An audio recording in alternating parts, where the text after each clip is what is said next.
That sounds awful. Patrician TV, I hope they put him in jail for having, this opinion about this game developer. Like, I've been asked more than a couple times, why exactly would you want to cover World of Warcraft?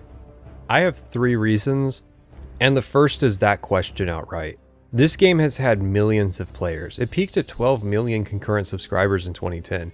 When someone asks that question of an obscure game, it at least makes sense. But when someone asks that question of a popular game, then there's a story behind why that person would ask that question. And that brings me to reason number 2. Given what I just said, you would expect there to be several traditional analysis type videos on the game to exist, right? It had millions of players and it had an official revival that modern analysts can play, so where are all the videos? Most WoW videos either tend to focus on facets of the game or broadly generalized for time. They tend to be made by dedicated Warcraft channels, and they do not do a comprehensive analysis on the entire game, and I understand why. Part of that is just the sheer time investment, but also the fact that it's a social game, and many analysts tend to fear the unpredictable nature of human interaction. The third reason was the most compelling to me though. It's an open book. The game has been made extremely transparent with information about how a lot of it works through the use of data collection add-ons, but also information about its development process is not a black hole like I've been used to with Bethesda. For example, a single podcast managed to get more hours of developer interviews in the span of 1 year than Bethesda's done since the turn of the millennia. There's even a 300-page book written by one of the level designers who was there for much of the game's design, who did interviews at the time and kept detailed notes on the entire process. I should be so lucky as to get this level of information on any game I cover. I'll be pulling information from the WoW Diary, as it is fairly comprehensive in talking about the behind the scenes of World of Warcraft, and it's totally worth a read if you can actually manage to find a physical copy. Personally, I'm never selling mine, because it's crazy how much quality is in it. So a question I'm going to pose and then spend some time answering is, why did Vanilla WoW become the official re-release of Classic WoW? The easy answer is money. Oh, okay. I smell money. Okay. But obviously there's more to it. Nostalgia for Vanilla World of Warcraft likely started with the game's very first patch, if not in the internal alpha. That is to say, the concept of a true vanilla World of Warcraft is ephemeral and non-existent, or at the very least, subjective based on who you're asking and their tastes. But that doesn't really matter. As long as the content was accessible and it carried the same general spirit, I don't think there would have been as strong a nostalgic sense as would come later. The game's first expansion, the Burning Crusade, would raise the level cap.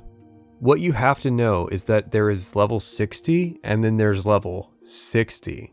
With a level cap increase and new raid progression at 70, it meant a lot of that old content became vestigial. Same with Wrath of the Lich King for TBC content, but it was all mostly still there if you wanted to go revisit it. That changed with the Cataclysm.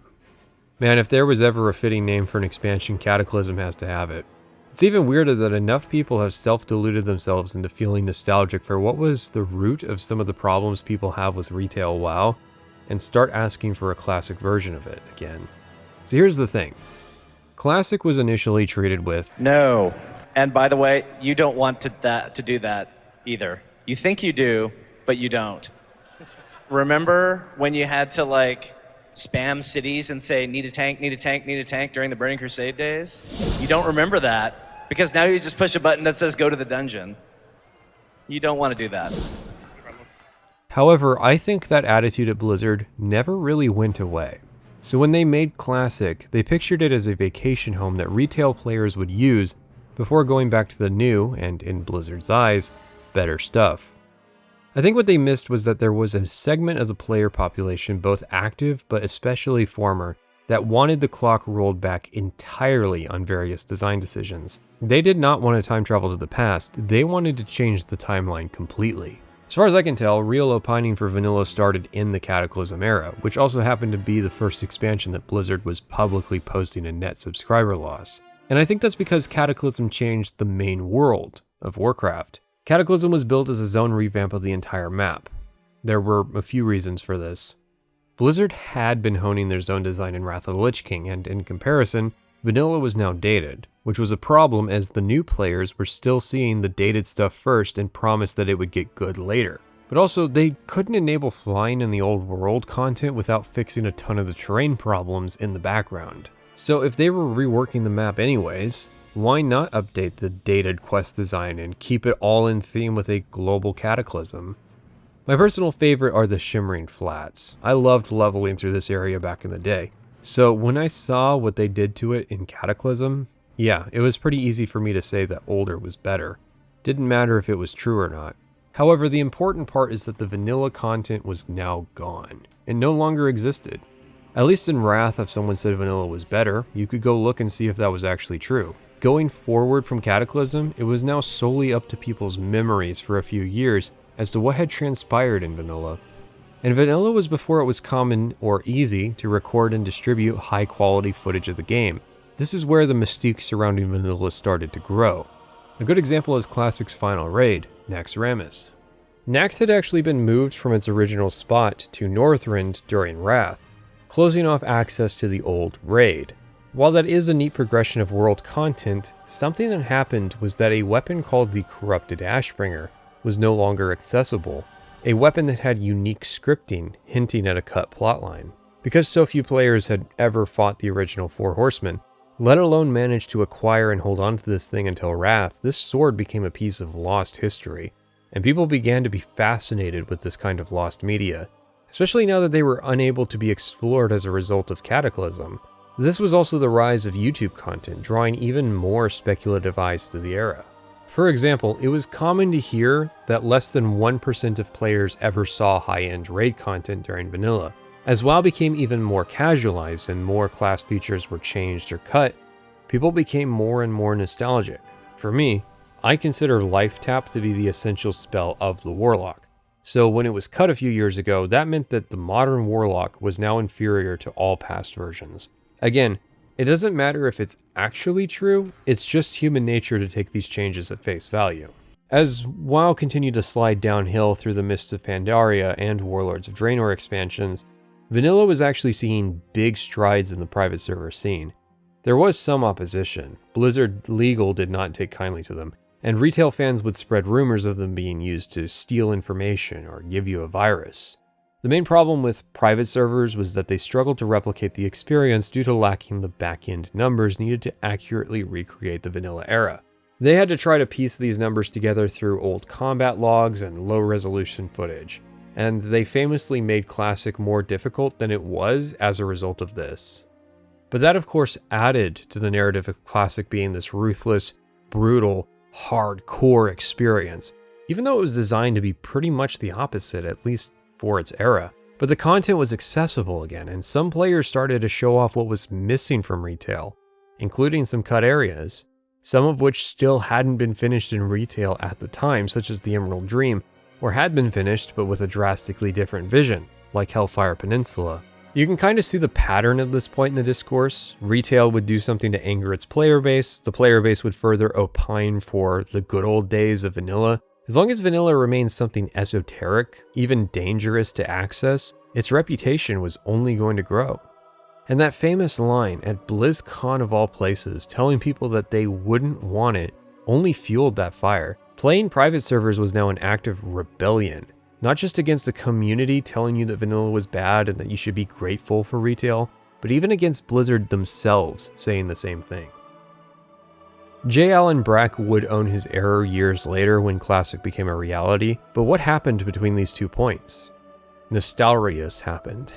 I'm not going to jump into the full history of private servers because it's a tangled, poorly documented mess. Nostalrius was the biggest though, boasting that they had peaked with 800,000 accounts and 150,000 active users. Given of course that this was running on the back of Blizzard's intellectual property and was actually sapping players from retail, the lawyers got involved. However, Blizzard's actual studio management saw Nostalrius as an indicator of market interest and something they themselves had internally discussed doing, so they arranged a meeting with the Nostalrius team, a planned 2-hour meeting that turned into 5 hours. However, this meeting would not manifest an official playable game for 3 more years, but eventually it would happen. Kind of. Some detractors would say that the Classic relaunch was not authentic because it wasn't actually the original version of the game in its original configuration. To me, this all sounded like goalpost shifting. While Classic, despite its name, was going to be a retail product, I mean it needed to be maintained, and that maintenance would benefit from some back-end modernizations to make it easier for the maintainers to work with. This sparked a huge debate that I will call the #NoChanges spectrum. Basically, everyone who plays Classic is going to fall somewhere on the spectrum of where they accept changes, and other people are going to be rigidly conservative about this issue, probably just so that they can get into arguments on the internet. Personally, I am pragmatic. I have zero reason to believe that the behavior of the Classic client is authentic to what happened back in vanilla.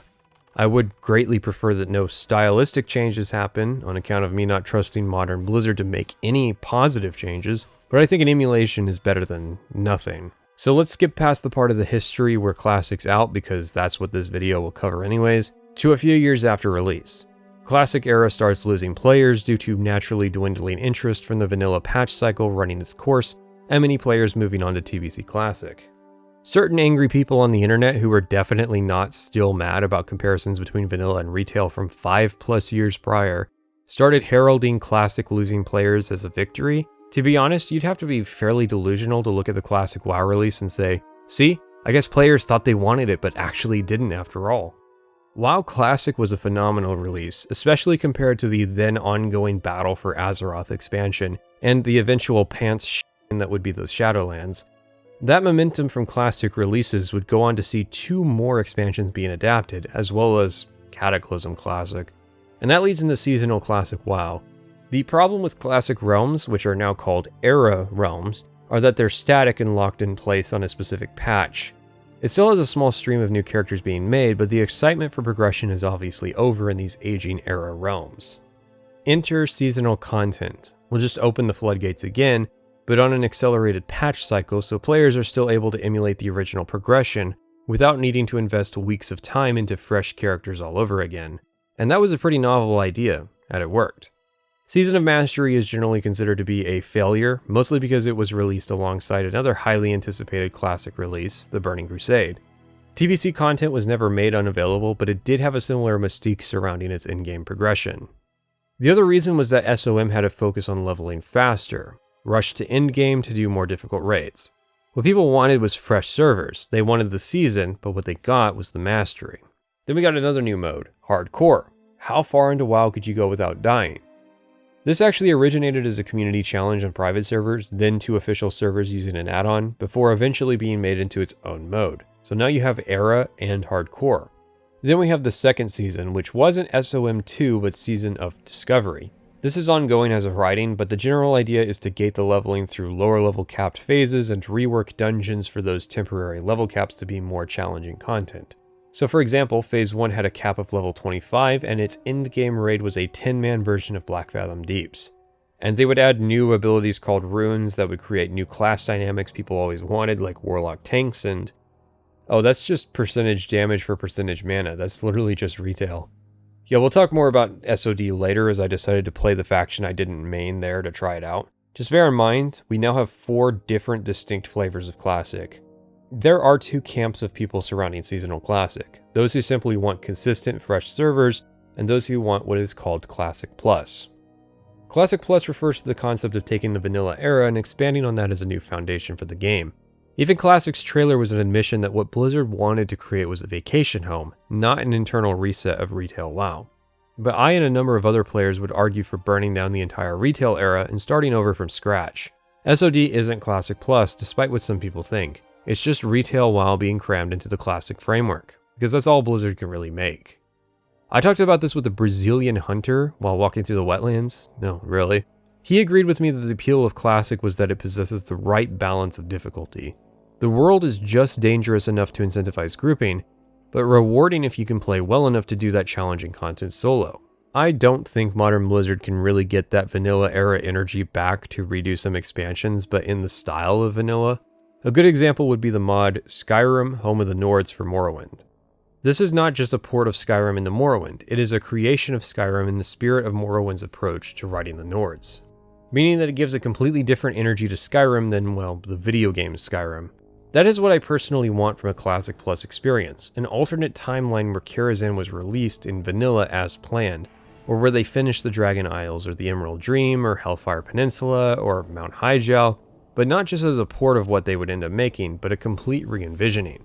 The core problem is that the developers could never make that because of their egos. Not because they're huge, but because it is a blow to your ego to have your fans look at something you worked hard to make and say, this sucks, now remake it in the style of a game from 20 years ago.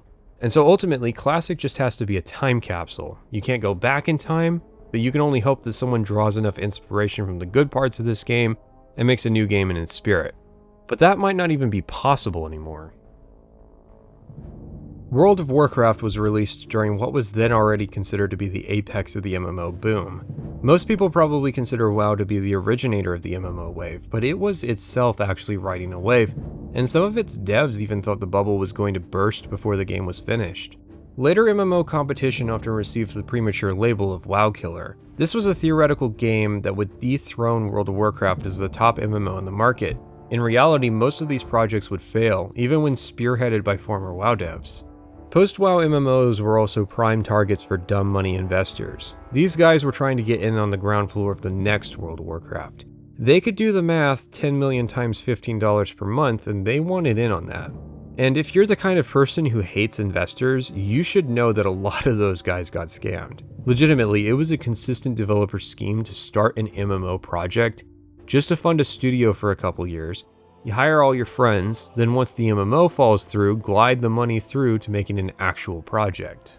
But like I said, there was already a boom going on before WoW released. It was mostly following the .com bubble and EverQuest's success, which was 150,000 players. It was even a primary inspiration for making World of Warcraft, but the spirit was to approach the game in the style of a typical Blizzard product. They wanted to put a lot of polish into the game and make it appealing to a casual audience, which got the expected response. As per usual, the fans in the forums went berserk about Blizzard turning WoW into a Care Bear game. Preach Gaming also talked about this in his Legacy of Vanilla video from 11 years ago. His anecdote largely entailed the game not being instantly appealing for hardcore MMO fans because it didn't take away your items on death, and that he didn't like the cartoony art style. It immediately put me off, but then I got a beta key, logged in, and well, it's 7 years later. That is something worth mentioning about the MMOs preceding WoW. They were hardcore. WoW is different because it still had aspects to appeal to hardcore sweats, but also be approachable by normal people. But their development efforts were also geared towards trying to get the game to work on bad computers. The WoW Diary talks about the many development constraints that were informed by this goal. As a result, the game was basic on a technical level, but that's what you needed in order to make the game accessible to millions of people in the mid-2000s. Most of WoW's contemporaries were going in the opposite direction, harder core gameplay and graphics that'll turn your high-end PC into a space heater. Something to note, because I never really thought about it, was that Warcraft 3 was not made before World of Warcraft, but at the same time, meaning that WoW benefited from Warcraft 3's success, which itself sold millions of copies. However, it was not chasing that success. Blizzard knew the game would be popular following StarCraft, but not to the extent that it was. So it was kind of a risk to invest so much time into making an MMO in such a competitive space, when Blizzard were clearly masters in the RTS and ARPG genres with Diablo. And that's a good transition into an important topic. I'm going to be honest, footage of me playing is fairly dry. What I would liken it to is NASCAR. To outsiders, it looks repetitive with the occasional dramatic incident, because it is. There is not a hidden layer of complexity to the game that you need to unlock. It's very surface level once you understand the basics. The appeal is the context of the gameplay, the history of the racers, the techniques they're using to get a little bit more performance out of their cars, and the broader months-long campaign they've been on to win. It's not flashy, but it is an endurance sport. Campaign is an older word games used to use to describe their single-player content, but most games don't really have campaigns, in the traditional sense of the word. 6 hours of Halo is not really a campaign. World of Warcraft was a campaign. A multi-month-long endurance challenge that constituted hundreds of hours in just playtime, with multiple weak points where I considered quitting. It's the most I've had to play a game for a video on this channel, and it's probably the most challenging video I've ever made. And yeah, a lot of it looks like this. Just know that most of the time you think the gameplay looks boring, there's a man behind the keyboard who has to keep pushing buttons to make it all happen. Some people find it fun. Hell, I find it fun situationally. I would not make this video if there was no fun to be had. But not all gratification is instant, and Classic WoW is a constant reminder of that fact. But just in terms of MMO philosophy, I think it's changed to be let's allow people to do all the things that they were doing much, much faster. And I think that whole idea is contrary to what an MMO is all about. I've talked about investment, and I've talked about living in the world, not just playing a game. And that's one of the key elements that separate an MMO from every other type of game out there. That is the appeal to me. This game makes you earn your milestones. You don't get your mountain just by playing. And when you understand that, you'll start to see the skill differences between players. So a basic rundown of gameplay is in order. When they built WoW's engine, almost all gameplay was designed to draw from the same fundamentals. Only a few abilities were specially programmed, such as the Warrior's Charge. They get a lot of good mileage to help variate the game's 9 classes and make them feel distinct. Spoilers, I am not insane enough to level all 9 classes to max. You don't really have to do that either beyond getting the cred to say, well, I know what it's like to be a level 60 shaman. Classes get abilities, and yeah, that's a lot of buttons. The big action bars can be intimidating, but it's honestly part of how you mold your character to your playstyle. The buttons are added as you play, and I keep most of them in the same slots. So it's not overwhelming to me because I'm only putting 1 or 2 up every couple hours as I unlock them. But as an outsider, well, you didn't spend dozens of hours, so you probably find it a bit much. Most of the time you really only have a couple main abilities to think about, and the rest are situational. Additionally, there's a global cooldown. This was a mandatory component of making the multiplayer game massive. Having to account for hundreds of thousands of players all moving, using abilities, and chatting while having a dynamic combat was out of the question. So they put in a cooldown on almost all abilities to limit players to using them every 1.5 seconds. This gives you plenty of time to think about what you're going to do, and if you're going to use one of your utility abilities as your next global. Classes also have resources they need to use abilities. Most use mana, while warriors have rage that comes from attacking and being attacked, and rogues have a constantly recharging energy system. I mained a rogue, but have plenty of experience with the mana classes. So yeah, use abilities, do damage, try to kill the enemy before they kill you. It's straightforward. Most of the magic is in using your utilities effectively and in the progression. But both of those things are not immediately apparent in a kinematic, visceral sense. It doesn't make the game fun to watch, but it wasn't made to be watched. It was made to be played. Some people won't get over the tab targeting and cooldown combat, and that's honestly fine. The visual part of this video is mostly just providing context and ambience to the parts I find more engaging. To me, this is a game where the world is more important than the Warcraft. World of Warcraft, in its name, of course refers to the world of the Warcraft series of RTS games, a trilogy which describes 3 wars that took place on Azeroth. Although the 3rd war would lay the stage for the world we see, it's important to discuss the first 2 wars first, and you will see why. This is going to be a brief history lesson where I will avoid using the dozens of specific names involved, because if I named every character every time I could, it would very quickly get confusing. Instead, if those characters are relevant later, I'll mention them by name later. The first war began in a swamp called the Black Morass, located in the southeastern reaches of the world, which is named Azeroth. Fun fact, despite the 30 or so years Warcraft has been a thing, this part of the map has still remained the southeastern edge of the known world. The swamp was a dangerous but otherwise unremarkable area. It served as a perfect staging ground for an invasion. The how and why we will discuss later, but the forces of the Horde came into the world at this location, and their first target was the Kingdom of Azeroth. Stormwind. What you need to bear in mind is that Warcraft lore is vast and full of many different and conflicting sources, especially if they relate to translating its oldest lore into the MMO format. The Kingdom of Azeroth became the Kingdom of Stormwind when it was decided that there needed to be a sequel, and so these humans were suddenly not the only humans in the world. Because Stormwind canonically lost the first war. Actually, who lost as of the end of Warcraft 1 just depended on which campaign you played. But the canon outcome of the first war was an orcish victory. Initially, the humans and orcs were depicted as fairly even in combat, but that doesn't work if the humans lose and the orcs go on to fight a second war. Also, if the orcs had previously fought and won a war against a yet unknown race of technologically advanced Magitech goat people, Warcraft, a beautiful and extremely long-running series that was not planned to last as long as it has. Still, the scars of this war do remain in the world. Half of the Black Morass turned into a wasteland. A cemetery is a significant portion of the entire kingdom's surface area. The kingdom's surviving population had to flee across the ocean north, to Lordaeron. The orcs had won, and so fate, sensing the dangers to the fabric of reality an orcish W would risk, contrived 6 more human kingdoms into existence.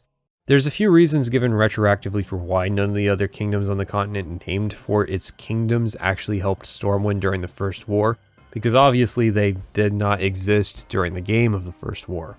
Stormwind was isolated down in the lower half of the continent. While that was a disadvantage for them in the First War, this ended up being a big advantage later on. Also, a dragon named Deathwing pretended to be a Stormwind noble, and basically politicked to make sure the other 6 kingdoms would not aid Stormwind against the Horde, and so the Horde went north. One of the footnotes of the First War is that the orcs had control of Blackrock's Spire. It's really confusing the more you learn about that fact, but again, obviously it's just another one of those game from 1994 things, so let's just talk about that later. The Horde's next target was Loch Modan, although they never actually managed to take the main capitals in the area. They did manage to take Grim Batol, because it was apparently abandoned already. If the First War suffers from retroactive additions to the continuity, the Second War suffers tenfold. See, the orcish storyline pivoted in Warcraft 3 to a story about how the orcs were trying to reclaim their honorable warrior culture. No source ever seems to have fully agree on what exactly the orcs themselves thought they were trying to accomplish during the first 2 wars, and it largely changed as time has gone on. Plenty of scapegoats and retroactive explanations to justify why the orcs weren't the real bad guys. Eventually, the orcs clashed with the other human kingdoms. This war was more nuanced and had far more players, but the orcs still lost, because if the Horde was equal with the Kingdom of Stormwind, they were not going to be equal with the entirety of the human race, dwarves and high elves. It didn't matter how many allies they acquired, that was going to be a stacked fight. So the orcs eventually got pushed back across the continent, eventually having to retreat through the dark portal they had used to invade Azeroth. The humans managed to finally close the portal, since all this time they didn't actually know where exactly the orcs were coming from. However, it wouldn't be long before the orcs, not content with just losing the Second War, would reinvade only a couple years later. This time, it wasn't a full invasion, but rather a targeted attack to acquire some artifacts the Horde needed for an operation back on their homeworld. This resulted in a full-scale alliance invasion of said homeworld, Draenor, except the humans who went through eventually decided to close the portal behind them. These are who the statues in Stormwind's Valley of Heroes are honoring, and they're actually still there fighting as a vanilla WoW. The orcs lost to such an extreme degree that their home planet literally exploded. Well, it exploded because they opened a bunch more portals trying to escape the Alliance invasion force. I don't know why Blizzard decided the orcs needed to lose this badly in Warcraft 2, let alone needed a second round of ball busting in the expansion pack. Remember that win they had in the First War? And get used to that. It's one of the only victories the orcs are ever going to get. Many of the orcs that had been left behind on Azeroth surrendered, and the humans had to decide what to do with them. In fairness, they could not send them home. They knew the portal was closed, and that some of the Alliance's best had worked very hard to accomplish that goal. They did not know that Draenor had turned from a figurative to a literal hellscape. In fact, the orcs left behind ended up being the lucky ones. And that set the stage for Warcraft 3, but we'll be talking more about that later. The first 2 wars are largely important for setting up the Kingdom of Stormwind. As a bit of house cleaning, parts of the script were a nightmare to write. There are so many conflicting or poorly documented sources of information when it comes to the game and canon, that every couple sentences I was having to spend several minutes just trying to confirm basic facts about what I was saying. I'm probably going to be wrong about a few things. My usual approach is, whatever was canon at the time, unless something later was a good addition. Obviously that's going to create problems because Shadowlands, not canon. Obviously a lawyer or businessman's going to disagree, but he's not the one making the video. They didn't know what Anima was or who the jailer is in 2002, so it's irrelevant. I get to pick and choose. However, people who document this kind of information tend to work with what's current, not what was canon during a specific time frame. I had to eventually realize I was wasting a ton of time trying to verify information that was almost irrelevant to any point I was trying to make.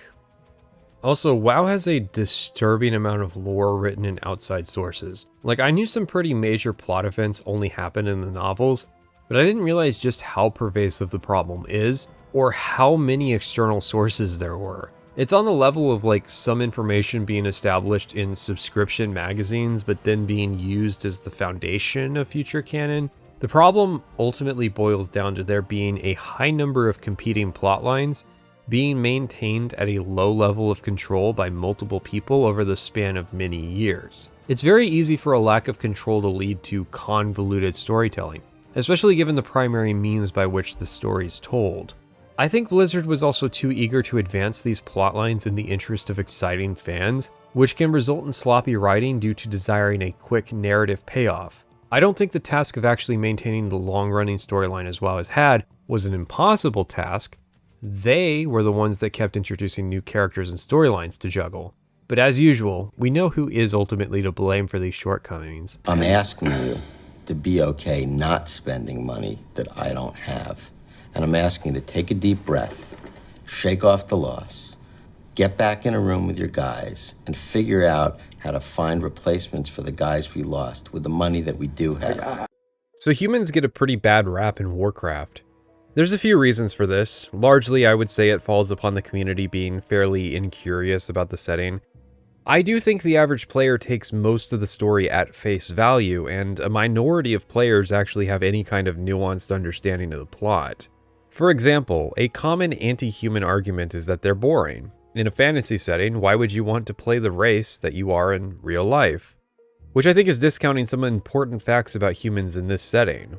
Humans were one of the strongest races on Azeroth 25 years ago. They had 7 kingdoms. As of vanilla, they have 2. 2.5 at most. Yeah, if Warcraft 2 was about the orcs getting wrecked, Warcraft 3 was humanity's turn at the ball-crushing factory. Alterac was minor but fell during the Second War. Dalaran was more of a magic-oriented city-state than a kingdom, but it was destroyed in the Third War by a demon. It is currently in the process of being rebuilt, but it will effectively give up its status as a human kingdom in favor of becoming a magical version of XCOM. Stromgarde, the birthplace of the human empire that would become the 7 Kingdoms, fell in the Third War due to infighting. Some of its members are still around serving the Alliance, and they will in the future magically rebuild the city. And I don't mean magically like how they used magic to rebuild Dalaran. I mean it legitimately does not make much sense how Stromgarde managed to have a comeback given the state of the Arathi Highlands that we see in the game. At least you can see the Kirin Tor working on Dalaran prior to its return. Gilneas is currently undergoing the Furry Apocalypse, which they started to try to stave off the even worse zombie apocalypse that was, at the time, destroying their northern neighbor Lordaeron. And Kul Tiras is fine. Other than a prominent admiral dying in the Third War, they have easily suffered the least thanks to their isolated position as an island and powerful navy. But I also think this plot point is stupid. Kul Tiras basically withdraws from the Alliance in global politics for almost a decade because it was decided that the demons that were actively destroying most of the other kingdoms in the Third War were not as worthy of targets as the guys they fought in the Second War. But I want to loop back to something. Remember how Stromgarde just magically popped back into existence? Yeah, that's because the writers seem to have forgotten what exactly was even going on with the humans in this setting. This is a recurring problem for most of the races in the game because there are simply too many characters and factions and too few writers who are in a position to develop plotlines properly. But remember how Stormwind was raised? Because World of Warcraft really doesn't. I mean, it does, but not for long. Humans basically flip a switch from post-war recovery to being the singular heroes of the Alliance and Azeroth again in no time flat. In a lot of ways, they are a Mary Sue race, and when taken at face value as the average player will, that makes them really boring. Like when the Alliance needs a force sent to the Grizzly Hills, who do they send? Perhaps the Dwarven Rangers from Loch Modan, or the Wildhammer clan, or some Night Elves who would be used to fighting in forests and dealing with furbolgs. Nah, let's send the Westfall Brigade. Yeah, the People's Militia who could barely fight off bandits and in lore weren't even in the Alliance. Those are our top guys in this super important front line. Like, here's the thing. Almost every race in the setting that aren't dwarves has had a really rough go of the last 30 years. Hell, half the playable races are on the verge of extinction. But humans uniquely have this problem because they're treated the same way humans are in Starfleet. It's supposed to be this big alliance of diverse peoples, and then humanity takes up 90% of the membership and power structure. Varian and Anduin Wrynn were really treated as the kings of the Alliance more than they were kings of Stormwind. The Alliance actually has a High King role now. We promise that they aren't in control, but it just so happens we got rid of the Supreme Allied Commander position for a king, like in a monarchy. And that king also happens to be the hereditary king of Stormwind. The orcs had similar problems on the Horde side, but also had low points in various plotlines to make them more fallible and interesting. Let's loop back to the Gilneans. They were written into being uber isolationists, which meant that they could be locked up behind a big wall and largely forgotten about for a few expansions. Then they got made playable, and then almost immediately forgotten about for the rest of time.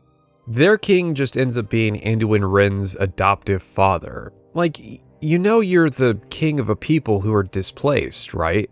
But the funny part is, in retail lore, I think Gilneas is supposed to be back under the Alliance's control, which might be a surprise for some older Worgen players to hear. Again, I bring all this up because humans have more going for them than just being boring stand-ins for real-world medieval Europeans. But you would absolutely be forgiven for not knowing anything about that because of how the storytelling has treated them. That takes us to today. Well, classic today. Backed by their stalwart allies, the armies of Stormwind have been called away to fight the savage horde on distant battlefields. With the armies gone, the defense of Stormwind now falls to its proud citizens. You must defend the kingdom against the foul mongrels that encroach upon it, and hunt down the subversive traitors who seek to destroy it from within. You know, I did not remember the narrator going that hard. So, all the races in the game have a starting area that follows the same general blueprint from levels 1 through 5. It's a tutorial area, and WoW does take the full hour to introduce you to the game slowly. In the grand scheme of things, our time here is barely a blip on the playthrough. It's not even mandatory, you're free to walk off anytime you want. Northshire Abbey is one of the more lore-relevant tutorial areas, though. It produced the priests that fought in the First War, which led to the Alliance creating the Knights of the Silver Hand and everything they would do after. If you play as a human paladin, you're even named as a knight of that order in this starting area. Usually there will be some animals in the area, a group of an uncivilized race, and then a more civilized group, usually with a field and a cave. Most areas have some kind of exception to the rules, but that is the general pattern. As for how classes start, it can be a bit of a mixed bag. Most classes in the starting area do not really reflect how they'll play long term, but again, you aren't in the starting area for too long before you're thrown into the broader world and given more of your kit as you level up. There are two main threats in Northshire Abbey that, at face value, have no connection to one another. There's a group of kobolds occupying the mine and a group of bandits occupying the vineyard.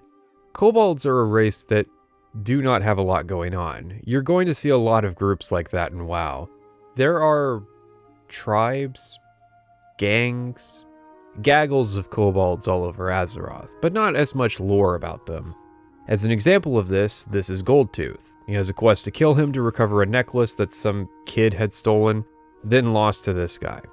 Someone in 2009 figured that because he has a gold tooth, is at the back of a mine, and has a quest, he is the leader of the Elwynn Kobolds. And nobody's contested that claim in 15 years, which is funny because a year later, he was moved to outside the mine so that Cataclysm players could complete the quest to kill him more easily. So one of his main leadership credentials doesn't even apply in retail anymore. It's just speculative. Like there's a rare in a mine named Master Digger. Who's to say he's not their leader? I don't really care that much. I just think it's funny that this tidbit of lore was propagated across multiple articles and eventually multiple wikis. Given the modern WoW team's tendency to just read the wiki, I would not be surprised if he's officially labeled as their leader one day. There are 3 mines in Elwynn under Kobold control and a 4th in Westfall. Allegedly, all these kobolds are in the same faction, but again, there's no proof of that either, just that all the kobolds are actually working for a larger organization. While we are talking kobolds, after investigating the mine in Northshire as well as south of Goldshire, our last investigation takes us to Jasper Lode Mine. This mine is notable as there's no other quests here. What I mean is, both in Northshire and Fargo Deep, you have additional objectives tied to the mine. Jasper Lode just has us peek our head inside, otherwise this area is basically unused. See, originally, this was actually going to be a dungeon. This was on the same map where Dire Maul was in the Hillsbrad Foothills, so a fairly early build. The starting areas seem to all have low-level dungeons in the plans. They got cut at some point, probably because it was seen as unnecessary to try to have players run a 5-man dungeon at levels 8 to 10, so Jasper Lode remains as a basically unused mine.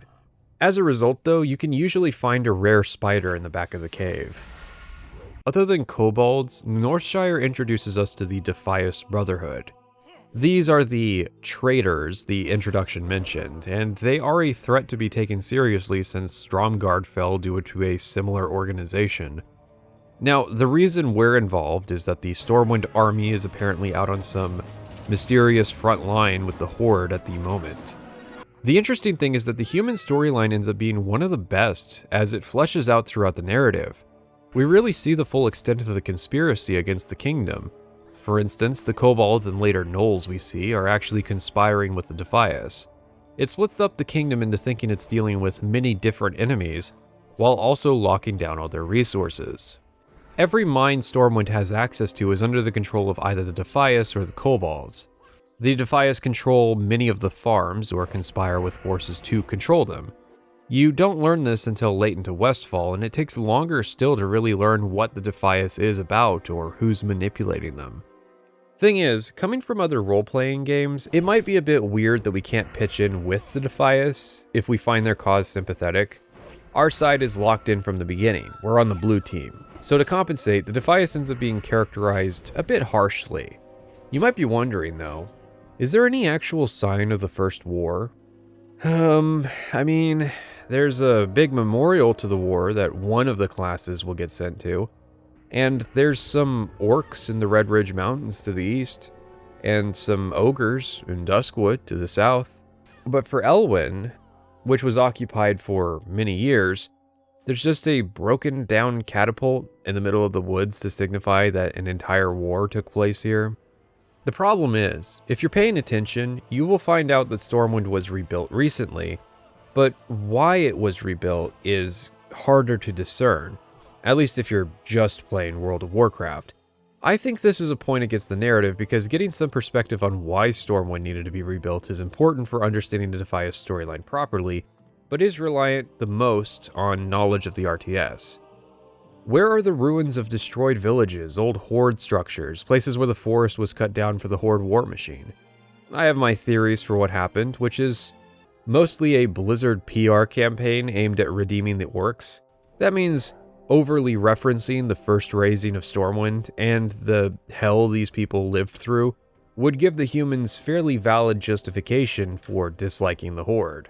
It's kind of the inverse of the Bethesda problem, where instead of not realizing how long 25 years is, Blizzard seems to think that's long enough for humans to just kind of forget that whole near death of their race thing that happened. But another possible explanation is simpler. Elwynn was actually the very first area of the game to be developed, and was used for testing purposes up until launch. This means when they were first decorating the zone, they might not have had all the assets they would have needed to give Elwynn that proper post-war vibe. Now, as to the actual pacing of Elwynn Forest, yeah, it's mostly alright until you get to the higher levels and are sent out to Eastvale. WoW is full of travel time, so this is normal. The problem depends on how many quests or activities I can do during my trip. This little stretch here in the middle of the map has basically nothing going on that you can do during your multiple crossings. Probably the peak though has to be completing a series of quests in Eastvale, getting sent back to Goldshire, then being told our final reward is in Eastvale. Yeah, even if you use the Hearthstone, you still have to run across the forest one too many times. The Hearthstone, before it somehow got converted into a digital card game, is an item that all players start with and can freely acquire, which allows players to teleport back to a location set as their home once per hour. These locations are limited to inns and other settlements, but for a long time is one of your main tools against the tedium of taking one too many runs through a zone.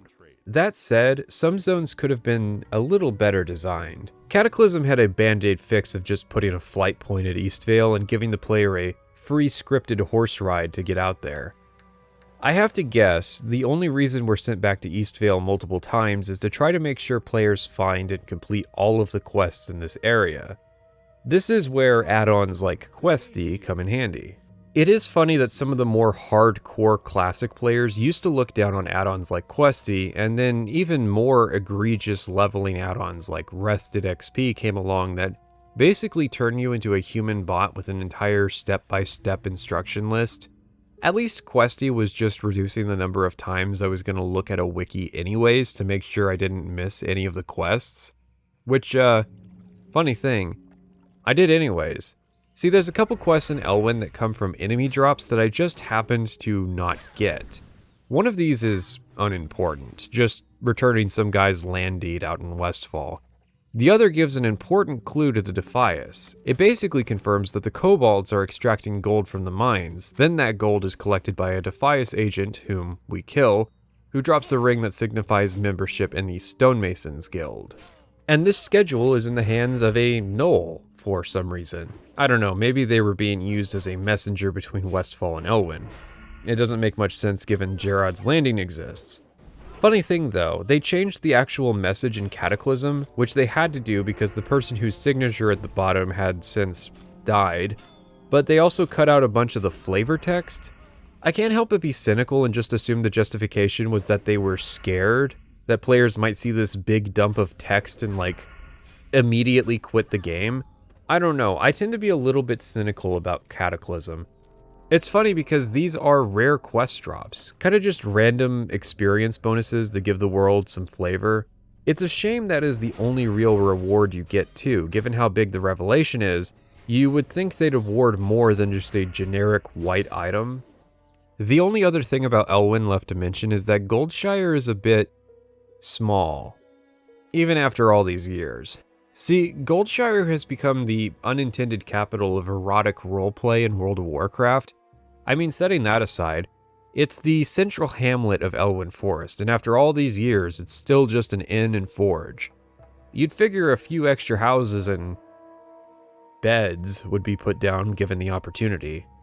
But I think what happened is post-Cataclysm, when a bunch of people complained about the changes made to the zones, mostly because they ruined those areas, they got scared of doing any kind of plot progression in areas unless it was a major focus of the expansion.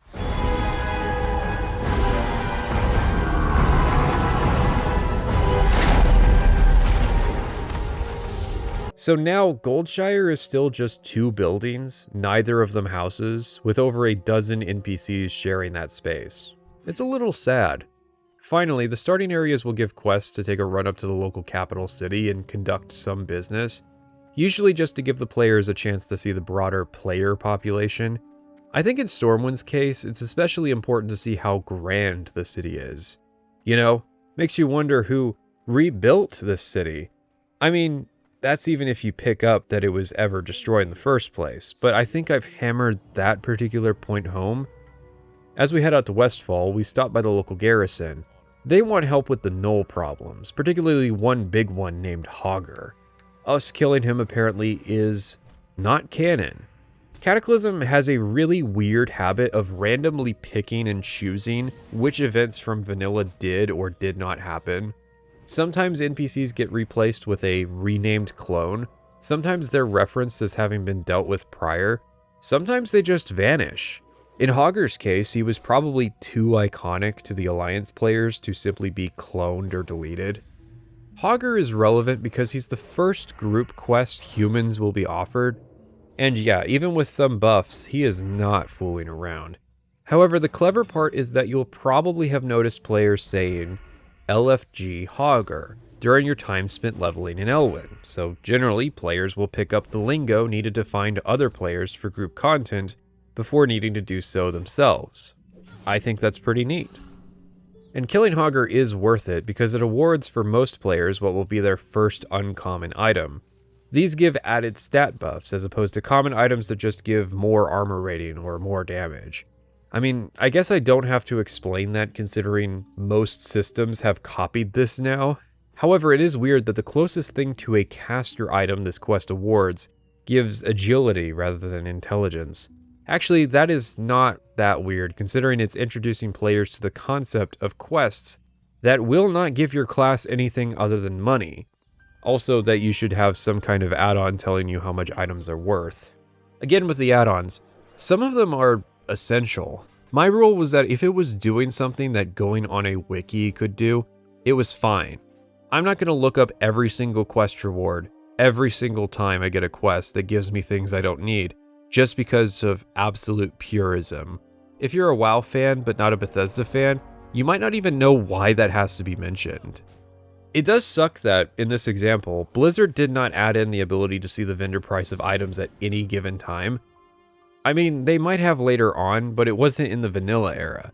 And since Classic is supposed to be a faithful recreation, they wanted to keep the wards too. But only some of them? Personally, I think the people who actually care about that stuff stopped playing a short while after vanilla was relaunched officially anyways. When I killed Hogger, I got help from a pair of players with matching names where one was a female character focused on healing. You can guess the dynamic, and they were not shy about it in their usernames. Granted, that's better than the multiple players I saw who had level 60s clearing entire camps for them. This was the only part of the map where I saw this happening too. I have to point this out because if they were just there for the tight clusters of gnolls to AoE farm, there's actually another camp of them in the eastern part of the map. I've leveled in Elwynn over a dozen times and I didn't know this place existed either. But I know no one comes here because, as is typical for unvisited parts of the map, the rare was still alive. Rares are an enemy type that, as their name implies, spawn rarely that award additional items. I picked up an add-on that scans for rares. I thought I would hate it because it would be an unfair advantage others would have over me if I didn't get it. But it's actually garbage at doing its job. Most of the time I saw the rare before the add-on did, and usually the add-on would then find the rare because I had targeted it. The reason I kept it though is that it also marked on the map the locations of rares, which, as a person who likes finding and killing them, was useful. It also was useful as yet another indicator of player actions. The rare that patrols around Westbrook was never there. I've never seen it. Probably killed by the constant torrent of players. It's an indicator that was unnecessary since I saw the mages AoE farming the gnolls here. Anyways, these gnolls are part of the Riverpaw Pact, so we'll need to head west to deal with the threat. Westfall is our destination. It should be said up front for those who don't know, but the reason you can't really go anywhere in WoW is because zones are leveled. So we couldn't, as soon as we spawned in, journey out here to adventure as we'd be killed by level 10 and up mobs. As far as level 10 to 20 zones go, Westfall is probably the best. But that's largely because it aims to funnel you into the Alliance's first dungeon, the Deadmines. So a lot of non-human Alliance members end up coming here anyways. Unlike Elwynn, which tended to send us back and forth across the map, Westfall is defined by visiting a couple farms on our way to Sentinel Hill, which thereafter serves as a centralized quest hub. Westfall was really defined in two phases for me. Fresh out of Elwynn and all alone, my rogue was broke. I had no money and limited bag space, so the endless collection quests were brutal. My one stroke of luck was getting a dagger that increased my attack power early on.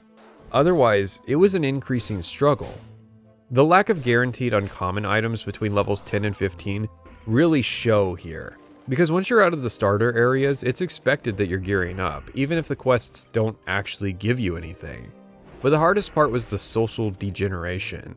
See, I was actually surprised by the number of players not buffing each other. About half of the classes have buffs they can cast on others that should not be underestimated in their usefulness. In all of the other times I've played vanilla, players buffing each other as they passed was common. Now I would help randoms kill their target and they couldn't even be bothered to throw a Blessing of Might or Power Word Fortitude on me. Maybe it was just anti-rogue discrimination. It was a struggle getting through this part of the playthrough, because it's just luck for a long time.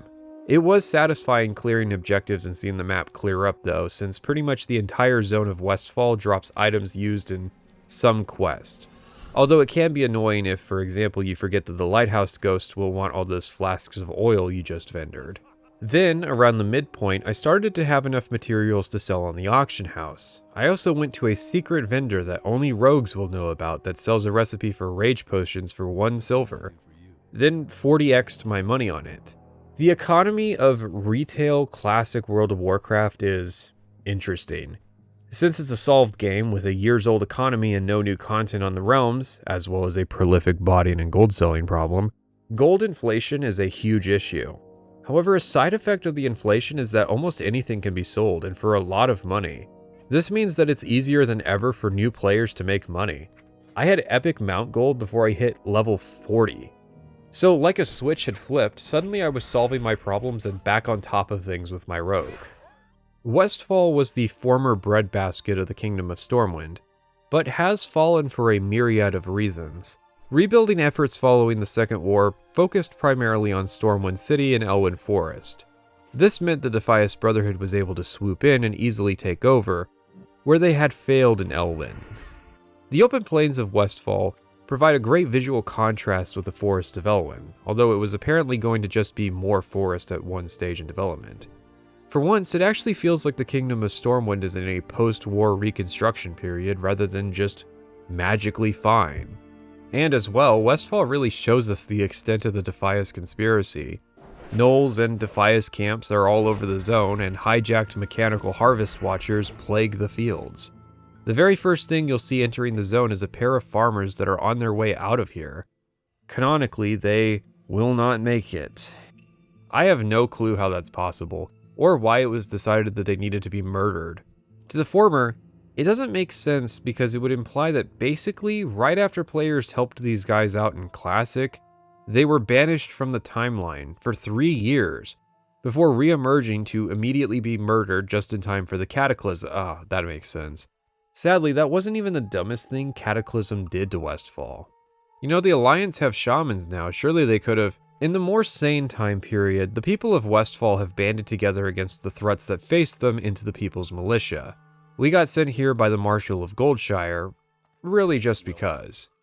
I don't know if he secretly felt Westfall needed more help or if he just got tired of us not getting killed by the assignments he was giving us.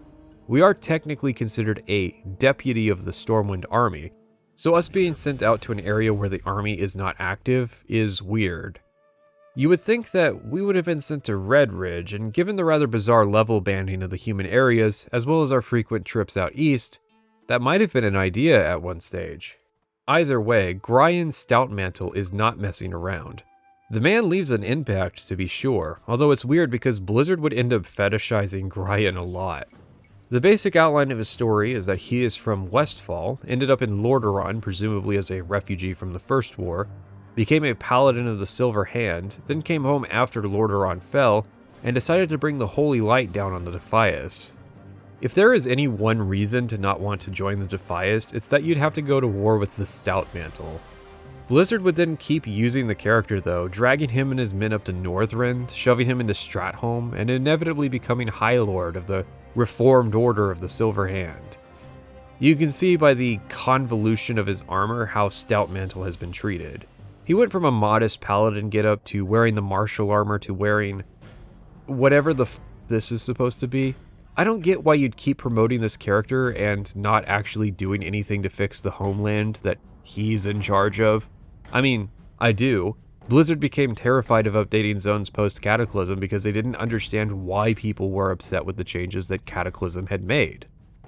Invariably, as we helped the People's Militia, we eventually tracked down the location of the Defias Brotherhood's headquarters. Of course, rather than finding the traitor and having him tell us where they are, he deigns to go on an escort quest he knows is dangerous so he can point his finger at the Deadmines. A location people in this setting know about. I think there's a really strong case to be made for human rogues, as there are additional class quests focused on SI7's own investigation of the Brotherhood. For example, one quest that indicates the Defias have been working with a group known as the Venture Company, another shady group that will crop up in other areas. We also find out that it is Edwin Van Cleef who is leading the Defias. He was the guild master of the stonemasons who had rebuilt Stormwind. This gives us enough evidence to suggest the remnants of the now-defunct stonemason guild became the Defias Brotherhood. So we know the who, the where, and the how. All that's left is the why. The Stoutmantle then orders his assassination. I find that choice in terminology interesting. It's not his capture or his execution, it is considered an assassination. Especially important is that it's a man of the light using that term. Granted, it's a bit more like a harrowing, so it's up to us to find some other people willing to journey with us down into the Deadmines. The Deadmines is a solid dungeon. That doesn't necessarily mean it is largely downhill from here, rather that the Deadmines is designed well in a way that is good at getting people familiar with how dungeons and their classes work. Also, it's basically a religious pilgrimage for rogues. It starts up in Moonbrook, since it seems half of players will get hopelessly lost even just getting to the instance. As a longtime rogue player, I don't easily get confused by caves, so I find myself having to guide new people almost every time. This pre-dungeon area was conceptualized as a sort of waiting room that dungeons would use while people look for groups. That's also why dungeons have their own chat channels. The obvious problem is that they filled these areas with elites. I could get the theory if they used normal mobs, that way players could actually grind for experience while trying to find groups. But they also have a dedicated LFG, aka looking for group channel. I didn't use this back in the day, in fact I didn't even know it existed. Blizzard never seemed to commit to any one means of giving players spaces to organize groups and recruit players. From the outset, they thought players would organize at the dungeons. They also had their own LFG channel, but it was zone-specific rather than global, so basically just identical to using the general chat at the dungeon and its exterior zone. After 5 months, when that didn't work, they added the Meeting Stones. Meeting Stones were a primordial LFG matchmaking system, believe it or not, but you had to opt in at the stone, which was pointless because the problem wasn't finding players who were already at the dungeon. The problem was that players don't hang out at dungeons while looking for groups. So, 3 months after that, they added the functionality to innkeepers, who are in almost every zone. Great, so now I can tell the innkeeper I want to find a group for Deadmines. Except then, that relied on the original LFG matchmaking, which gave no consideration to class roles. Dungeons in WoW usually require a person that can take hits and draw the attention of mobs, aka aggro, and a guy who can heal. The Meeting Stones had no problem throwing 5 rogues, who can do neither, into a party simply because that was who was queued at the moment. So another 6 months went by before Blizzard finally made LFG a global chat channel. This was the same patch as Encourage. And with Meeting Stones being pointless, they changed them to be used for summoning in the Burning Crusade. But LFG was not added in a way that was immediately obvious for people to find. Case in point, Deadmines is one of the only dungeons in Classic I've done where the majority of players I found were in Westfall rather than in the LFG channel. This is 5 years into the Classic era, but it at least existed. The point is to emphasize how important group finding is to the dungeon experience in WoW. Part of the dynamic I find endearing is the process of trying to put a group together through a mix of recruiting in the area, in the cities, through guilds, and through the LFG channel. The story of LFG didn't stop with vanilla though. In TBC, they tried to implement a real deal LFG tool, but in the process simultaneously removed the chat channel. This resulted in players going back to the old faithful of vanilla WoW, spamming trade chat in the cities. People didn't like the LFG tool because it was badly designed, and had to be updated in Wrath once again to include basic things like class roles and willingness to lead parties. Wrath was where they eventually broke down and created the cross-server Dungeon Finder. That was the end for the era of putting together your own groups one member at a time, and the beginning of doing pug runs with complete strangers you would never see again, which would eventually morph into the extremely degenerate culture of wordless dungeon spam. Of course, that's not the full story. The real story of why Dungeon Finder was implemented involves the community melting down fundamentally when it came to putting groups together by creating self-imposed, paradoxical gearing requirements to run dungeons.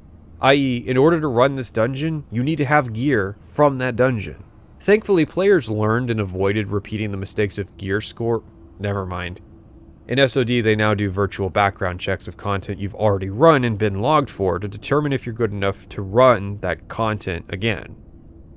Yeah, while players have to be constantly saved from themselves, the worst part of Classic is definitely seeing that toxic retail mentality of demanding meta play out of casual dungeon runs, especially for content as simple as Vanilla's. This happened again in SOD when I had a player ask if I was one of those players who uses the runes they find. Which, given that the name is Season of Discovery, yes. As for the Deadmines, I want to share the story of a later run I did. This was well after my first run on my rogue. I tried to put a group together on my mage, and it went badly. There was a little role confusion about who was tanking, but it was otherwise a fairly standard group. We were waiting for the tank to arrive, who was also the second person to join this party, but for some reason decided to go up to Ironforge. So we were busy clearing the outside area and doing the undead dungeon quests. It's called Deadmines, so there has to be a small alcove of undead miners. That's when somebody posted in the Deadmines general chat, quote, "Free DM boosts whisper me," end quote. I actually saw this and figured, I'd have gone for that just out of curiosity if I had seen it sooner, but I put all of this effort into putting a group together, so surely, yeah. The last person to join the party decided that they wanted that free boost. They didn't have to wait around for the party, so they didn't have that commitment. Well, he's just a DPS, and it's Deadmines. You don't need to obey the hardline requirements of having 3 DPS. A second DPS has left the party. He didn't go for the boost though. He actually called the first guy who left a slur for going to get boosted, then complained about it in general chat. Yeah, so in the span of like a minute, we've had one person leave to go get carried through the dungeon by a level 60, and another person decide to quit the game entirely. Then the healer says he's only here to do this quest outside of the dungeon, and if there isn't going to be help, he's going to leave too, leaving just me and the tank, the original 2 members of the group. Yeah, that was really stupid. It's endemic of multiple problems. Boosting is one, Deadmines being the filter dungeon is the next. And those dungeon quests in the undead section being the final one. Those quests are a trap. They're not worth the effort. I got boosted once for free while playing, and I accepted it because of the novelty of 2 level 40 dwarf hunters giving away free Deadmines boosts. We'll loop back to the boosting later. Deadmines is a filter dungeon, meaning that the experience of running it is incomparable to any other dungeon in the game. I ran it many times, and unless I stuck with the same group, no 2 runs were ever the same. The people who make the dungeon unique usually fall off in the mid-20s, and so what is left is usually either veterans or dedicated players. Meet my paladin and a warrior played by private sessions. See, we had the idea to pair up to run dungeons, and I, having experience, made sure to pick a combination that could consistently get us groups. Private was nervous to pick up tanking, but luckily we managed to get into a group that already had a warrior tank, so he was able to get a free internship to learn the ropes. By the time it came to do his turn at the job, he could tank pretty easily. I was thrown into healing, on the other hand, but it wasn't bad at all, and I kept up because dungeons in WoW really aren't that hard. In fact, the most difficult part are the social elements of the game. I mean, okay, you can absolutely bomb a dungeon run, but if you're high enough level, have okay gear, and maybe some talents you need for your spec, then all that's left is just being attentive enough to not get everyone killed. No, the biggest threat is obviously other people. WoW doesn't have many hard requirements to do dungeons. In fact, they're fairly laissez-faire. But don't believe for a second that WoW's own players know or believe that. Warriors tank in Classic. That's how it works. I mean, sure, I had a few dungeons where a paladin tanked, and yes, nobody died. And yeah, it was actually more fun than when a warrior was tanking. But warriors tank because something in-game meta. Like, don't get me wrong, you need to be a class that can take damage and generate threat, and that is the warrior's entire shtick. What about healers? Well, there's more variation, and by that I mean I also saw paladins healing as being more accepted than just priests. As far as DPS goes, it's a wide world. All you have to do on paper is do damage and not pull more enemies. I probably saw warlocks the least, which is not surprising. Warlocks are a fun class to level, but a lot of leveling 5 years into Era is going to be aimed at creating in-game raiding alts, where the warlock doesn't shine. A dungeon group has no hard requirements on composition. A tank and healer could theoretically clear dungeons alone, but DPS make it a whole lot faster and easier to do. On the flip side, not every class can do every role. My rogue can only be a DPS. Dungeon groups will only come together quickly when the demographics of the game represent the demographics needed of dungeon compositions. Since more than 60% of players are DPS, that leads to the inevitable tank shortage. Healers are also rare, but to a lesser degree. This causes problems for the DPS warriors who have been typecast into being tanks. Of course, the warriors who made it later into the game recognize that it's not a big deal. Sure, I'll tank, said the warrior as he pulled out his giant axe, because what dictates if they succeed is how good the healer is. All the tank needs to do is protect the healer. Protecting the DPS is simply a function of keeping their damage around to finish the fight. Otherwise, they're not necessary. The healer, and their mana bar, is what dictates the tempo of a dungeon, and the tank is simply taking that information and using it to make their pulls. But not many people want to play either of those roles and thereby accept the social responsibility of a successful dungeon run. A lot of dungeon horror stories, if they make it into the instance, unlike my mage, tend to stem from someone who does not understand these dynamics. While the downside of playing Classic this far after launch is that there aren't as many players, the upside is that most of who you do run with will be fairly experienced. So most of my runs were successful, fun experiences. It all starts in the mine, which is filled with Defias miners. Other than its name, you wouldn't know from playing the significance of this mine to Stormwind's history, as it was the largest gold mine in the kingdom. Granted, that's only significant because in-game logic, gold in Warcraft is used to train units. Still, for starting out as an abandoned building, there are actually quite a few people down here. I like how this dungeon ramps up by using a mix of non-elite and elite enemies, giving everyone time to adjust to how it feels to play in a dungeon versus how they were playing solo and leveling. But that wasn't always the case, as during the beta the miners were actually elite mobs. This mine was occupied by ogres during the first war, but there's only one left as of today, serving as the dungeon's first boss. Rakzor is a pretty straightforward encounter. We really don't know much about this guy beyond the fact that he is an ogre. Funny thing, in 2009, in the lead up to Cataclysm, they published a comic where he and a couple other bosses from the Deadmines were killed not by the player characters, but by a band of pirates. Yeah, while continuity is just weird like this, so basically, the pirates killed everyone up to a point, and then all died. And then canonically, the Alliance players went in and, I don't know, ran through a bunch of empty rooms, and then killed the remaining bosses. They couldn't canonically have the pirates kill Van Cleef because that would be stupid, but also so that they could have his daughter pull a Boba Fett and watch her father be decapitated, so that years later she could put together an almost identical crew of jobbers. Like Rakshor gets replaced by another ogre in Cataclysm. At least it's not identical in the concept of the encounter, but why another ogre? Retail is so weird, man. The encounter is mostly just testing the tank's ability to take damage, aka a gear check, as well as managing 2 ranged adds to keep them from shooting at the healer. The funny thing about these early game dungeons, though, is how they handle loot. Rakshor drops a pair of 2-handed weapons, the more common of which is a white item, meaning that it won't even be automatically entered into the loot system for players to roll on.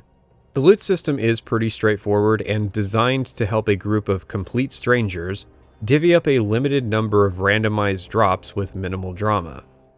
Normally in pugs you have 3 options: pass, greed, and need.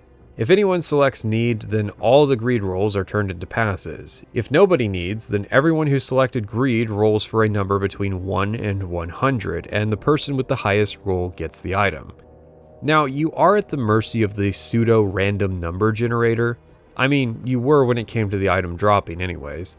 Deadmines was particularly cruel about this. Almost every group I ran with had rogues seeking out a particular chest piece off the final boss, and none of them, or myself, had it drop.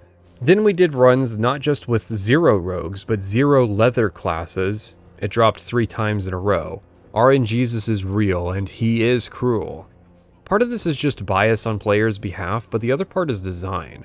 Players are biased because if you go to the effort to find or make a group and then spend upwards of 30 minutes running a dungeon just to have nothing to show for it, that can be frustrating. Dungeons are actually pretty good experience, and I find them to be fun. But the vanilla loot tables leave a lot to be desired, especially in the early game. You can't look at the problem from just a single boss perspective. You need to look at the entire dungeon.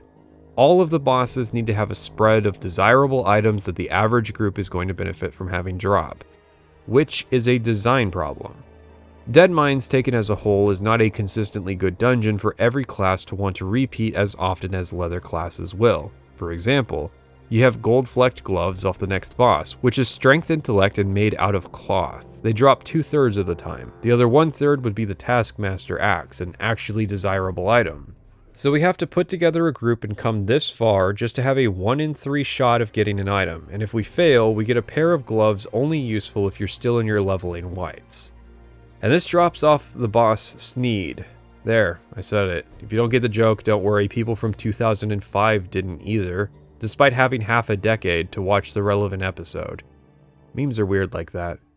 This room also filters out who is paying attention and who is just blindly killing mobs. We're in a mine, and everything so far is pointed to just being a regular mine, when all of a sudden we're passing through a room full of goblin woodworkers, apparently operating at a large enough scale to need heavy machinery. I don't think these guys are just cutting the beams to support the mine. Sneed is also a boss that has 2 phases, as after you kill the Shredder, he pops out to fight you. It's not a tight mechanic though, you actually go out of combat between the bosses and can even start to water up in that gap. Honestly, the hardest part of this room is not getting bored as the tank has to gun pull every single goblin slowly. We get more mine, and then we run into a giant industrial smelter. I like this room, it's both a set piece and a mechanical area. You can jump off the upper ring if you're speedrunning or corpse walking. The guys in it suck though. One of the goblin types stacks a debuff that does some pretty hefty damage, but due to a quirk can be removed by Blessing of Freedom. Imagine spilling molten ore on someone, but them being okay because they're magically countering the part of that slows them down. That's some anime logic. The other type of goblin summons a minion that's almost as tanky as their summoner. This combination of abilities makes actually progressing through this room super slow. Oh, and they're ranged units, so you need to break their line of sight somehow. And they're humanoids, so they flee and pull more. But the bad ideas don't stop here because Gilnid drops some pants. It's pretty rare I find an item on Wowhead that has 0 comments, but this is one of them. The other item, another 1 in 3 chance, is a ring. Already that makes it desirable as it's potentially one of the first many players can find at this level. It's obviously a caster item since it has +6 intelligence on it. But then someone up and put 2 points of agility on it, which means every warrior and rogue that doesn't even need the intelligence is going to want it too because they have no other ring items and +2 agility is better than +0. I never saw this manifest as a problem personally, but it does go to show how bad some of the classic itemization really was. I mean, I think most people will agree on who this ring best benefits, but because of this agility stat that casters don't even really need, suddenly it turns into a debate because hey, that ring does give me +2 melee attack power, so it's a rogue ring. It's not an itemization that encourages particular build creativity. Apparently, however, every attribute was supposed to be useful to every class in some way. The class and game designers kept telling the one guy in charge of all itemization that this was going to be the case. I set those guys up pretty badly. Actually, the guy up. The item designer we had in vanilla would come to me once a week, basically, asking, are you sure that all attributes are going to be equally desirable from all classes? Because that was the intent. The intent was that the game was very flexible in terms of offering something to everybody in different scenarios. It didn't actually work out that way, but that's the goal we strived for. Every time he came to my office, I'd be like, yeah, that's still the intent. To him, that meant, okay, go back and put agility and, agility spirit items on, their set pieces because they might want a little bit of agility. You can blame me for some of the poor attributes on the items because their item designer didn't necessarily want to do those things. He was trying to live up to that intent. I thought the intent was good, and I thought the fact that he did take risks and he did make items that were experimental and not always giving, int stam or whatever. That was actually ultimately a good thing, right? Because you got the talisman and you got the Zandalar charm, right? So you got the bad and you got the good. The goal was probably also to create an environment where every drop was useful to at least 2 or 3 party members. That way, if a group of 5 people who have never run a dungeon do a run, they will consistently get items useful to somebody in the party. If you are going to itemize a dungeon, you need to give 2 or 3 items that people will want in that dungeon, and you really need to avoid placing items that everybody could use.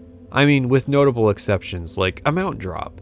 But I mean, we're this far in, and we've had 2 bosses who both have a 1 in 3 chance of dropping an item that people might look for, both of which are useful to far too many classes.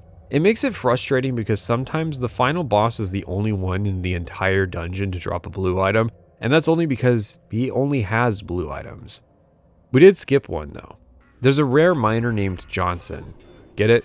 Miner Johnson? It's because small dicks are rare. Rogues do get a brief moment after Gilned though. There's a final stretch of the mine that we pass through before coming to a locked door. Normally you have to find some powder and use this cannon to blast open the door, alerting the enemies beyond. But if you're a rogue and you learned and have been training your lockpicking, you get a rare opportunity to actually show off and use your skill to open the door, which won't alert the enemies. Not that it's a big deal, you still have to kill them to progress, but man, what a good idea. Lockpicking will show up in other dungeons, but none of them change the sequence of events, and they usually have keys players will acquire instead. This opens up into a giant cave with a ship in the middle. Okay, so fun fact. This was originally going to be located in the open world of Westfall. You'd emerge out of the Deadmines to find this area. But the problem they had was syncing this with the open world. Basically, they were worried that players would find the ship with no one on it, because instanced content was a debate in its own right. They also didn't quite know what would happen if players tried to run out of the instanced area. So their end result was to put the ship into a giant cave, in part as a reference to the movie The Goonies. I'm not reading that line. This giant gate at the edge of the cave actually translates to a gate in Stranglethorn Vale, which is pretty cool. The ship is also a reference to a Warcraft 2 unit, the Ogre Juggernaut. We don't know if they built the ship, found it, or took over one that had been worked on. The general assumption though is that once the ship is complete, they'll use it to assault Stormwind. Which is unfortunate because they never actually managed to finish those Stormwind docks in vanilla. Yeah, Stormwind's a weird city, we'll talk about that later. This area is really the peak of this dungeon. It goes from just clearing a cave to suddenly feeling like we're actually assaulting the Defias at their headquarters. I think part of that is that up until now, it didn't really feel like we were fighting a group. It just felt like more of the same that we'd already seen. The huge cave and sudden pirate theme really snaps you back away. Plus, it mechanically improves quite a bit after that goblin section. It's not really that impressive, though. The Defias' response to having their gate blown open is to only send a couple guys. In reality, an adventuring party would be hard-pressed to assault a ship this well defended if the defenders were all aware of our presence. Mr. Smite is probably the best boss in the dungeon, though. He's straightforward, and definitely the first that can't be beaten simply by doing tons of damage. The premise is that he has 2 hidden backup dancers in stealth, who you can't kill without pulling Smite. And at certain intervals, he can stun the entire party to go get another weapon. The adds will still keep attacking though, risking a party member dying since the healer can't heal. So the basic strat is to hold aggro on Smite while the DPS burn down the adds, then fight the boss. You can even counter stun him by using an ability such as Hammer of Justice, right when the phase is supposed to trigger, making him more vulnerable. He's straightforward as far as fights go, but a real test of whether or not your party will be able to handle the ship section. If they can't follow the basic instructions to kill Smite, they are not going to do well on the ship. Mr. Smite only drops weapons though, which would be fine since it fits his theme, but weapons have been most of what has dropped or been useful, and since the only real good weapon he drops is an 18% chance, it kind of deflates the experience of actually killing him. Our next boss is the ship itself. or, well, the pathfinding on the ship. Since it's all humanoid enemies, they tend to run off when entering their fear state, but because they have a narrow band of places to run to, it's a coin toss whether it's going to be towards the part that's been cleared or towards more enemies. The big challenge is seeing this late into the dungeon whether or not you have a tank that can adequately control feared mobs or not. I like fighting our way up the ship, although we never actually get to see inside of it. Captain Greenskin is the next real boss. Greenskin's kind of a weird name for a goblin pirate, given how involved goblins are with piracy in this setting. It's also a word used in Warhammer to describe the Greenskin faction of orcs and goblins. But Warcraft orcs and goblins have no relation, like, at all. Greenskin is a straightforward fight, with his one quirk being that part of his patrol overlaps with part of where players need to path, so you tend to have inattentive players end up pulling him and every enemy between you and him in the process. But luckily, there's a unique way to drop aggro here, which is to jump on this wheel. Mobs can't path to it, so they enter an evasion state and after a while will reset. Normally, pulling mobs in a dungeon means fighting for your life. You generally cannot outrun them. This is an exploit, but they've never fixed it. We can only speculate, but I'd guess that's because they never fixed Greenskin's aggro radius either, because that mistake is just part of the Deadmines experience. I mean, the corpse runs and having your party shatter literally 5 minutes from Van Cleef is also authentic to the vanilla experience, so... Edwin Van Cleef. We meet at last. He's the leader of the Defias, and his plan is fairly straightforward. Build a giant ship, blow up Stormwind. We still don't know why he wants to do this, but it's clear that he's gotten fairly far along on his plan, and it's lucky that the Stout Mantle finally found a crew to take him down. I just hope his daughter isn't watching from the shadows as we decapitate him to take his actual head back as proof of our victory. Van Cleef is a pretty simple fight and somewhat similar to Mr. Smite in that he has stealthed backup dancers, but instead of grabbing different weapons in his phases, he spawns even more adds. Ideally, you kill the adds and then the boss, however most groups wanted to go turbo mode and just focus fire Van Cleef.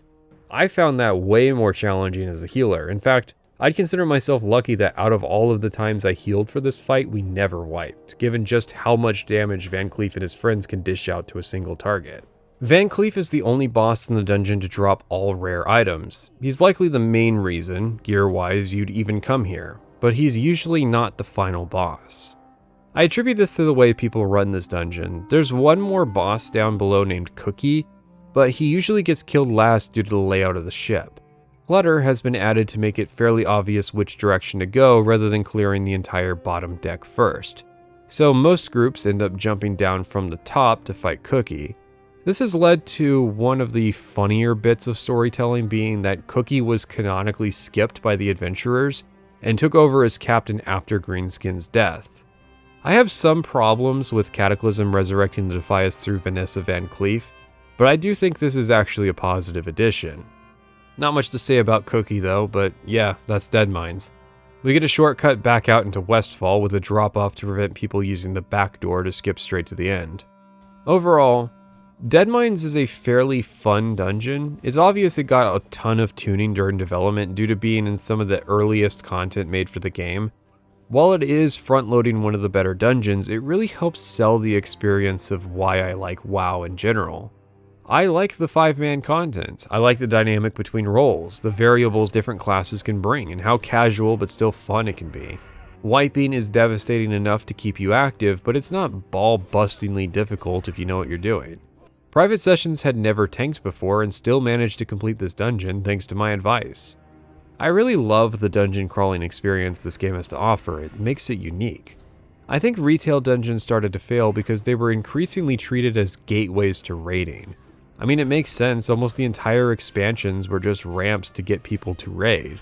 Whereas Deadmines obviously isn't a gateway into raiding, it's a pit stop while we're leveling. Ideally, you'll get some items that improve your combat abilities, enabling you to level faster. If you don't, there's a couple quests you can complete to give you a lot of experience. But there is a big and unfortunate asterisk that has to come. This is the end of my Paladin playthrough. I suppose the significance isn't obvious.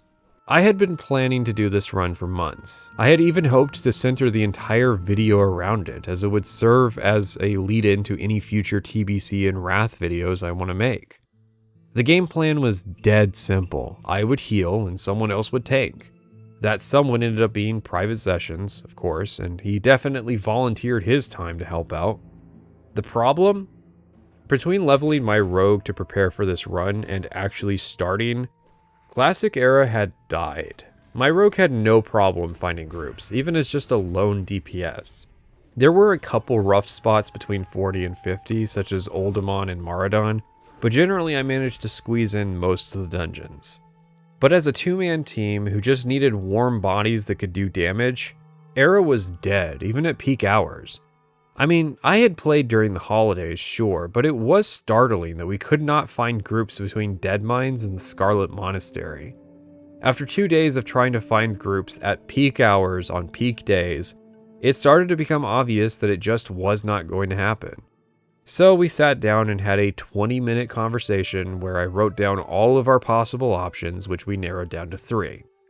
The last was to obviously just quit. We didn't want to give up just yet, though. The second was to try this on the Wrath servers. I knew it was going to be a little different, but Wrath supposedly had 10 times as many players, and cursory glances at LFG showed that there were actually groups forming to run dungeons. Plus, if we leveled on Wrath, we'd be ready for a future video. We failed to account for the Wrath servers becoming Cataclysm servers a few months later. That would have prematurely ended the run. The first option was Season of Discovery. It was going to be far more different than vanilla, but it had 10 times as many players as even Wrath did. Finding groups in SOD was no problem, at least until Phase 3. With our strategy, we could literally have 10 DPS players whispering us within seconds of posting. But an even better reason, SOD was a flash in the pan. I realized this was the type of limited time content that might not ever be made available again. So even if it wasn't 100% authentic to the vanilla experience, I played a mage healer for a shaman tank, so that should tell you about where the bar is. We would at least get to experience the dungeons.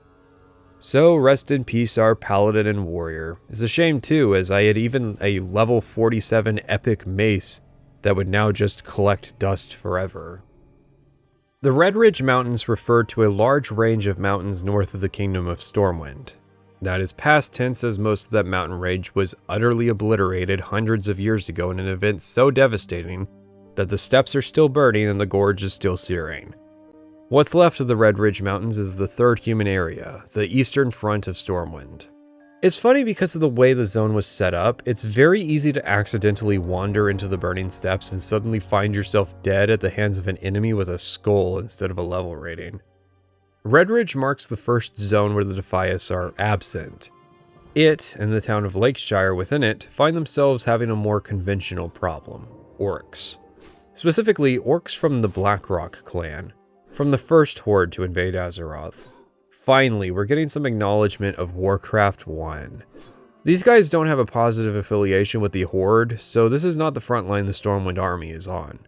Which is a problem since Lakeshire is unreinforced, but still represents a fairly important strategic holdout against the orcs as well as the gnolls native to these mountains.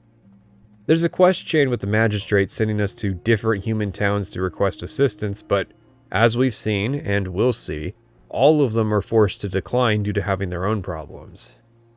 In fact, Lakeshire is the only one of these towns to even have official army support at all. So it's up to us to fill those gaps, which is fortunate as Redridge is full of humanoid enemies primed for assassinations. It's a very smooth area to level in, with some big geographic features to help channel your efforts across the zone. The gnolls in the west are largely just kill quests with an assassination mixed in. At this point, my rogue has enough abilities to really shine in that role. Even though Yowler has backup dancers, being able to pick them off and vanish quickly really cemented just how good it felt to be a rogue. There's also the usual wildlife quests.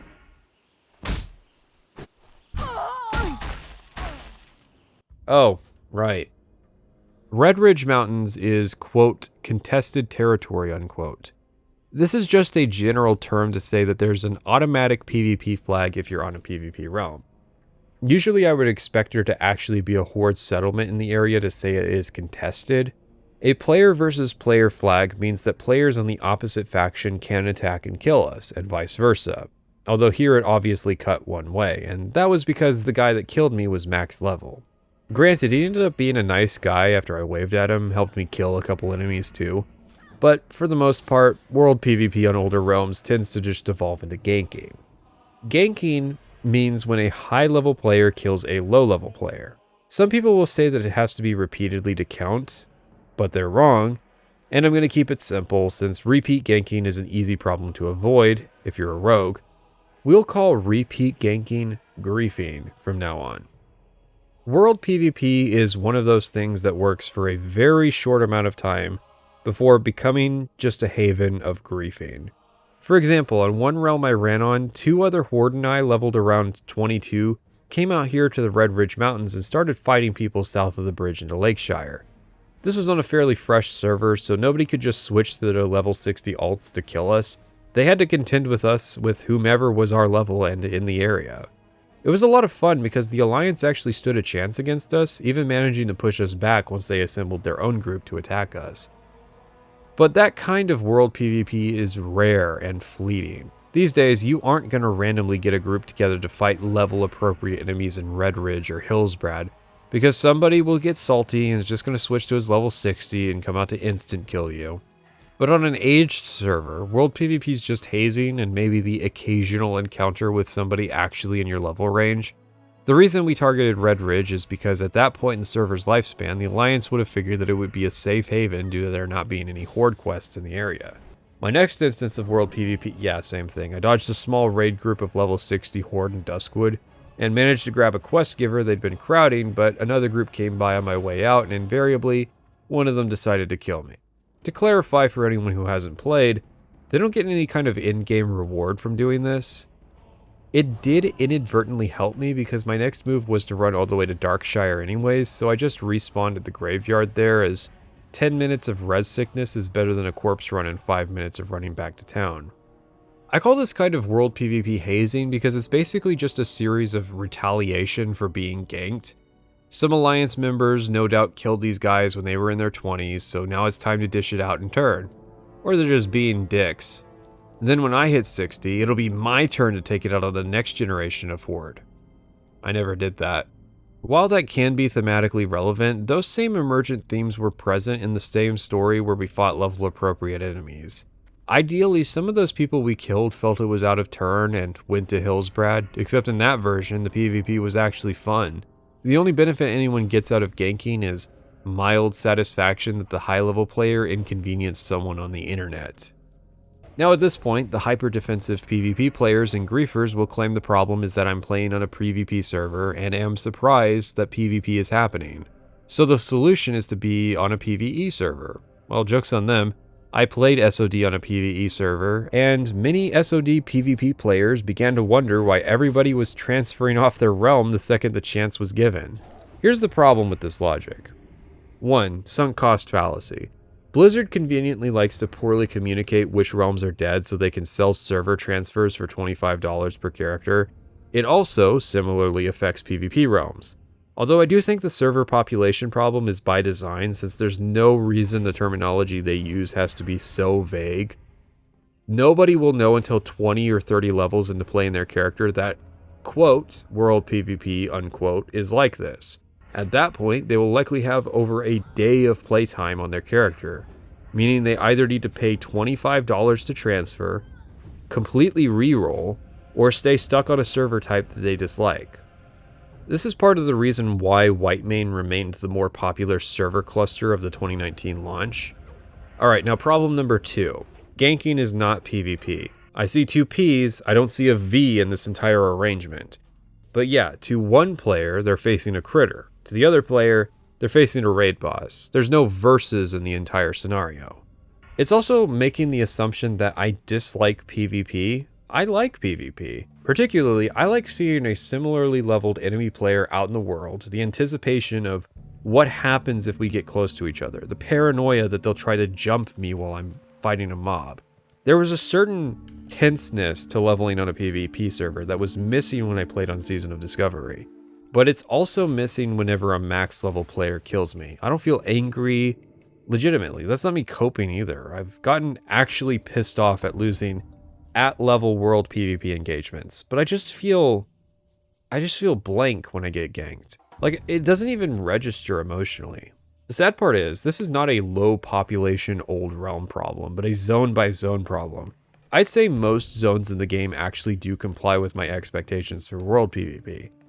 Part of the reason I am writing this is that I came back to my level 30 hunter after a long break and went out to the Shimmering Flats, where I encountered 6 enemy horde players that were at my level and no level 60s.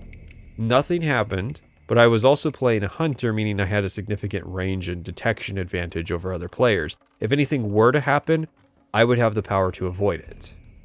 What I like is that it's a similar feeling to playing a Dark Souls game, funnily enough. When you pop a humanity, that carries a certain risk and invitation of PvP happening. You have the same dynamic, the paranoia, the tension, the expectation. Then someone who twinked the soul level system invades and it's like, oh, okay. But actually, Dark Souls is better because theoretically, a normal person with appropriate gear could outskill a twink. You can't outskill a level 60 if you're more than 10 levels below them.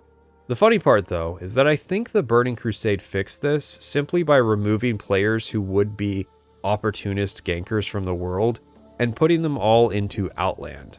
Of course, a lot of PvP players will then point out that flying in Outland was a huge negative for world PvP as well, and yeah, but Azeroth became a lot more fair.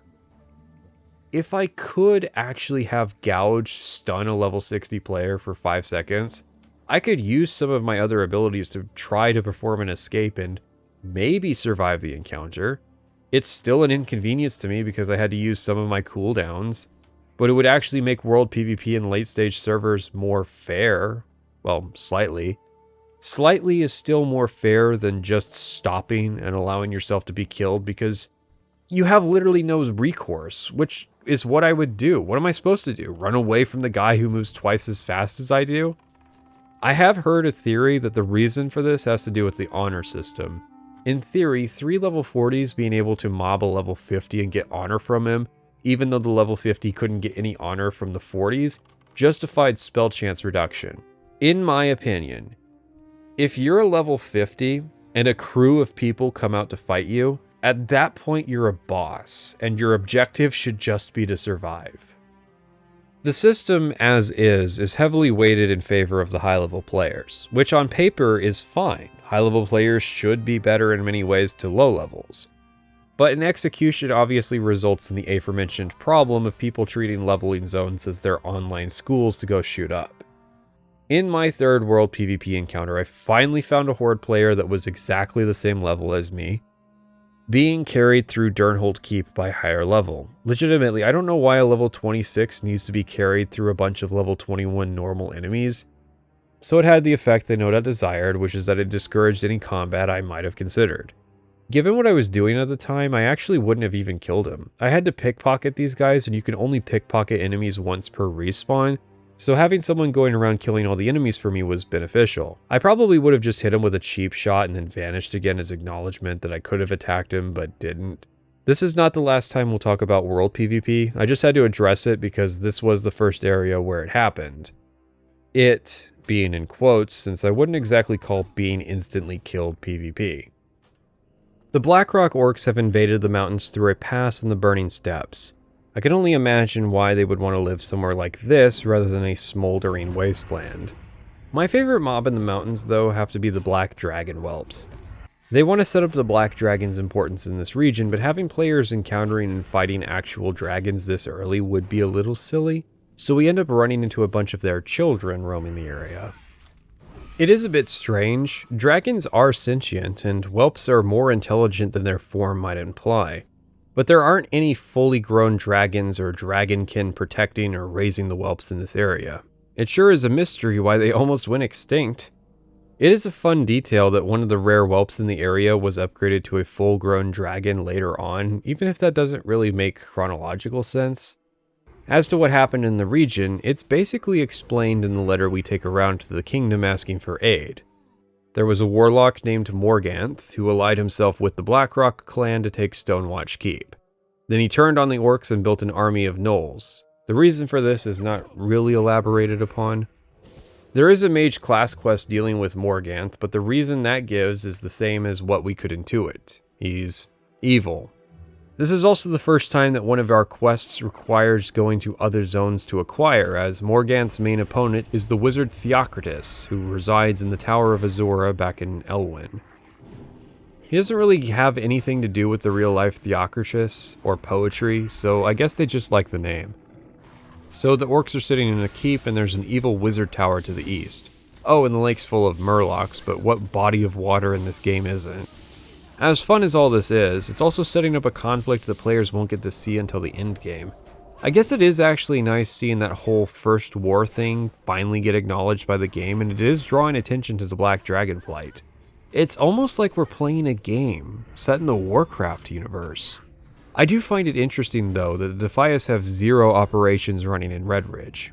It's a weird zone in a few ways. There are also some group quests here to deal with the orcs at Stonewatch as well as Morganth. The orcs are still around after the Cataclysm, somehow, but Morganth apparently died and was replaced by an identical clone. Don't you hate when that happens? Still, one of the guards asked us to do something that we've been asked to do one too many times, to kill someone located in the Stockades. The Stormwind Stockades are a bit of a unique dungeon. Each faction has a dungeon in one of their capital cities, but they didn't really seem too committed to either of these ideas since they both ended up being fairly uninteresting. I imagine this has to do with the semi-exclusive nature of these dungeons, but the dilemma comes from the fact that while these dungeons are exclusive, they're also both fairly low level. If players wanted to see the other faction's dungeon, they could just roll on a different realm and level for a little bit to do so. The prisoners in Stormwind's prison one day started donning Defias masks, most of them probably being members who were captured either during the original riot or over the years. There's also a few other enemies of the Alliance in here, like a Dark Iron Dwarf and a Black Rock Orc, probably just as leads from other zones to get us to run this dungeon. However, the Stockade's most notable detail is really that it's a dungeon people love to use for boosting, as it's right in the busiest capital of the Alliance. I told you we'd get back to this. Boosting is the service of high-level players carrying low-level characters through dungeons in exchange for gold. This is typically done by mages, as they're the most effective class for pulling large groups of mobs and then using their area of effect spells to burst all of them down. I'm going to go out on a limb and say that a prolific boosting economy on a server is a bad thing. I know, shocking take. I mean, it might actually be. Like flying mounts, boosting is a matter of convenience for some players. It's the most efficient way for someone to level an alt, trading easily farmed money for levels at a superior time to progress ratio than grinding that character would result in. If it takes 200 hours to level a character, but it takes far less than that to raise enough money to boost 10 to 60, I mean, I wouldn't really know. Prices vary based on what server you're on, but even at estimates of costing 10,000 gold today, that's chump change for some era players. There are a few problems. First, I would imagine most new players who have heard of Classic might see this and feel the wind get taken out of their sails. Second, it takes potential experienced players out of the leveling content. That's less players in the world, which means fewer group quests and dungeon runs. These do tend to flare up during gaps where people have more time to play, but in the dead seasons between breaks, it's just the vets playing. As a result, leveling dungeons are barren aside from the boosting. Stockades is the tail end of reliably getting pugs for Alliance. It doesn't help that the itemization in Stockades is trash because it's a prison.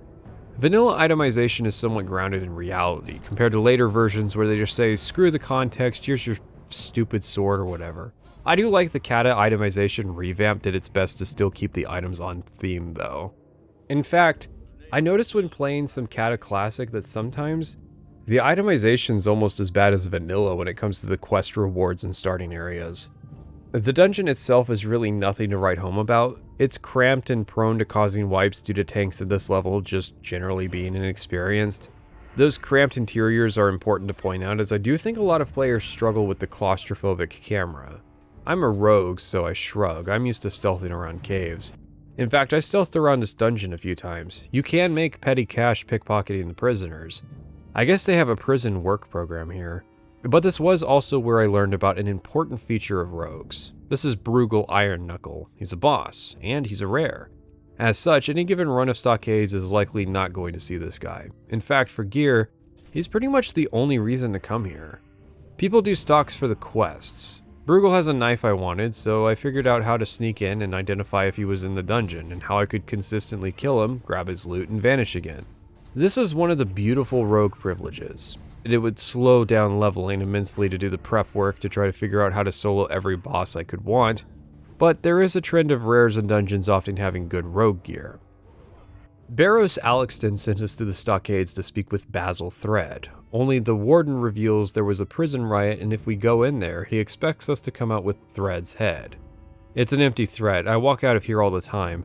In any event, after cutting our way through an army of rioting prisoners, Thread doesn't really have anything to say to us. I guess Barrows has not heard about the prison riot. He tasked the worst possible people to do this, adventurers.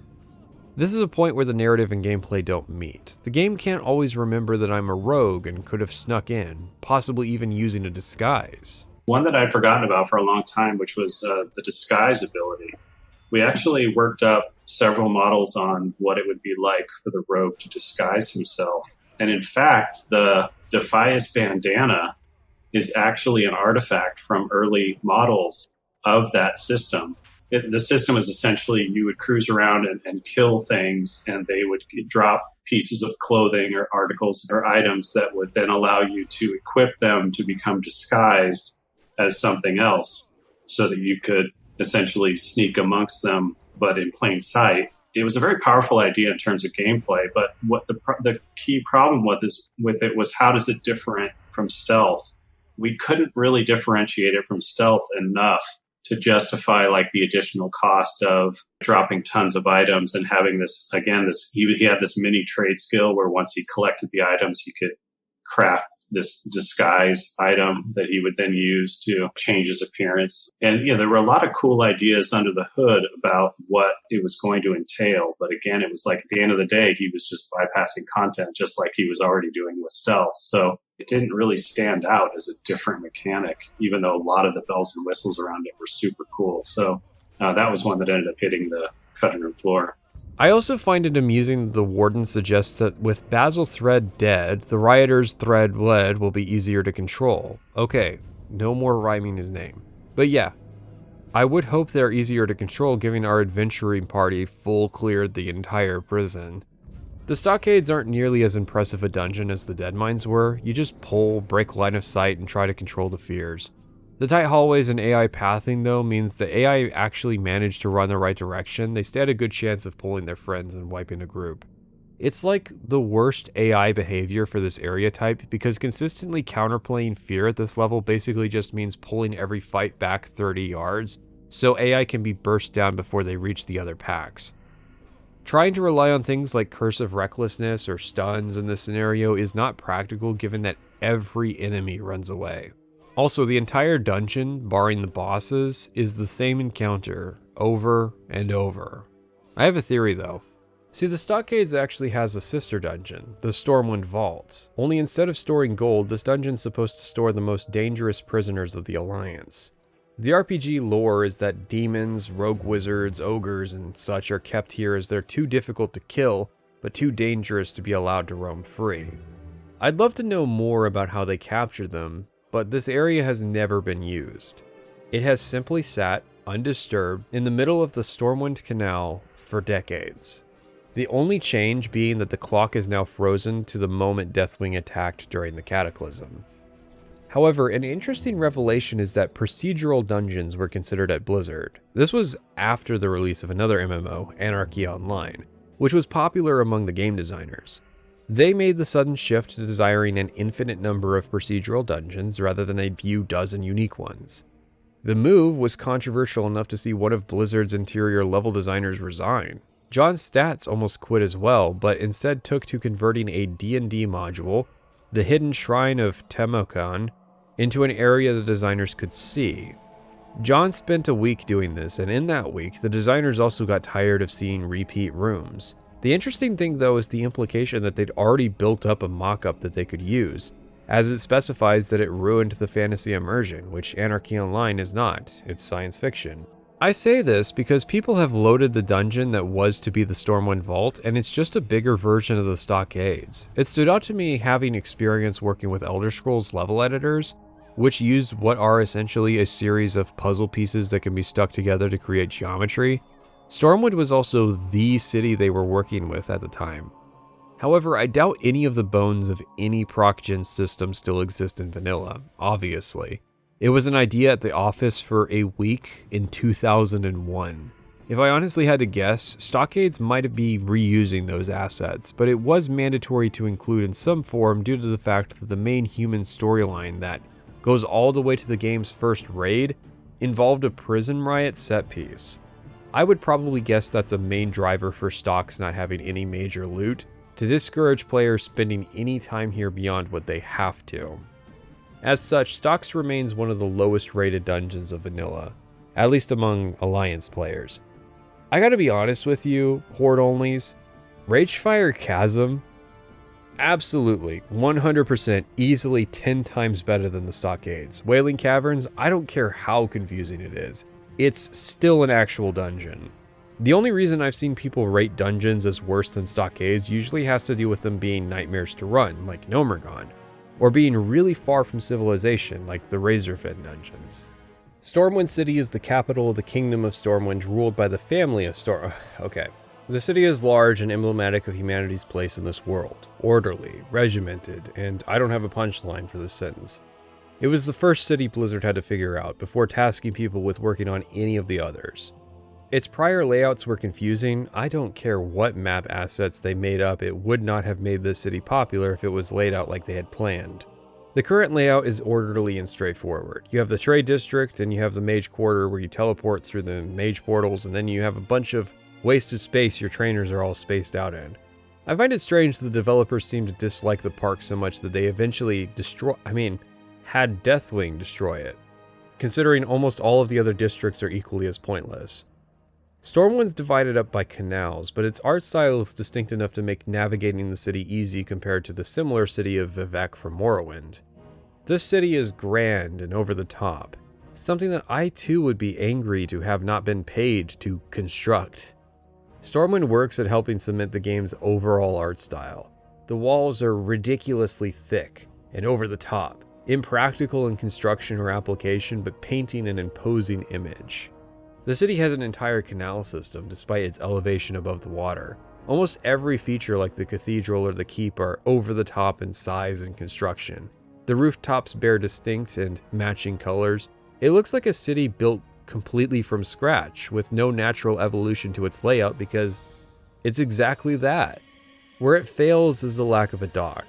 This is an important detail to showcase how the denizens of Stormwind escaped its razing during the First War, and where Stormwind keeps and maintains its navy. And, how Van Cleef planned to attack the city. You would think he knew that they hadn't built a dock. We wouldn't actually see the harbor until Wrath of the Lich King, which was terrible because it meant the Alliance have to fly all the way up to the wetlands to travel between continents, while the Horde have Zeppelin service right outside their capital. Beyond that, Stormwind does have fairly centralized and consolidated services. The Dragon Slayer world buff also drops here, cementing this area as the capital area most Alliance players prefer to use, although Ironforge held that title for a period. Within the keep is Prince Anduin Wrynn, a child who would grow up over the course of WoW's expansions. He is in the recent War Within trailer looking like the just f my shit up guy. Since he's too young to be the king, and the current king is missing, Stormwind's leader is Bolvar Fordragon, serving as regent. This guy is going to be much more important during Wrath, but in the interim, he actually signed an important ceasefire treaty that saw the Horde and Alliance combining arms during the Encourage War. So, in a weird way, despite fumbling one very important bag, he did actually lay the groundwork of political cooperation that would make the eventual combined invasion of Northrend possible, which would lead to the Wrathgate. It's funny because I never really knew that the Wrathgate cutscene was actually paying off this long-running storyline, because barely any attention is drawn to Bolvar prior to Wrath of the Lich King. There's also the Cathedral of the Holy Light, which is basically the capital for wielders of the light. It is kind of awkward coming here as a rogue or warlock in need of first aid training though, but we eventually have to set out to somewhere far less holy. Duskwood is the final area of the Kingdom of Stormwind. It used to be a forest just like Elwynn, both areas being originally labeled as Brightwood. That was until the First War. As a basic summary, the Wizards of Dalaran decided that the planet needed to be protected by a single entity they dubbed the Guardian of Tirisfal, who they would vest their power into to make them an uber-powerful mage. One of these guardians ended up fighting the son of Satan, Mehrunes Dagon, Sargeras, who possessed her womb and future son, Medivh.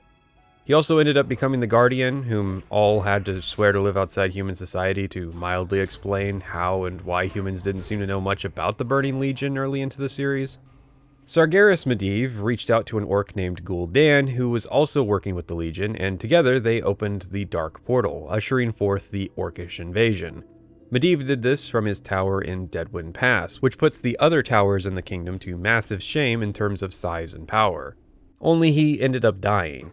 The original lore book for this, the Warcraft 2 game manual, doesn't even specify who it was that slew Medivh beyond a bold Azerothian raiding party, aka the Rider, because Medivh did not exist in the first game and needed to be gone for the second. Medivh's death released all that dark energy within him though, cursing his tower and the area around it into becoming the Deadwind Pass. It, as a zone, does not really have a whole lot going on because it was just supposed to be the site of Karazhan, a raid that ended up getting cut from Classic. But it is just the first of Duskwood's problems, as the tower is host to Black Riders, riding out into Duskwood and causing problems. Nobody really knows what they want because they tend to kill everyone they talk to in their quest. It's a shame though because we never really see the Black Riders in Classic, instead having to wait until the first expansion to see them and inside of the tower. Sadly, TBC didn't add the Black Riders as an occasional random event to Duskwood. It would be really cool flavor to see them riding down the road as a pack of 3 level 60 mounted horsemen. I wrote that before Season of Discovery ended up actually adding its own Dark Rider quest. As we try to help the people of Duskwood, we uncover the layers of what all had gone wrong here. So in terms of least to most dangerous, the Ogres. They're under the sway of Karazhan, but otherwise pose the least danger to the people in this area. It is very rare that Ogres are the smallest concern of anywhere they live. Then you have the Defias. What these guys are doing here is not immediately obvious, but we will be investigating them later on. Then there are the Undead. A couple necromancers have taken to the area now that it is in a perpetual state of darkness, drawn to the large graveyard at Raven Hill. However, the biggest problem are the Worgen. While they are directly a threat, it's the fact that they've turned up here that's the real problem. We uncover through questing that a man named Jitters uncovered an artifact while mining called the Scythe of Elune. Our first reference to this item was that Morganth back in Redridge wanted it. Morganth getting the scythe was treated as a game ender for the entirety of Stormwind, really hinting at its power.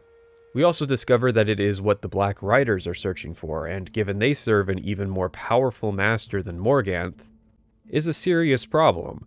However, we get the full picture here. As soon as it was uncovered, it started summoning Worgen. As Jitters ran from the Worgen, it cursed the forest he ran by. The scythe is created from one of the fangs of Goldrin, whom is a literal god. Not just on Azeroth either, apparently. He's implied at points to be relevant to Draenor too, despite that not being how wild gods ever seem to work. He's a god of wolves, hence the connection to wolf people. We'll learn more about the scythe, its origin, and its journey later on in other zones. All you need to know is that it's summoning Worgen, and is the main source of most of Duskwood's problems. It is funny because we never really do anything about it. We just kill a bunch of Worgen on the behalf of Darkshire and call it a day. I don't think there are any connotations right now that the Worgen can infect humans here, like they do in Gilneas, although I don't know why that would not be the case. Duskwood is kind of where plotlines go to die. For example, as far as I can tell, the undead being raised has nothing to do with either of the two major undead factions that exist. Karazhan never manifested in the Classic era. There's also a dormant crater in the middle of the map that is still alive and also has a mysterious portal to another area that was also cut from Classic. Duskwood was problematic. I'm not going to say challenging, but it was problematic just because the world tree is right in the middle of the damn zone, and it screwed up the flow. The quest designers, the mob designers did a really good job dealing with that giant nuisance right in the middle of the zone, but it did cause problems. Ironically, it's the Defias that are in this area for no reason that actually have a narrative through line. See, after the Stockades, it was suggested that the riot was started due to a mysterious visitor Basil Thread was receiving. We take this information to Barros Alexton, who in turn sends us to Master Matthias Shaw. This is a weak area of the storytelling because this quest has no way of acknowledging our various prior services for Shaw as a rogue, which is a shame as this is totally a rogue storyline. Shaw sends us to Elling Trias, an agent posing as a cheese vendor. The man that started meeting Thread used an alias, but Shaw sees through this and knows he works for a noble named Lescavar. So Trias sends us up to the castle to spy on a meeting Lescavar has where he admits his involvement with the Defias, and then we assassinate him. Told you it was a rogue story. So, to be clear here, a Stormwind noble was conspiring with the Defias to organize a second riot in the city, conveniently as soon as we were to seek out Basil Thread to question him as to Edwin Van Cleef's motivations. There also happened to conveniently be representatives of the Dark Iron Dwarves and Blackrock clan mixed in with this group. We take the report of this conspiracy to Lady Katrana Prester, who is the third most powerful person in the kingdom. We get a really good ring for all this work since it involved a lot of running around. However, it does not stop there. During one of our visits to the Cathedral of Light to get first aid training, we get a quest from the altar boy requesting we speak with a bishop in Stormwind Keep. Turns out he is the Church of the Holy Light's representative in the government, and he wants to investigate a missing diplomat. This eventually leads us back to Trias, who sends us up to his contact in Darkshire. We get sent out from there to investigate the Defias activity in the area. Turns out they have information on a plan set in place to kidnap this diplomat. Plan A was to kidnap them from Stormwind, but when that failed, Plan B was to kidnap them on their way to the other continent. We follow up on a lead of a name that takes us to Old Town and dealing with an ambush. These were the guys that were used and failed to complete Plan A. This sends us up to Minithil Harbor in the wetlands, where after beating down a guy eavesdropping, we discovered that it is not a diplomat who is missing, it's the king. That's why we spoke to Lady Prestor and not, the king of Stormwind. His ship was attacked en route to Theramore, which, man, we haven't really talked about it. Basically, following the gamer moment that was the destruction of Lordaeron, a mage named Lady Jaina Proudmoore of Coltiris took as many survivors as she could and established a small kingdom on Kalimdor. Jaina had negotiated peace with the Horde, whom had settled to their north, but her father and Coltiris at large were not happy about the escaped Horde and triggered a small war. This resulted in her father's death and Jaina becoming the ruler of Theramore. They're now part of the alliance with Stormwind, and Theramore represents one of the alliance's major strongholds on Kalimdor. The king, Varian Wrynn, was on his way to Theramore to meet with the Horde's warchief to discuss peace in our time, and that's when and why his ship was attacked and he was kidnapped. This little questline brings up references to Wrynn's kidnapping involving creatures, in quotes, and references black dragons whom happen to live near Theramore. Man, how weird. It ends with us meeting with Lady Proudmoore and being awarded a not-as-neat ring for the effort. You could, at least if you're a higher level, actually find Varian Wrynn in the game for a few patches. This was probably yet another cut plot point from Classic, which is funny because we talked about the storyline as something that was not cut content. It's the most feature complete of the Duskwood plotlines in Classic, and even it ends up on the cutting room floor. Still, it is valuable in giving us a full picture of the Defias Brotherhood. That they weren't all just pawns of Van Cleef and his revenge, that they answered to a higher power in the Stormwind nobility, and one of their plots to destabilize the kingdom actually managed to work. Because Varian did not meet with the Horde, peace between the factions was never worked out. That's the whole reason I was killed by members of the Horde earlier. But why is Duskwood the land of cut plot points? Basically, development.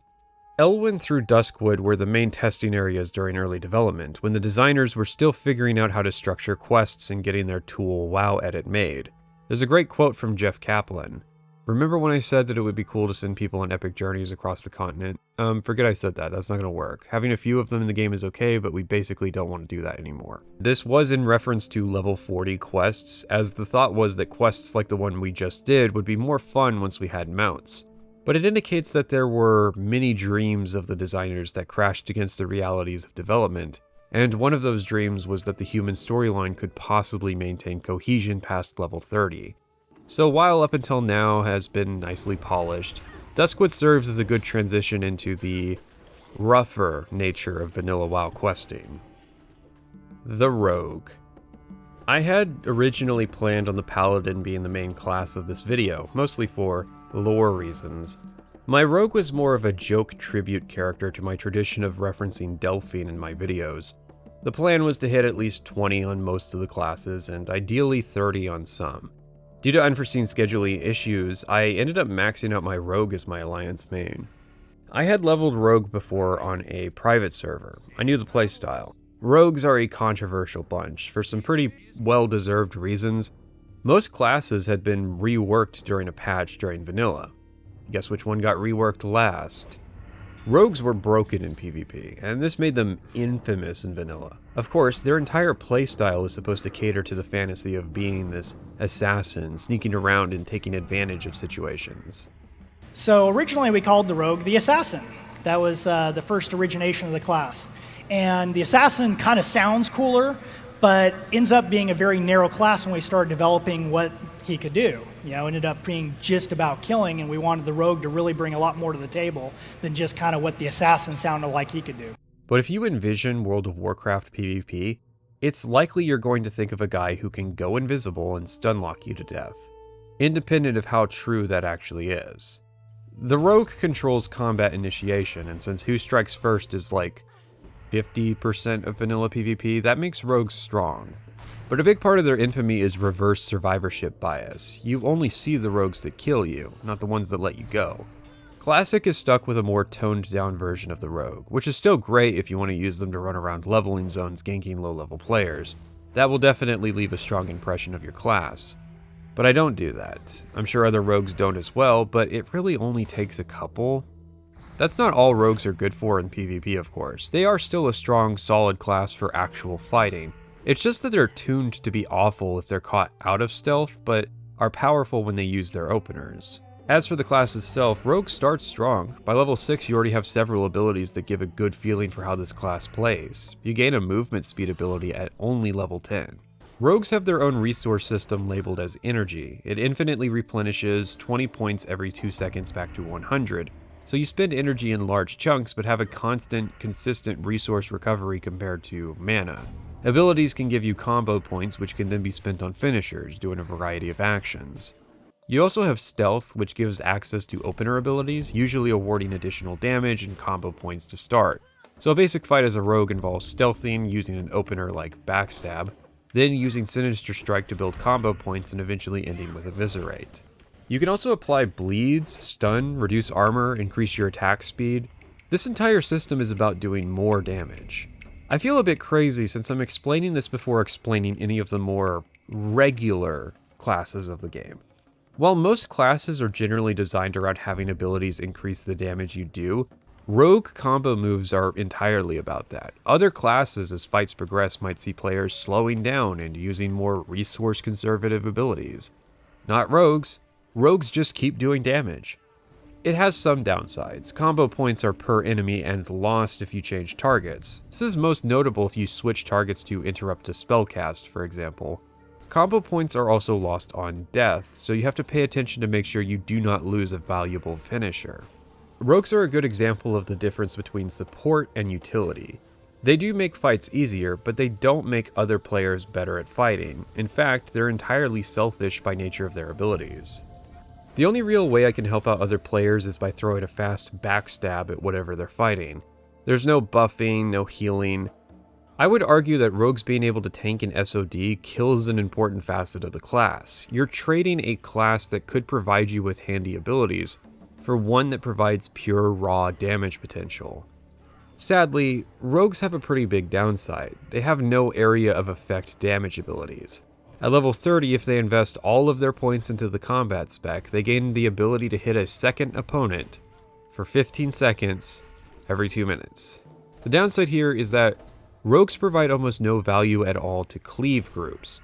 Those are groups that use AoE effects to take down large amounts of enemies all at once. A rogue in that situation will just chip away at 1, while all the other DPS provides 10 times the value. Cleave effects can easily outpace the rogue's damage, meaning that niche the rogue is filling is not as strongly valued. At level 16, rogues gain lockpicking, and at level 20 they gain access to poison. Lockpicking is a straightforward skill. Probably its most unexpected facet is the fact that it has to be leveled like a weapon skill. While they are akin to professions, you cannot max out your skill in brackets. You can only gain 5 additional points in both skills every time you level your character. Locks have values, and if you haven't trained, you won't be able to pick them. I'll never live down being a few points short of unlocking a chest in Scarlet Monastery. There are places around the map where you can level lockpicking, but you can also find lockboxes in the pockets of humanoids and sometimes as drops. This provides the rogue with a marketable skill, especially in a game where some dungeons require keys.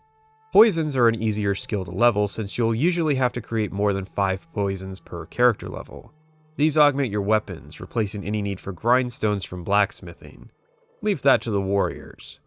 Poisons can be used to instantly do damage or apply a damage over time effect. You can reduce healing a target receives or increase casting time of targets, and you can slow them down. All of these have different utility value based on the situation and whether you're in a dungeon or fighting other players. From there on, it's simply a question of whether you're a swords rogue or a dagger rogue. I preferred swords due to the fact that I quested a lot, but they also did a ton of damage in dungeon environments. Daggers are better due to chain backstabbing, but requires consistent group content as, you have to be consistently behind an enemy to stab their backs. However, up until level 20, rogues are just leather warriors. It can be miserable, but it's crazy how much 5% extra chance to hit changes how good it feels to play rogue. I didn't take riposte at 20, but I have before. It's a great ability for questing. Rogue just keeps getting better the higher you level. They're also one of the most vulnerable classes to weapon upgrades. You feel the progression when you get a new sword, but inversely, you can also feel your weapons falling off every time you level up and face slightly higher level enemies. Rogues also somewhat require you to actually use secondary professions like first aid and cooking. They're so strong against humanoids who drop cloth that it doesn't make sense not to use bandages, but it can result in multiple encounters being a bit of a grind. I do love gouging enemies mid-fight and then instantly bandaging to recover. It's like crack to me. People list this as a downside, but personally, I think it's more than fair given we have no innate healing abilities. Once you hit 40, the class really just skates on its existing abilities and whatever gear upgrades you get. The selfish design doesn't quite pan out. When groups are forming, there's no innate way to sell your skills beyond asking groups to look at logs you've taken. Being consistently the highest DPS in every dungeon leveling group did not build a strong portfolio for the later game. From my experience, rogues were overpopulated in the endgame. If I wasn't running with someone I knew, finding groups was just a straight up dice roll. I do wish I had leveled a class with more utility value to offer. If my niche is doing damage and you need gear to do big damage, then how do you get the gear? I can see why some people said that rogues are a luxury alt people have, not really viable as your main character. It's because people have to outright buy all of their rogue gear through GDKPs. I was lucky to even get into groups. One of the most common rejection messages I would get was that they already had one or more rogues. And what groups I did get, I was lucky for there not to at least be one other rogue to compete with for gear rolls. And even if I did find a group, there was unironically a small chance that I would get wordlessly kicked in favor of a mage. But the best part, this class is kind of terrible at making money in a post-inflation economy. Rogues have a few niches they can exclusively fill, but otherwise can't generate the revenue they need to actually buy their way up the ladder. After our antics in Stormwind, Matthias Shaw sent us north to go join the Assassin's League. This one's a bit of a weird quest. You get it at level 24 if you are a rogue, and for Alliance that means trekking far north into Lordaeron. We have to first take an underground train from Stormwind Ironforge, then cross through Dun Moreau and Loch Modan into the wetlands. From there, we cross the Thandal Span into the Arathi Highlands, which is populated with mobs in the mid-30s. Surviving that, we end up in the Hillsbrad Foothills, a Horde leveling area at the same level we are.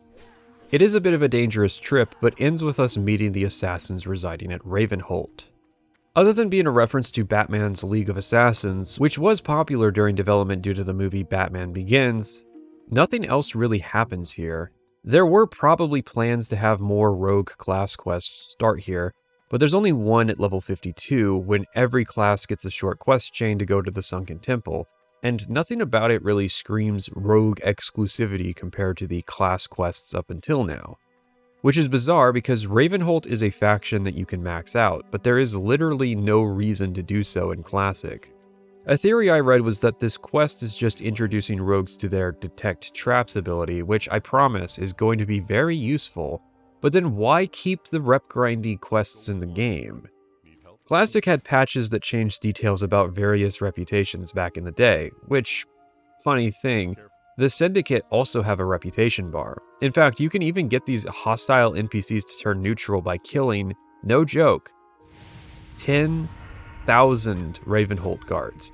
They did seem to buff this grind down to just 2,000, but I will point out that the guards are level 50 and the highest level member of the Syndicate is 40. So there's no upside to doing this. I mean, the theoretical upside is being able to quest around the Syndicate without them being hostile, but that's pointless if you're going to be 10 plus levels above them anyways. But even crazier is that rogues can theoretically max out both reputations, becoming friendly with both groups. You just need to steal tons of emblems from the Syndicate, then use them to keep your reputation with Ravenholt above neutral as you slowly kill the guards. So, what the fuck? WoW has a faction reputation system, and the system's capable of allowing players to pick sides with the factions, raising one's rep while lowering the others. And the key to that is that you can flag some factions as at war, allowing you to kill their NPCs. However, this actually being implemented anywhere functionally is a whole other story. Most factions that you can flag as at war, there's no reason to do so. But that wasn't always the plan. There was actually going to be instances of two-sided conflicts where the players would have to pick a side. For example, the Argent Dawn was going to be at war with the Shadow Council. Presumably, you would be able to pick one of those factions and raise their rep by killing the other. But that never manifested, and all that remains of that idea is that you can pointlessly kill Argent Dawn NPCs, and some of their guys are in weird places in Classic tied to the Shadow Council. It's definitely a weird introduction to Lordaeron. Granted, the real introduction is to roll as a character who starts here, but I did mention earlier when talking about humans that some stuff went down here between the Second War and today. The Assassin's League sends us down to Durnhold Keep to pickpocket Syndicate emblems, as without their emblem they get fired or something. I bring that up because Durnhold Keep is actually where the Third War started. In the north of Loch Modan, an orc infant was found by a human. This man took the infant with him back to his home at Durnhold Keep, and named the child Thrall. Thrall is an Old Norse word, referring to Europeans whom had been captured as prisoners of war and taken back to Scandinavia as slaves. Thrall was raised and used as a gladiator by the man who ran the internment camps following the Second War. Did I mention that was the outcome of the orcs who had stayed behind to cover the Horde's retreats through the Dark Portal? I mean, what were the options? They couldn't be sent home, a lot of people died closing that portal. They certainly wouldn't have been allowed to resettle one of the kingdoms they razed to eventually turn into a future threat. Looking at you, Dragon Maw and Blackrock clans. King Greymane of Gilneas called for their extermination, and then withdrew from the alliance when everyone else said no. I feel like that fact doesn't get brought up often enough. Like, of the kings from the Second War, Gen Greymane is actually still around despite his gamer moment. It was decided that the orcs should be imprisoned, I guess indefinitely and totally not just until the humans could be punished by the orc fetishist writer. It's just one of those sad story moments. In fairness, the gladiator scheme was the least bad way to imprison them. Think about it, you have this bloodthirsty pseudo-demonic warrior culture that you now need to house and feed. So they need to at least do something. They could have sent them to the salt mines, but they decided to use them as entertainment in a way that actually aligns with their culture. And I'm just saying, a lot of this falls on a certain hooded character who could have told the humans about Kalimdor at any time, but decided to wait 10 years until he could manipulate and use the orcs for his own purposes. All I'm getting at is Lordaeron should not have been punished karmically for this. Thrall, the orc child, was a capable fighter, but also educated. Thrall was unique in that he was an orc whom had lived his entire life on Azeroth and knew almost nothing of orcish culture, and so one day, Thrall escaped Durnhold and sought out his people. The orcs were split up in different areas. Some were in camps, others were hiding in the Alterac Mountains. However, Thrall took learning about his culture to the extreme as new facets of it were written into existence before his very eyes. Actually, before they picked up the dark arts and warlock stuff, they were a peaceful, honor-bound race that practiced shamanism and were in harmony with the elements. But such arts were forgotten thanks to Gul'dan. Even though Gul'dan's whole grift started only a decade before the First War, yeah, let's just say the orcs were a square peg that was slammed into the round hole until it broke through. It really is crazy how much they focused on the orcish origin story when it's clear that should have been left intentionally vague if the cake they wanted was that orcs were not always comically evil. So Thrall went out to meet with the elements and immediately got approved to get his shaman card. In fairness, that I can actually buy. There's almost no relevant cultures in the Eastern Kingdoms practicing shamanism that aren't trying to just enslave the elementals. Thrall was probably a huge breath of fresh air in the elemental world. Well, not just air, since he mastered all four and became the Avatar. Green Jesus. Then, after training to learn how to use those powers, he was approached and challenged by a stranger who turned out to be the current war chief of the Horde, Ogrim Doomhammer, who somehow knew Thrall's true identity. He was the son of Durotar, who himself was chieftain of the Frostwolf clan. So yeah, Thrall really had a ton of stuff going his way. He was made the second in command of the Horde. They went around liberating camps like Durnhold, gathering up as many orcs as they could. In one of these attacks, Doomhammer was killed and Thrall took up the mantle of War Chief. Then he attacked Durnhold directly, destroyed it, and issued Lordaeron an ultimatum. Give them land or prepare to fight an even stronger Horde. I find that part really funny, because there's no way Thrall's Horde was stronger than the Horde from the Second War. That incarnation of the Horde had military allies and more access to magic, and Thrall should have paid special attention to that part of the history where the orcs are not allowed to win wars for very long. If I was in his shoes, I would try to become as plot irrelevant as fast as possible. This is when Medivh enters the story. You're probably thinking, did he not die? The answer is yes, kind of. Dying was important since it freed him from his possession and actually allowed him to do his job for once in his life. It also let him get revenge on the Burning Legion for possessing him. He contacted Thrall and basically said, yeah, some serious shit's about to go down here. You should probably leave Lordaeron ASAP. Good to see that Medivh repented for his sins of using the orcs as a weapon for the Burning Legion by immediately using the orcs as a weapon against the Burning Legion. And that is a nice segue to talking about the next person who also finally decided to do their job, Ner'zhul. Ner'zhul was the leader of the Horde, specifically during the part where the Alliance were closing the Dark Portal from the inside. He was so woefully ineffective as a leader, his big plan was to make more portals that they could flee through due to how badly they were losing. Those portals would destroy Draenor, and as soon as he went through, his forces were captured and he was tortured to death by the Burning Legion. See, they wanted the orcs through Ner'zhul and Gul'dan to defeat humanity so that the Burning Legion could then invade Azeroth. Gul'dan was very dead at that point, so Ner'zhul had to be punished for failing. Then his soul was placed inside a helmet and chucked at Azeroth to finish his mission. And by God, if Ner'zhul wasn't more effective as just a fucking helmet than he was as an orc. Maybe orcish failures rooted in their physical form and is not tied to their souls.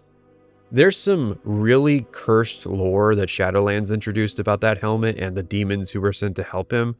Let's just say I greatly prefer when the Helm of Domination was a thing created by the Burning Legion and not what they wrote in Shadowlands. Ner'zhul from here on is an entity called the Lich King. We'll call him Lich Zul, as that will prevent confusion in a bit. What exactly did Lich Zul do that was so effective?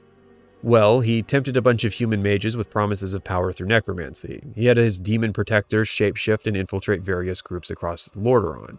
Then, right as the orcs were leaving the continent, he had his Cult of the Damned start infecting towns with poisoned grains that would give the people a plague that turned them into zombies.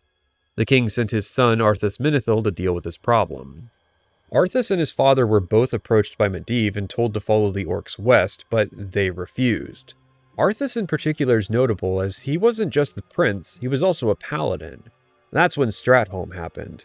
Stratholme was a stroke of strategic genius. The cult had infected the entire city with the plague.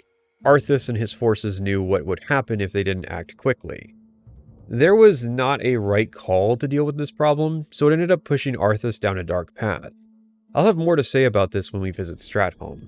What you need to know is that Arthas became a Death Knight in the service of Lich Zuul, killed his father, and took his place as King of Lordaeron, and the entire kingdom then experienced the zombie apocalypse. The next phase of the plan was for Arthas to lead the undead, called the Scourge, into the land of the High Elves so that they could use their Sunwill to resurrect Kel'Thuzad, the leader of the Cult of the Damned that Arthas had slain prior to Stratholme. That's another major kingdom down. Then he went to the Alterac Mountains to wipe out any Blackrock orcs that remained there, probably as revenge on Lich Zuul's part, used their connection to a portal to speak with a demon lord to get instructions on how to summon him. Then they marched on Dalaran and stole the Book of Medivh to summon Archimonde. At this point, Lich Zuul's job was considered done, but Lich Zuul was not done with his own plans. See, Lich Zuul was just pretending to serve the Burning Legion. He was actually still very mad about that whole being tortured to death thing. So he had Arthas undermine the Legion's invasion of Kalimdor, getting Archimonde killed by the joint alliance of humans, orcs, and elves in the region. Then Arthas came back to Lordaeron. At this point, the name of the game was just killing all the demons who had been left in charge of running Lich Zuul's operations. But there was a problem. Lich Zuul's power was diminishing now that he was independent of the Burning Legion, and he was losing control of some of the undead. So Arthas had to go fix that issue, which he did by equipping the helmet and merging himself with Lich Zuul into a new entity, the Lich King. The proper Lich King, which is a fusion of the former Lich Zuul and Arthas. And that's where we come back to WoW. One of those undead Lich Zuul lost control of was a banshee named Sylvanas Windrunner. She was a high elf general charged with protecting her homeland that Arthas had slain and resurrected. She took advantage of her situation to ally with one of the demons, gathered up as many undead as she could, and started her own faction with a mission statement of revenge against Arthas and the Scourge. Oh boy. The Forsaken. There's a lot of groups in WoW history that have had it rough in terms of treatment by Blizzard, but the Forsaken are definitely up there. So you might be wondering why they're called that and not just the Kingdom of Lordaeron. The name has two meanings: the undead forsaken from the Scourge, and the humans forsaken from the Alliance. Sylvanas apparently did send emissaries to Stormwind, they just never returned. I find this to be painful information. In fairness, if the Alliance was smart and operated like a real faction, they would have won the entire setting already. Almost every new playable race would canonically go to the Alliance if it wasn't for Schrodinger's racism. So let's be upfront. The Horde needed a fourth race, and they needed a capital in the Eastern Kingdoms. The Forsaken unfortunately fit both of those criteria. So now we have to live with the knowledge that the humans saw the undead, went, human resources, and Sylvanas, dejected, decided to ally with a group of people whom had also tried to invade her homeland. Still, it's better than, say, the High Elves randomly joining the Horde. The High Elves will indeed be randomly joining the Horde in the Burning Crusade. Sylvanas specifically went to the Tauren, given that the High Elves tend to have a stigma against orcs and especially trolls. What's funny is that one of the characters in particular who approved the Forsaken joining the Horde was Magatha Grimtotem. Yeah, the Grimtotem leading an ethno-nationalist group of cow people who will be fighting as enemies in Kalimdor. That's who sponsored the undead joining the Horde. But I mean, joining the Horde isn't the worst thing. They are the better faction after all. Rather, what's rough about the Forsaken were gradual changes to WoW's storytelling over time that decided that you could sufficiently tell the story of an entire faction by simply telling the story of their leaders. Now, hold off on that pause button, retail players, for this next sentence. Unfortunately, Sylvanas Windrunner is the leader of the Forsaken. I don't really want to tangent too much about Sylvanas' treatment in the later expansions, mostly because she's actually pretty fine to good in the classic era. True, she really didn't have much going on in vanilla, but when the story did start to give her some attention in TBC and Wrath, it wasn't horrible. And hell, it was in the context of the Forsaken actually operating independently of their leader. It fits. They're outcasts. Their leader is an outcast even among the people she's leading. She leads the former humans of Lordaeron despite having no connection to those people or that kingdom. The problem is that switch up in storytelling. See, if you decided that human storytelling was going to fall on the shoulders of Varian Wrynn and his son Anduin Wrynn, it at least makes sense. Varian was a human warrior, Amenduin's a human priest, Thrall's an orc shaman, etc. Most of the characters are representative in some respect to their race and class. RIP warlocks, who are best represented by Gul'dan. Sylvanas is an undead high elf ranger, a combination of unplayable character race with an unplayable character class that is a hybrid of a rogue, hunter, and shadow priest. Players literally cannot see themselves represented by this character, and that was fine as long as the storytelling handled both faction leaders and faction storytelling separately. I feel for the undead players screaming from the sidelines, "This woman does not speak for the rest of us." Like the multiple times Sylvanas betrayed basically everyone in the setting, the Forsaken were left in an awkward position. As a faction, they represented a slowly diminishing race that cannot reproduce and generally lead miserable lives that causes them to hate everyone else. Some of them would even say that all of humanity are the scum of Azeroth. They've got a bone to pick with the living, either out of jealousy or a simple pragmatic desire to keep going. Some of them are interested in undoing the damage done to them, and others want to inflict that damage on others. The Forsaken as a faction in Classic are pretty cool. They're in service to the Dark Lady Sylvanas, and they show her some reverence. That too makes sense, at least as both an alliance of gratitude and a debt the Forsaken owe her for freeing them from the Scourge. Again, I don't hate the vanilla version of Sylvanas. Tirisfal Glades is the starting area for the undead. It's a neat, spooky forest. Oh, we already did Duskwood, though. Anyways, the name is significant in the Pantheon, but for a long time it was always something that had just been hinted at in the background. The good old days. We wake up fresh from the grave. The Forsaken have an entire operation in Death Knell for gauging if the undead are Forsaken or Scourge, and we, just moments from failing, managed to get up. So, during development, there was a bit of confusion about the Forsaken. Remember that WoW was developed concurrently with Warcraft 3, so a lot of the lower level devs did not know the distinction between the Scourge and the Forsaken. There were even arguments from the game design director, Alan Adham, that perhaps the Scourge should be the playable faction. It was Chris Metzen who had to stick to his guns with the Forsaken. One of these design decisions described has to do with their buildings. See, because many devs thought they were Scourge, they were set to inherit the Scourge buildings from Warcraft 3. But to help distinguish the two, as well as save some development time, they instead opted to reuse the human buildings with burned out variants instead. The one exception to this was the Undercity, which was created independently of their buildings. The city was even named Necropolis during development, something that a quest in the game still accidentally refers to. Death Knell tries to capture what the major threats to the Forsaken are, obviously first and foremost being the Scourge, although here it is simply just a horde of shambling zombies. Obviously not a big threat if you are already yourself a zombie. Then you have the Scarlet Crusade, surviving members banded together on God's mission to kill the undead, real or otherwise. And finally, the true threat, giant spiders. Oh yeah, I should say for the record that I played my Horde characters in Season of Discovery. So if it looks like random overpowered retail abilities have snuck into Classic, that's why. Still, we get a real feel for the conflicting parts of Forsaken identity. A mix of misanthropy, justified and unjustified.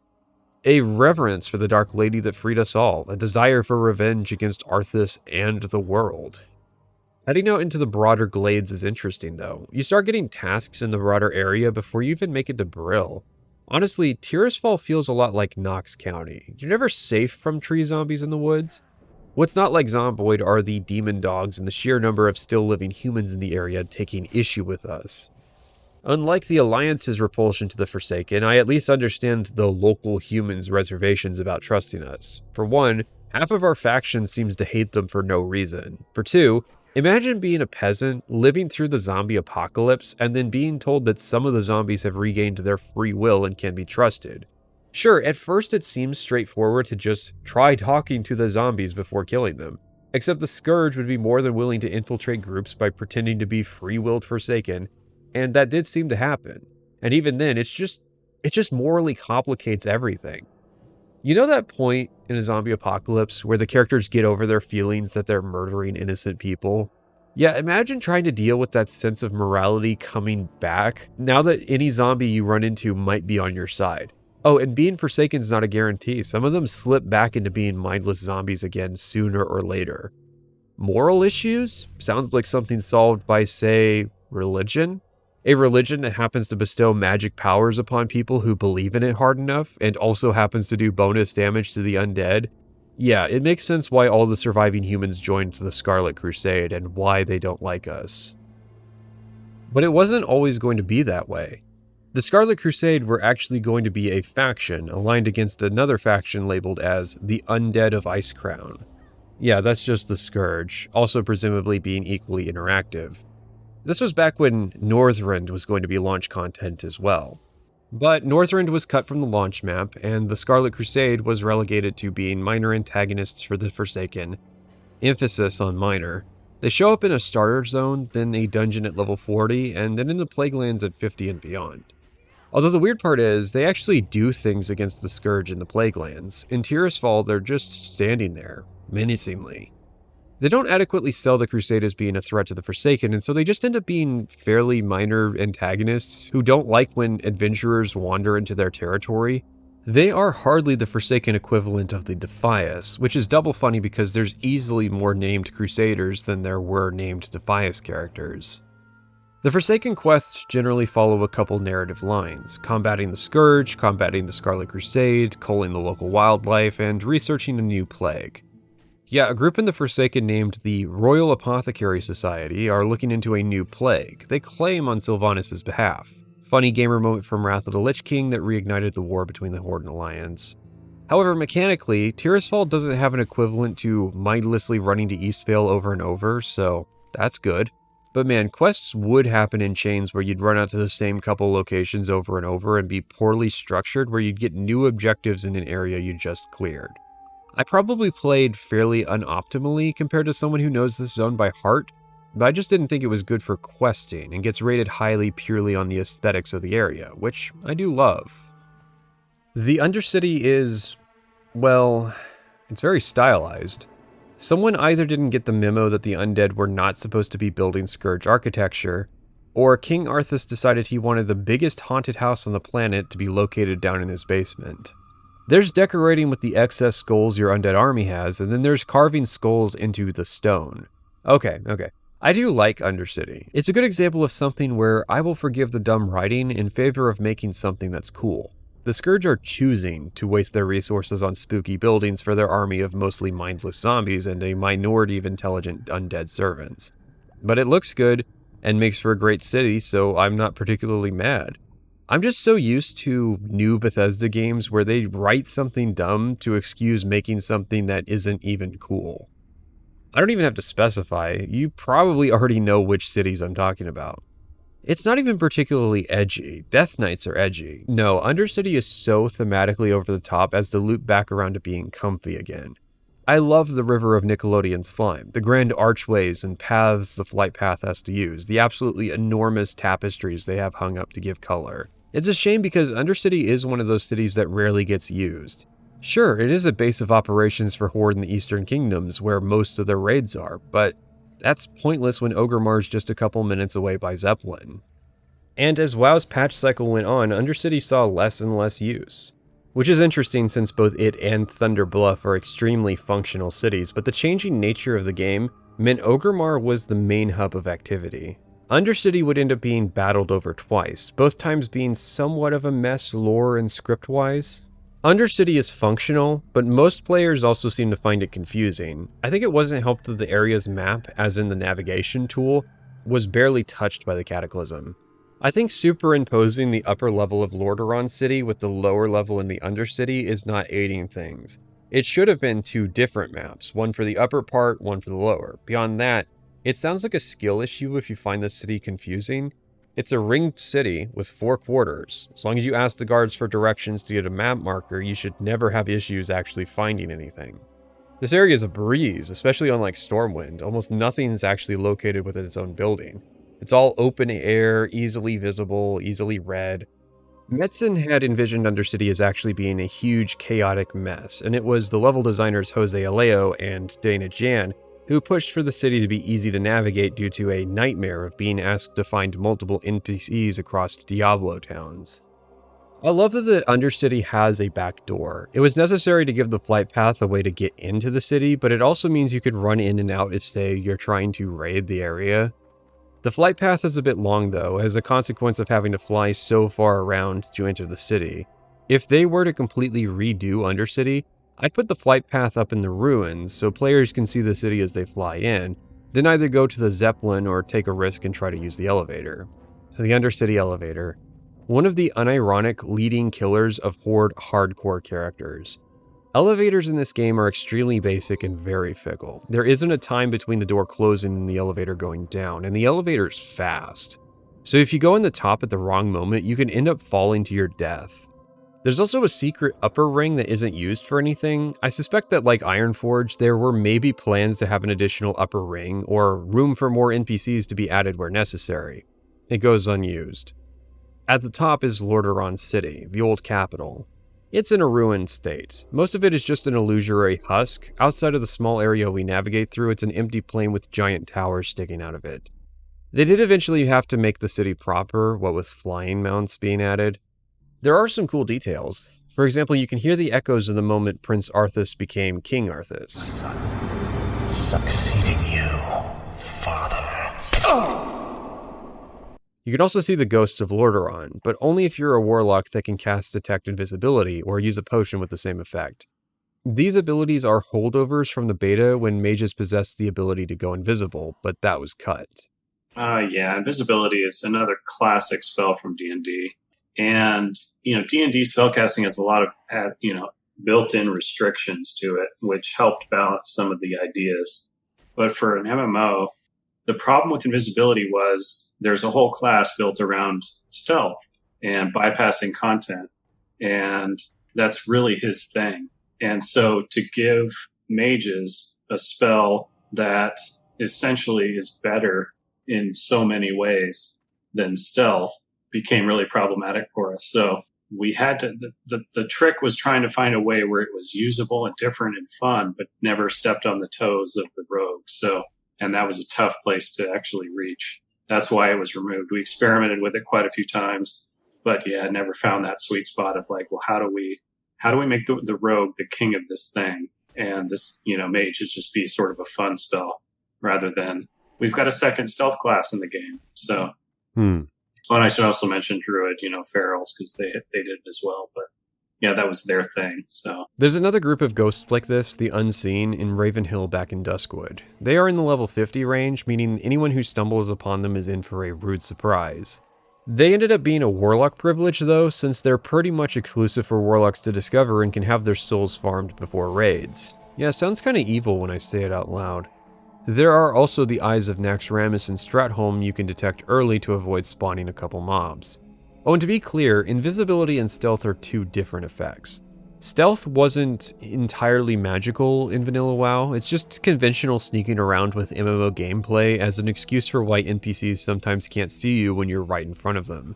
But then rogues were implied to increasingly draw upon magic as the expansions rolled on, until Battle for Azeroth showed us that no, from the perspective of other people, rogues are literally appearing from thin air. I don't think this falls under the umbrella of what the class description calls minor mysticism. These assassins are like Schrodinger's rogue. They get invoked by the community to explain why rogues now apparently use shadow magic, but then they're also sometimes described as having unique non-rogue abilities tied to Sylvanas. Of course, the question was generally left open for people to RP their rogue however they wanted. Maybe we're using disguises, or we're camouflaged, or maybe we're the Prince of Darkness, cursed to swoop upon the battlegrounds of Azeroth and teach the disgusting plebeians the meaning of honorable PvP. But when you blatantly show it, that makes everyone else a whole lot less creative. There wasn't even really a reason to show it blatantly. It's an ambush, show them disturbing the crops in the field and that's how they get detected. Then appearing from stealth by coming over the fence, and definitely not disappearing mid-fight, or if they do, they actually use flash powder to escape in a cloud of smoke, since that's how my rogue does it. I don't advocate for this style of rogue, especially since if they're such masters of darkness to possess perfect invisibility in broad daylight, surely they wouldn't be so bad at stealth as to make enough noise to actually get detected in the first place. But, Thrall and Sourfang have to turn the gank around by avoiding the opening cheap shot, kidney shot death combo. But warriors need rage to use either of their abilities that could detect rogues, and Thrall didn't have any of his shaman ability. Oh, okay, let's just move on. Invisibility was a spell in each of the Warcraft games, which is part of what informed the spell variety in WoW. It would be added to the mage arsenal in the Burning Crusade, so it's funny that vanilla has invisibility detection to counterplay a spell that doesn't exist, leading to lots of player confusion about why it doesn't help warlocks detect rogues, because yeah, if invisibility is not a thing, why would this detection spell exist? Why would warlocks have multiple ranks of a spell just to counterplay potions? Undercity is led by Sylvanas Windrunner and her assistant, Veramathras. He's a 20-foot tall demon guy. He's actually one of the Dreadlords sent to oversee the Lich King. After Archimonde's death, Arthas came back to Lordaeron and decided to start killing all of the Dreadlords since they still served the Burning Legion. Veramathras approached Sylvanas, one of the top lieutenants of the Scourge, and convinced her to betray the Lich King since she had regained her free will after Archimonde died. So she built up her own force of undead to combat Arthas, but once she succeeded in evicting him from Lordaeron, Veramathras revealed that he wanted her to serve the Legion. So Sylvanas also decided the Dreadlords had to go, although Veramathras begged for his life. She gained his loyalty through this conflict, although there's nothing really to indicate that Veramathras is a good guy now. At best, he's akin to Sylvanas, an unholy entity who escaped servitude. At worst, he's manipulating her. I'm sure we can trust him. Definitely. And so the Undercity reflects this dynamic of the Forsaken. There's a loyal army of Death Guard between the city and Sylvanas, the most fervent adherents of Sylvanas' status as their savior. The undead don't have houses, because that wouldn't really help them achieve their long campaign victory. Overall, great city. I'm ready to serve mommy to the best of my abilities and go take land for the Forsaken. We head south, down into the Silverpine Forest. This area has the inverse problem of Redridge, where it should be flagged as contested. It is funny that the Forsaken actually only control a small sliver of territory. While Silverpine is still the territory of the Kingdom of Lordaeron, its current inhabitants are a bit more varied. The former city-state of Dalaran is now a giant purple dome. This is the skirt around the fact that the city proper did not exist in vanilla, and as far as the WoW Diary mentions, I don't think Dalaran proper was even on the table for the vanilla launch. I mean, it is technically ruined even if the Kirin are planning the craziest rebound. But even more concerning are the number of undead running around. The Scourge still have a presence in this region, all running under the control of a former Kirin apprentice who sold his allegiance to the Scourge. Weird thing though, I couldn't find any reference to him being a member of the Cult of the Damned. It's weird because the cult is supposed to be former Kirin members swayed to necromancy, like this guy was. He has a pretty large undead army for them to be turning their noses up at him. Plus he's doing a decent job at fighting Gilneas, so... But turns out Silverpine has even bigger problems than the Scourge, the Worgen. Yeah, it turns out all those giant trees covered in claw marks weren't the zombies chewing on wood. Archmage Aragol, he was the Archmage in Gilneas, not Dalaran, is apparently responsible for unleashing and controlling all the Worgen we run into in Silverpine.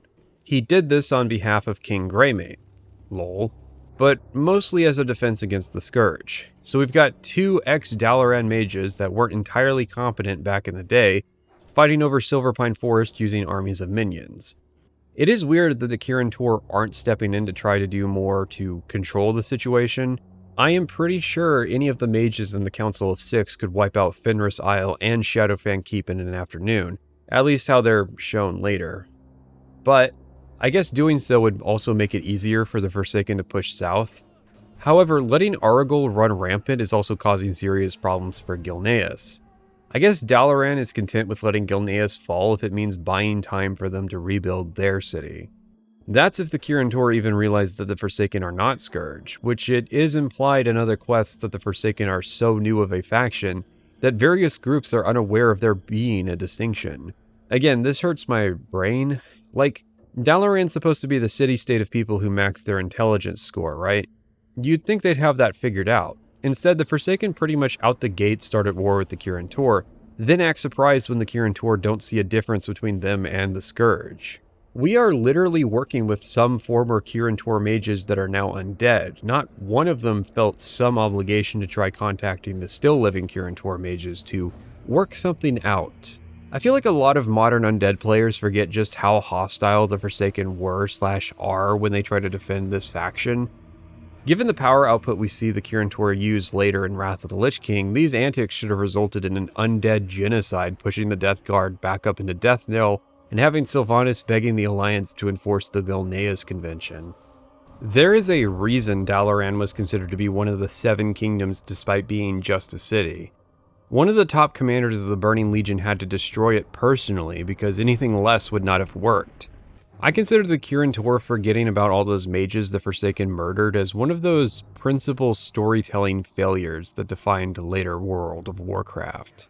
Which is funny because Blizzard would remember the other primary plotline in this area, which is the Forsaken continuing to investigate potential plagues. I feel like the second the Wrathgate happened, the Kirin would have swooped in to take advantage and unleashed an ungodly retaliatory firestorm on the Forsaken. But yeah, all of that is to cover for what is a pretty abysmal questing experience. Given the areas we've talked about so far, we have yet to discuss an honestly bad zone quite like Silverpine. So here's what's up. As you progress through the quest, you'll notice the levels of the quests rapidly outpace the level of the player. It was not uncommon for quests to jump up 2 or 3 levels at each stage in a chain. The most egregious is that the final quest of the Dalaran line has a 6-level jump for its final quest, jumping from 16 to 22. It's so bad they even throw in a quest early on sending you to the Barrens. We've not really talked about that yet. It did happen with Stormwind where there was a quest sending you to Loch Modan, but that wasn't entirely necessary. Zones will typically have quests to send you to other leveling areas, but Silverpine's quest just seems like it's saying, look, there's not enough experience here for you to reach a high enough level to go to Hillsbrad. You'll need to go to the Barrens if you want to hit 20. Poor leveling strategy, even if it includes Silverpine, typically uses it for getting between 11 and 15, where the Barrens is slow. The problem is the Tauren, Trolls, and Orcs all have their second zone in the Barrens, so the undead being added to that pool has some interesting effects we'll talk about when we get there. There's other annoying things. There's sections of the map patrolled by, no joke, a level 25 elite. For reference, this is an area for people who are level 10 to 12. This does happen on occasion, but most times it'll be some huge elite enemy that's hard to miss and serves a functional purpose. The Sons of Aragal are literally just flavor for Shadowfang Keep that will randomly gank you out of nowhere. Then there are multiple quests that send you to the same area over and over. For example, a quest that sends you to kill enemies at this mine and then later sends you to kill a guy at the back of the mine. Which, Worgen Caves tend to be absolute nightmares. I almost gave up on this quest until a level 25 priest happened to give me a higher rank power word fortitude, giving me enough health to actually take a stab at doing it. And I want you to bear in mind, a few levels later I was soloing a level 15 elite area. Did I mention that? Most of the in-game Silverpine quests are elite quests. In an area, a lot of people skip to go to the Barrens instead. It's lucky I was playing Season of Discovery where I had overpowered new abilities like Penance and Homunculi to help me solo these, because there were low odds I was going to find another human to group quest with. Which is a shame. I don't know how many players noticed the detail that Pyrewood Village is a functional werewolf town. What I mean is, during the day they're human, and at 9 PM server time they turn into Worgen. Yes, they're on a real-time transformation rhythm, which is even funnier because they are Alliance friendly when they're humans, so you can come down here from Shadowfang to vendor trash items, but only before 9 PM server time. The only screwy part about this is the quest to assassinate the village counselors because they're always human, even if you're here during the werewolf hours. Also, yeah, WoW has a day-night cycle and it's synced with the server time. But don't let that distract you from the level 24 elite you're tasked with killing around level 16. Man. And don't let that distract you from the fact that I had to grind mobs from 17 to 20 just to become high enough level to complete the final couple quests and unlock proper access to the Hillsbrad Foothills. It wasn't absolutely necessary, but we're far enough in that I need to talk about this concept anyways. Mob grinding is the most monotonous way to level, but it's also one of the most effective in terms of raw experience per hour. While a lot of quests are just set dressing for mob grinding, they don't award enough XP in themselves to make up for time lost traveling around areas. As an example, I was grinding these lake creepers. They're part of a quest, but I only killed 16 of them. The broader quest awards a total of about 2,000 experience, which is roughly the same as if I had just killed 16 more. Quests aren't really structured in a way to be cherries on top for existing mob grinds. Here's a couple quotes from the WoW Diary. Designers assumed players would only clear quests to familiarize themselves with a zone, then grind monsters until they reached the appropriate level to move on. If we'd only wanted kill quests, we might have been able to get away with 1 or 2 devs, because they only took a couple hours at most to create. But the prevailing opinion of the team was that kill quests were not very engaging and felt cheap. So, you want to know a game that the developers admit was the inspiration for the WoW development project? EverQuest. Despite its name, the main modus operandi of old-school EQ was not questing, it was mob grinding. WoW was inspired a lot by EverQuest, but kept innovating through its development. One of those innovations was to try to push away from grinding. However, at its core, WoW was originally intended to be the same kind of mob grinding game that EverQuest was. Quests in their first form were literally just about teaching you what zones exist. You'd go to Stormwind, and then from Stormwind be told what areas are out there waiting for you to mob grind. But why? Well, the WoW Diary does talk about this. MMOs back at the turn of the millennia avoided mechanical complexity due to the fact that they're reliant on centralized server technology and people's then slow internet. The social elements of the game were supposed to be you hanging out in chat channels and talking to people while you grind mobs. This was also around the time of the .com bubble. In those days, as long as you pitched a business idea with an internet component to it, investors would blindly throw money at you. Blizzard was actually located above a .com company that went out of business a couple years into development. Anyways, EverQuest was big for 1999, getting 150,000 active subscribers in just 6 months. And MMOs are internet services by genre, meaning that there was suddenly a huge financial interest in anyone who was making an MMO. The book actually documents some of the Blizzard team's responses to games coming out in this era, like Dark Age of Camelot, or their reactions to the marketing for Star Wars Galaxies. They mainly complained that a lot of MMO developers were overpromising, and the journalism sector would just eat it up, in order to gain more investors on board. This made problems for Blizzard, who refused to overpromise with WoW, in a space where a lot of consumers were thinking those big promises of other MMOs were going to be the new reality. You can see a lot of WoW's mob grinding roots still present in the game, which is funny because they were actually concerned with people spending too much time playing the game. Not just for any moral reason, but a pragmatic one as well. The more people play, the more bandwidth they use. Blizzard makes the same amount of money from someone who plays 6 hours a day as someone who only plays 6 hours a week. The game's design director, Alan Adham's first solution was to have diminishing returns on experience if you played more than 6 hours. Diminishing returns, if you don't know, is an idea where the more times you do something, the less you get from doing it each time. That sounds like it sucks. I obviously have not played the version of the game where that existed because it never made it to launch. However, that is exactly the same idea that Destiny 2 got in big trouble for, although that was because they tried to hide that information from players. Still, capping player experience because they tried to play too much is overbearing. It's less a normal people problem and more of a content creator who already had to play this game way too much problem.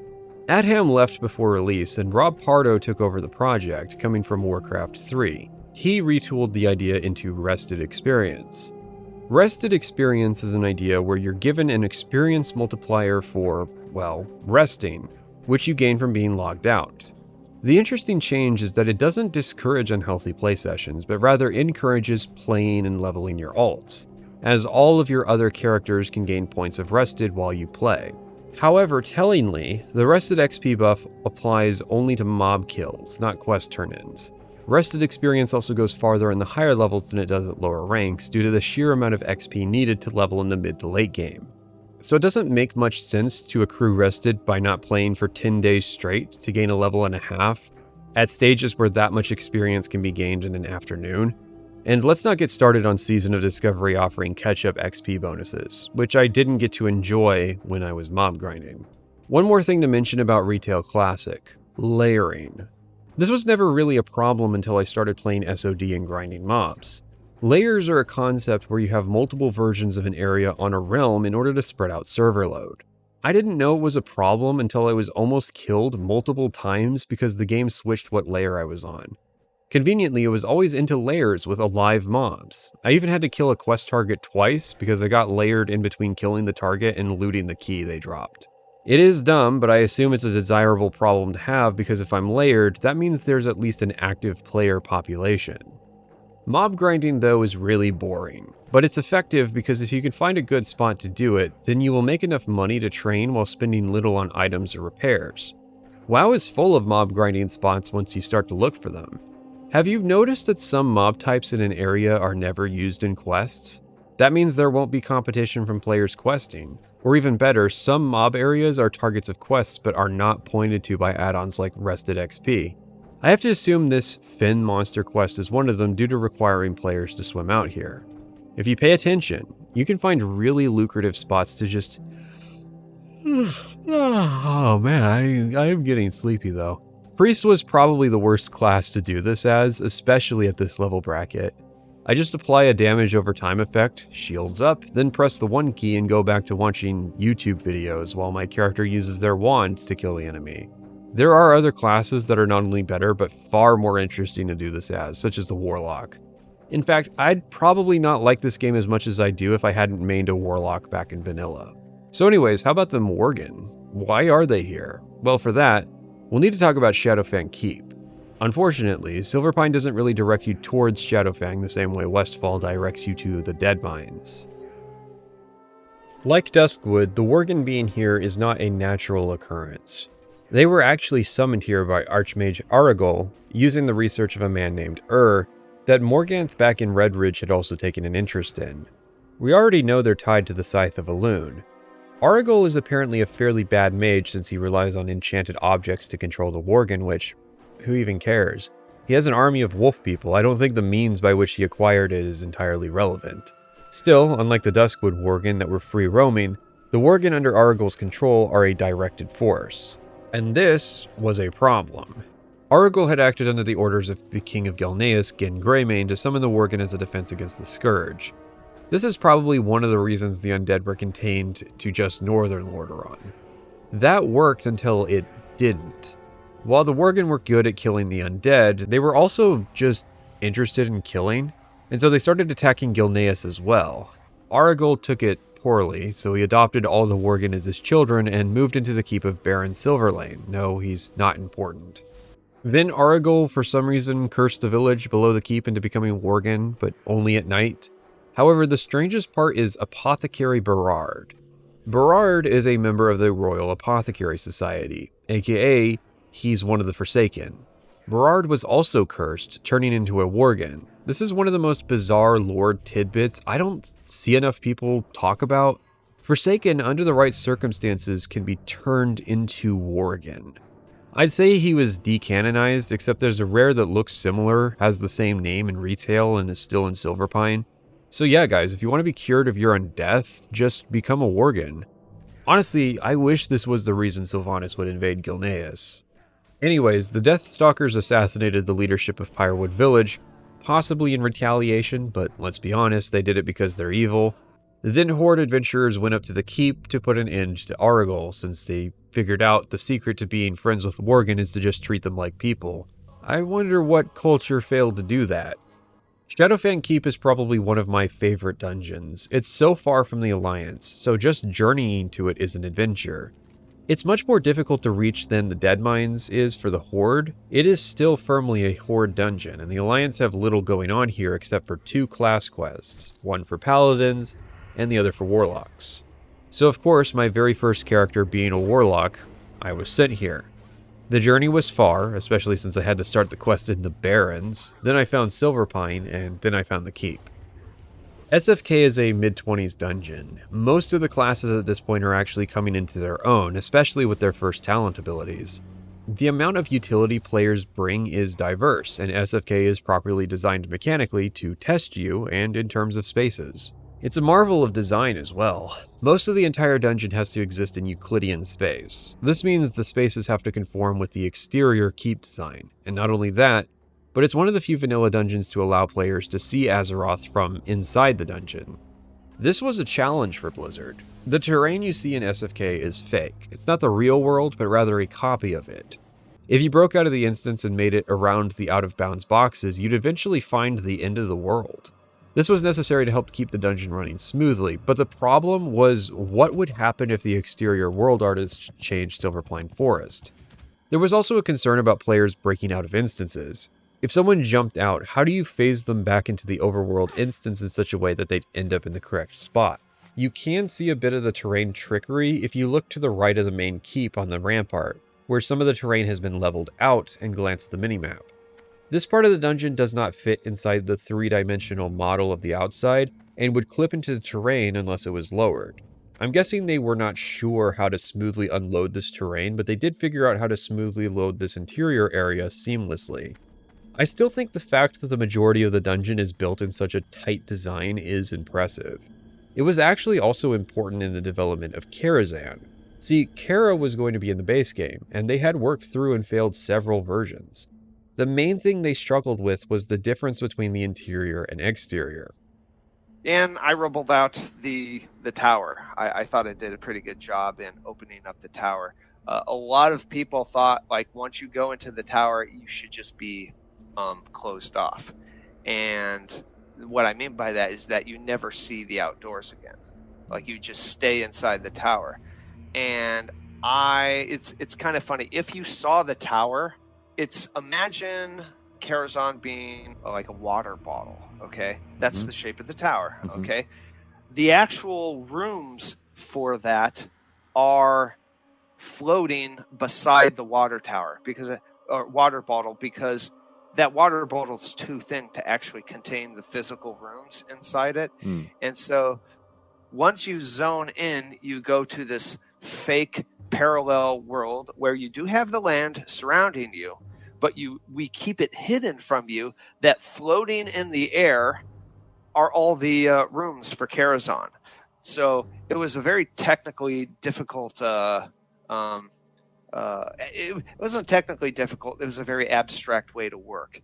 And it was kind of like standing on the shoulders of what we achieved with Shadowfang and doing it again. And so I was able to get players to go up to the top. I really wanted them to get to the very top of the tower and, be able to look at the land. I think that's very important to connect the interior with the exterior.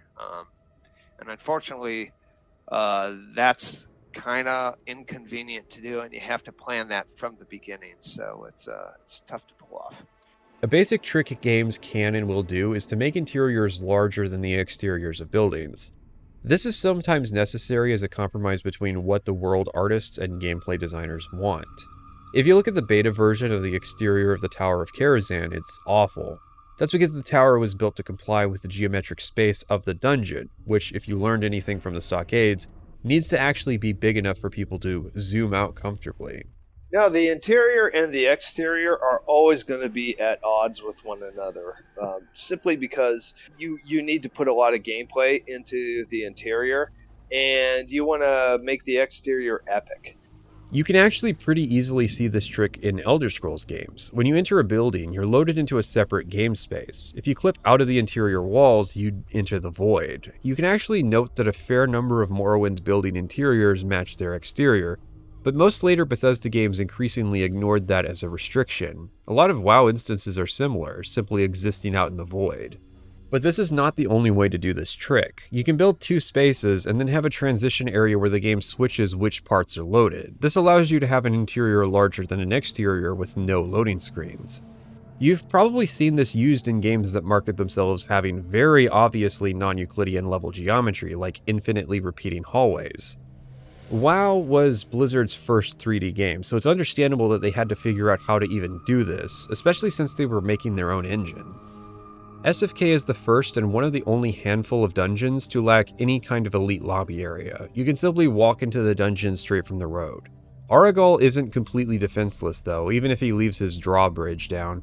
There's a giant portcullis in the middle of the courtyard, this serving as just a little spot in the instance where players can wait for their party without having to sit outside in Horde territory. As a Worgen dungeon, this is also the first that we aren't having to put up with enemies running in fear, which makes tanking more manageable for fresh players. Most of the enemies can be skinned as well. The challenge is instead in the usage of curses and diseases, which need to be interrupted or dispelled. Shadowfang Keep is not as dramatic as the Deadmines, being much easier to tank. It actually lulls people into a false sense of security and catches people off guard the few times players actually need to be good tanks, which from my observations are the Courtyard, Odo, and Aragol. The Courtyard in particular is quite dangerous as some of the mobs possess a 10-second anti-magic shield. The music for the Courtyard is also intense.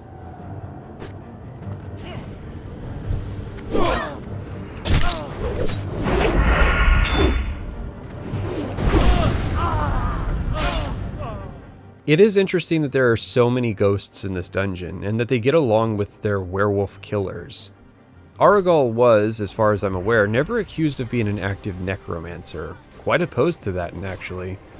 The oddest part of the dungeon is after the courtyard. There's a ramp that leads up to a rather long hallway full of encounters, or you can go left and fight 2 of the bosses. SFK is otherwise completely linear, and there's no use for this added wing beyond a class quest. The dungeon shares a general vanilla motif of weird early game itemization. It's primarily a caster loot dungeon, but is hostile to casters due to anti-magic shields, silent spells, and high shadow resistance values. Also, the robes of Aragol have 3 extra agility on them. Casters need 20 points of agility to turn that even into 1% extra dodge chance. Other fun things include bosses having less than 3 items per.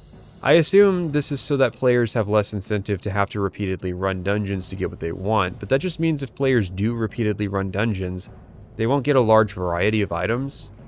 The Felsteeds in the stable also can drop a unique 10-slot bag. That's a cool, universally desirable reward.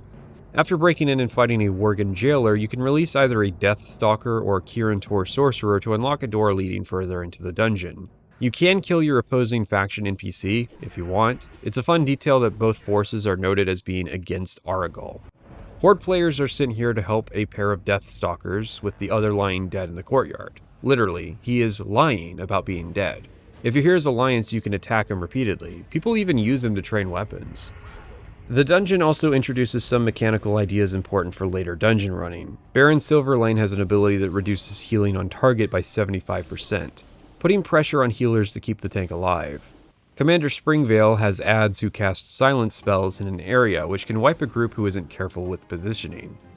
Oda the Blind Watcher also has 2 adds. One can disarm, the other cleaves.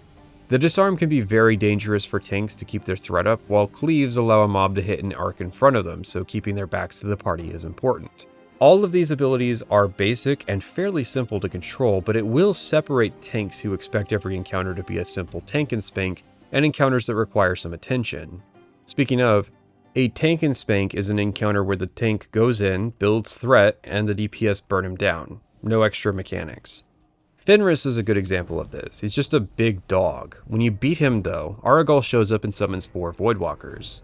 This is also a fairly trivial encounter, but can be slightly chaotic since they'll pull on the entire group. Wolfmaster Nandos is the second to last boss. His encounter is about target priority, as he summons mobs that deal damage and can debuff. Hilariously, the Lupine Horrors have their own micro-adds that they themselves summon. But with that, we've made it to Aragol. He's definitely the hardest boss and the one that can test a group. While casters are generally easy to deal with using interrupts, Aragol cannot be interrupted. His shadow bolts do a ton of damage, and he can teleport around the room, but most dangerously, he can turn players into Worgen and make them enemies to the party. He is also a challenge for new tanks who struggle with managing line of sight. He's trivial if you can break sight while he's charging his spells since it's limited by vision, but it's not an intuitive concept and ended our attempt to 2-man SFK. With that, Archmage Aragol has been decapitated, literally. Despite that, he comes back. The Lich King, recognizing Grindset when he sees it, had him resurrected for use in the Grizzly Hills. You would think that his corpse missing its head would mean he couldn't use his magic anymore, or that the Deathstalkers wouldn't have taken any chances and burned his corpse. TBC had a patch to nerf his level. They also nerfed his shoulder pads. That's gotta be one of the most amusing changes to vanilla I've read in this entire project. The last point of note is that in Legion, there's a Death Knight mission board quest where you send a follower to the Shadowlands to collect the essence of darkness from his soul. I love this, and it's too convoluted to explain why in a video about vanilla. Aragol was mostly just an idiot. There's also some interesting canon issues with the Worgen as they were in vanilla, where they would end up going.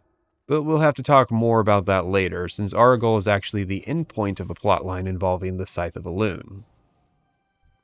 The Hillsbrad Foothills. The hits just keep on coming. After trudging through the final few levels of Silverpine, we get entered into another mess of a zone that is seen in a nostalgic light for every reason other than progression. Hillsbrad is the first contested zone for the undead, and unlike the human areas, it's actually contested, as in both Horde and Alliance have quests in this area and come into conflict. Like, a lot of conflict. Hillsbrad was the game's first unofficial battleground. See, battlegrounds weren't in the game for Vanilla's first 6 months, meaning all PvP had to occur in the overworld. During this time period, it was not uncommon for Hillsbrad to devolve into an open battlefield, for a few reasons beyond both factions intersecting here. The graveyards in this zone are right next to the towns, meaning there were short respawn times to get back into the fight. But I think an even bigger reason is that by design, Hillsbrad creates retaliatory situations. The Horde are sent here at level 20, but the Alliance are sent here at level 30, meaning it's not an even playing field at all. Meaning Horde would log into their mains to kill the Alliance, who themselves would log into their mains to fight back, and in turn, guilds would start getting called in until it snowballed into raid-sized groups AoE spamming while playing tug-of-war between the two main towns. It got so bad that platoons of level 55 guards with 10,000 health were deployed to each city because the factions would just take over the enemy town and kill all the quest givers while corpse camping the players. However, as an actual questing area, Hillsbrad is pretty bad. For Horde, it inherits a lot of the same problems that Silverpine had, where the quests are broken up into stages and you have to supplement questing with mob grinding just to keep progress flowing. The other part is that the main quest chain involves repeatedly crossing the zone to a town called Hillsbrad. The quest chain is punching above its weight because it's supposed to be showcasing a gradual progression of the Forsaken's war on Hillsbrad, which is just hilarious. It's funny that Forsaken players justify the undead's actions as defending their legitimate claim to the former kingdom of Lordaeron, whilst the Forsaken repeatedly go to war with surviving enclaves of still living humans who would have equally legitimate claims as well. As an example of what I'm talking about, we're first sent to kill the farmers. Then, once we do that, we're told the peasants have retreated to another area and are sent to fight them. Obviously, the peasants were already there when we were fighting the farmers. WoW would eventually come up with a system to do this kind of progressive questing style, but yeah, we're still researching a plague and we're still supporting an anti-human war effort. At the very least, we start to interact with the other Horde races, as the Orcs have sent someone here to rescue people left behind at the internment camps. For some reason, the Syndicate are keeping 2 Orcish slaves still. But the mob grinding hasn't stopped. The conventional Horde leveling wisdom here is to come here in the late 20s after having completed some zones in Kalimdor. It's honestly crazy how bad the pure undead leveling experience is. It wasn't helped that since I was playing during the tail end of Phase 1 of Season of Discovery, Hillsbrad was super populated and I had to compete pretty heavily with the then max level grade geared players. But that's just the Horde side. On the Alliance side, we come here at level 30. We have completely different objectives, since obviously Alliance players are not going to be fighting the low-level quest targets that the Horde have. It makes Hillsbrad weirdly compelling, like it's 2 zones packed into one. However, South Shore ends up being a base of operations for the Alliance to quest up in the Alterac Mountains. The Alliance is more concerned with the Syndicate and ogres living up in the mountains than they are with fighting the Forsaken or defending Hillsbrad from the Horde. Which is weird because the Hillsbrad sentries are wearing tabards of Lordaeron, which South Shore is technically part of, itself being a part of the Alliance. But the Alliance don't seem to care about Hillsbrad, either that or the battle's already over by the time the Alliance players arrive. Either way, it's just bizarre that the Syndicate are considered the bigger threat when the Forsaken are literally right over there committing war crimes. The Syndicate are a criminal organization representing the noble family of Alterac, whom had turned traitor during the Second War by allying themselves with the Horde. Weirdly, Alterac has been more capable of fighting the Alliance as a bunch of mask-wearing rogues than they were as an actual kingdom. However, their former dealings with the Horde does not mean they're friendly with them either.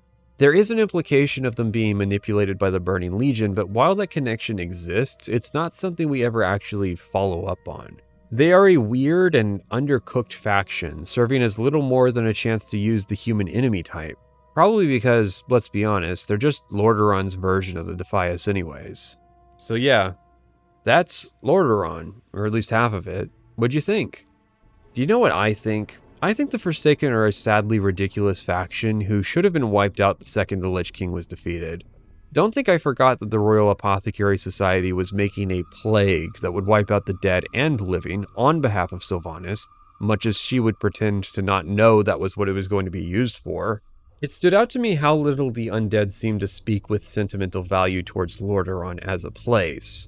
If anything, I could absolutely buy the Forsaken being willing to move up to Northrend in a post-Scourge timeframe, because there were some vacancies there and it would clear up any issues the factions have with them being in Lordaeron. Instead, you have the Death Guard, who want to ruthlessly murder anything still breathing, and you have the Royal Apothecary Society, who wants to make biological weapons to kill everybody and then themselves. Any nuance to the undead was left behind in the Tirisfal Glades. We are well past asking the big questions of what our existence even means. I also think that they needed to increase the number of quests in these areas. As an example, we get sent to this field to pick mushrooms. Give the player an additional quest or objectives to kill the gnolls here. If you do the latter, then have the quest award more experience. That way, if I enter Hillsbrad at 20, I can exit at level 30 without dying of boredom. Priests are not a class I can speak to with a high degree of authority since I've never raised one to 60. Mine capped out at 25, and that's really the extent of what I know, so bear with me. Priests are adherents of the Holy Light, a sometimes religion that basically grants access to visions of an ideal future and gives powers to those who aim to enact that vision. Paladins are similar, but more of a martial class. WoW does a good job of keeping the two distinct by letting paladins tank unless they want to raid, and letting priests dabble in the dark arts unless they also want to raid. Priests are a support and utility class. They have it spilling out of their pockets. That doesn't mean they are only good in groups, although that is the vibe I've always gotten from priest players. They can obviously heal, but they have access to shields which prevent damage too. They can do holy damage, which is designed to have no enemies naturally resistant to it, but no way to render enemies weak to it either. What does that mean? I guess that priests are just more consistent. If they dip into the dark side, then they become a semi-fusion of warlocks, gaining access to shadow powers and damage over time abilities, but ever able to return to the light when groups need healers. Honestly, the test of faith is not your ability to avoid using shadow magic, it's the diehard shadow priests trying to avoid being forced to heal. I put them in the Forsaken section because the fact that the light stays available to the undead is really cool flavor. It also matches with the Scarlet Crusade, who use the light for more morally questionable purposes. The light is not good, per se. It's as dogmatic as any other form of magic or spiritual force in this setting. It just has really good PR due to their healing output. Priests are also unique in that they can actually use spirit effectively. Spirit is generally considered to be the worst stat in vanilla WoW. It's not worthless, it's just not valuable if you can tank or do damage, or for most healers to prioritize. Spirit affects the rate at which you recover health out of combat and mana after 5 seconds of not casting a spell. Health recovery is useful to all classes when they're leveling. Otherwise, they have dedicated party members for restoring their health, and Spirit only affecting health when someone is out of combat means it's not useful when you are in combat. The mana recovery also creates a quirk, the 5-second rule. If you don't cast spells for 5 seconds, you start regenerating your mana. So if something requires mana conservation, being able to get away with not casting means you could potentially regenerate more mana than if you had bulk mana from Intellect. But Intellect also increases spell critical chance, so stacking Intellect's more valuable to casters than Spirit, leaving Priests and some other situational use cases like Mage Evocation. Priests get more value from Spirit thanks to talents that allow passive mana regeneration while casting. There was somewhat of an idea that all attributes were supposed to be useful to all classes, and you can almost see where Spirit fits that paradigm. But as a rogue or warlock, Spirit just makes me want to cough up blood. If I need to be out of combat to make effective use of it, why wouldn't I just eat food? Sure, I'll regen a bit faster, but I also kill things slower. That said, I have heard leveling warriors love Spirit because their class has more downtime than uptime anyways. Thrall's Horde escaped Lordaeron just in time, but their journey to Kalimdor would lead to them meeting two new groups, the Darkspear Trolls and the Bloodhoof Tauren. Thrall would make friends with these groups as he traveled, aiding them against threats they faced and adding their numbers to his horde. The orcs still hold the majority membership. These tribes of Tauren and Trolls are on the verge of extinction as is, while the Orcs have multiple clans in their ranks. But it's pretty clear that Thrall had a knack for diplomacy. It even got him in trouble with the more traditional Orcs, who wanted Thrall to just club his head against whatever their current problem was. But he finds himself in an unenviable position of being an Orc, meaning that he will inevitably be overshadowed by the other Warcraft 3 campaigns. While most groups have had something happen since the Third War, Thrall and his merry band of brothers have mostly just fortified their existing positions on some of the most useless clay on Kalimdor. And you would think that helping defeat the Burning Legion in the Third War would have bought them some favor, but no. It's really hard to talk about the Horde because you're supposed to not negatively associate them with their prior incarnations, which means there really isn't a lot to talk about. It is a shame they went the route of trying to redeem the Orcs by wiping their slate clean. See, what happened is that they basically recharacterized the Orcs as having been unwitting but willing victims of the Burning Legion. They drank a demon's blood, and that caused them to have all those gamer moments. Then an Orc named Grom Hellscream killed that demon, and so now the Orcs are supposed to be chill, or at least closer to their original cultural attitude. It's the humans who are still in the wrong for being mad about the First and Second Wars. In case you didn't get that the humans are the real bad guys. Metzen kept writing and tacking on more Orc lore to what was originally a pretty one-note faction. Kinda makes them hard to talk about since it's unclear what exactly was and was not canon as of 2004. Orcs hail from a planet called Draenor, which was on the other side of the Dark Portal. They are literally aliens, alongside ogres. Kind of funny that the ogres were left out of the new Horde. Then again, they didn't seem to need as much persuasion as the Orcs to invade Azeroth. Orc lore picked up steam through the expansions, especially Warlords of Draenor, because it was set on pre-destruction Draenor, so yeah, there were Orcs. I find the concept behind the Horde to be strong and fun, a collaboration of misunderstood or oppressed races banding together. They were actually thinking about doing an expansion with that idea, again, but with groups like the Gnolls and Kobolds, which, while novel, would undermine what the Horde is supposed to be. They are that scrappy faction of friends who will work together to gain allies and secure their livelihood. But Kalimdor was mostly established, so new races were hard to justify. Goblins were the most logical, but the first new race had to have paladins, so... Durotar. Yeah, I may need to color correct this area because good gork is it ugly. As a general rule aimed at good performance, WoW's exterior level designers would only get 4 terrain textures per zone, and that probably included the road texture. I feel like Durotar was created under the challenge of only using 3, red sand, red rocks, and red road. Vegetation is sparse, the buildings are red, even the sky is red. I'll say also Durotar was actually very challenging too. Durotar wasn't the zone or the flow itself, it was texturing it.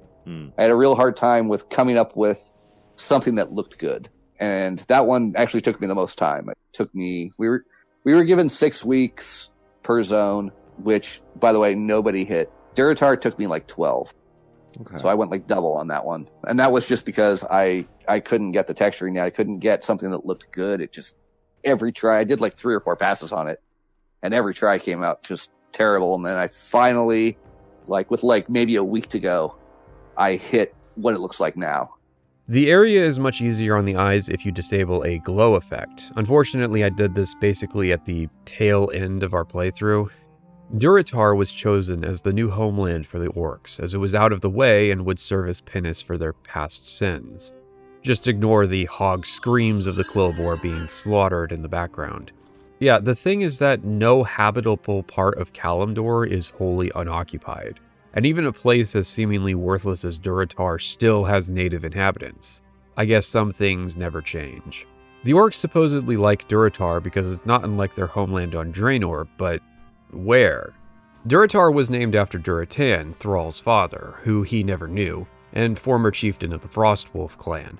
Canonically, as Orcs, we are just coming of age and being tested for service in the Valley of Trials. Wait. This is so common that the Orcs have set up a fairgrounds for testing recruits. I mean, for reference, Orcs have only been out of the internment camps for 5 years, so even if there was a baby boom, it's far too soon for that to be the case. It also rings a little too Bethesda-y to have an institution dedicated explicitly to trialing out the Horde warriors. But it's not the worst thing. Perhaps they're building it now as an investment in their future soldiers. Durotar is unique in that there is a quest hub between the newbie area and the second town called Sinjin Village. It is not the second town because it's not where we learn to place our Hearthstone at an inn. This is a small Darkspear settlement complete with some quests to swim over to the nearby Echo Isles to rest our eyes from the Red Barrage. Speaking of trolls, Durotar is the starting area of both trolls and orcs. The Alliance has one of these dual starting areas as well. Trolls are here mostly to give the Horde broader access to mages, somehow. Don't ask why, because there doesn't seem to be an answer. Trolls in WoW are a big topic, and even as of Classic, that was the case. In fact, what often stands out to people is how huge trolls are in vanilla, compared to the amount of screen time that they would receive in the expansions. You might not think that, given I haven't really talked about them up to this point. Trolls are one of, if not the only, race on Azeroth that is an alien, an evolution or corruption of another species, or the manifestation of some god. They are the native inhabitants of this world. They used to span the entirety of it before the Sundering sucked most of the planet into the ocean, and they still maintain a global community. We are going to be seeing, and more notably, fighting a lot of trolls. Despite being eclipsed by other races, trolls are extremely rugged and difficult to evict from an area. They'll make alliances, such as the Yamani tribe's alliance with the Old Horde against the Alliance. There's a reason Trollbane was a human family name. But these are a people who, despite the best efforts of what were at different times global superpowers, just refused to be diminished. The Darkspear tribe had to be written as being culturally weaker than the rest to justify why they were at a low enough point to accept help from the orcs. Imagine learning about troll lore just to find out the faction you joined are some of the weakest ones. These guys were losing to Murlocs. The Darkspear trolls are actually former native inhabitants of Stranglethorn Vale, living near the Gurabashi Empire. This was an empire that the Kingdom of Stormwind had fought and failed to vanquish to their south. So the similarities between the Echo Isles and Stranglethorn seem pretty intentional.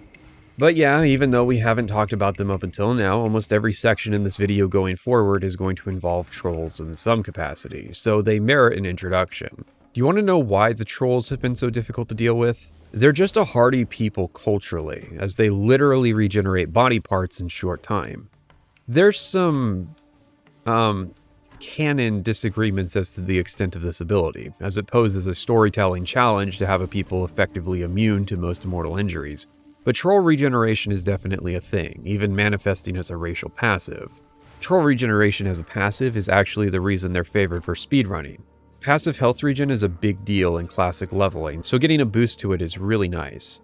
Racial passives help sell the fantasy, trolls coming off as cunning and enduring, while orcs are more headfast and bloodthirsty. Still, the troll diversion is a cool twist on the starter zone formula. Back to Durotar. My eyes! My eyes! You want to know something? The orcs? They're not bad.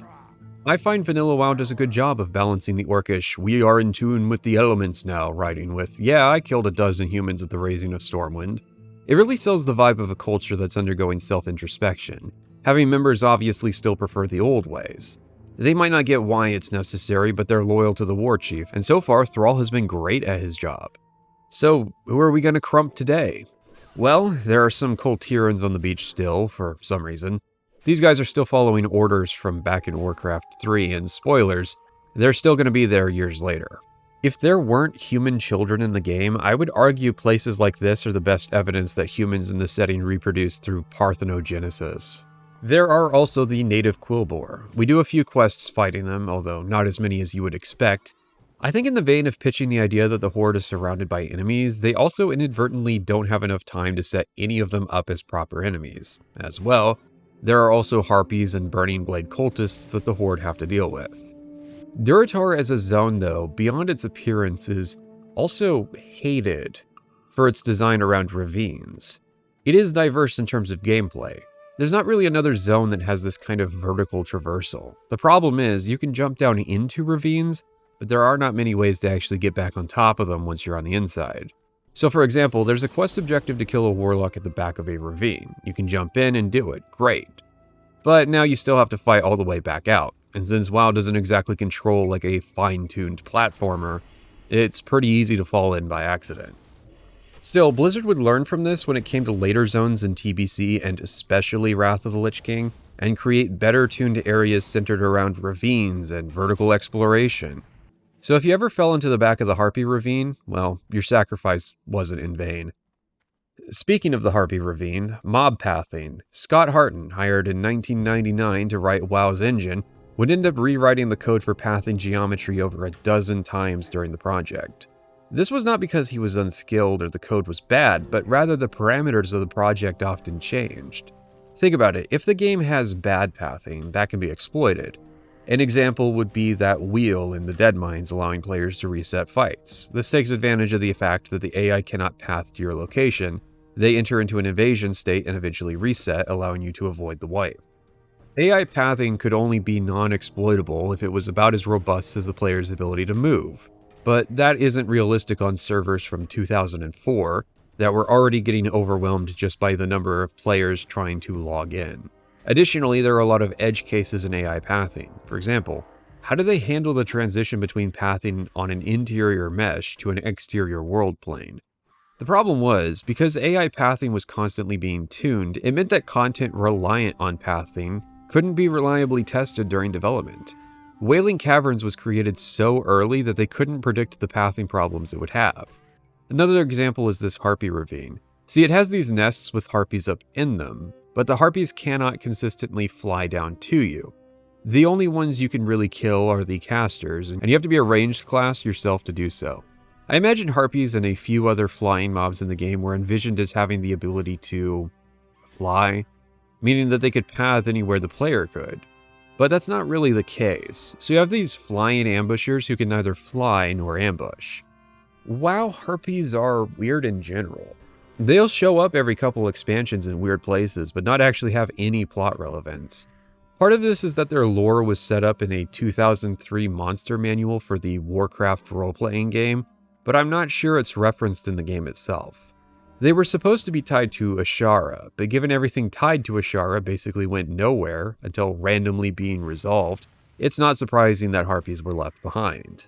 And we can't say that without talking about the Burning Blade clan. They were an orcish clan that drank a little too much demon juice.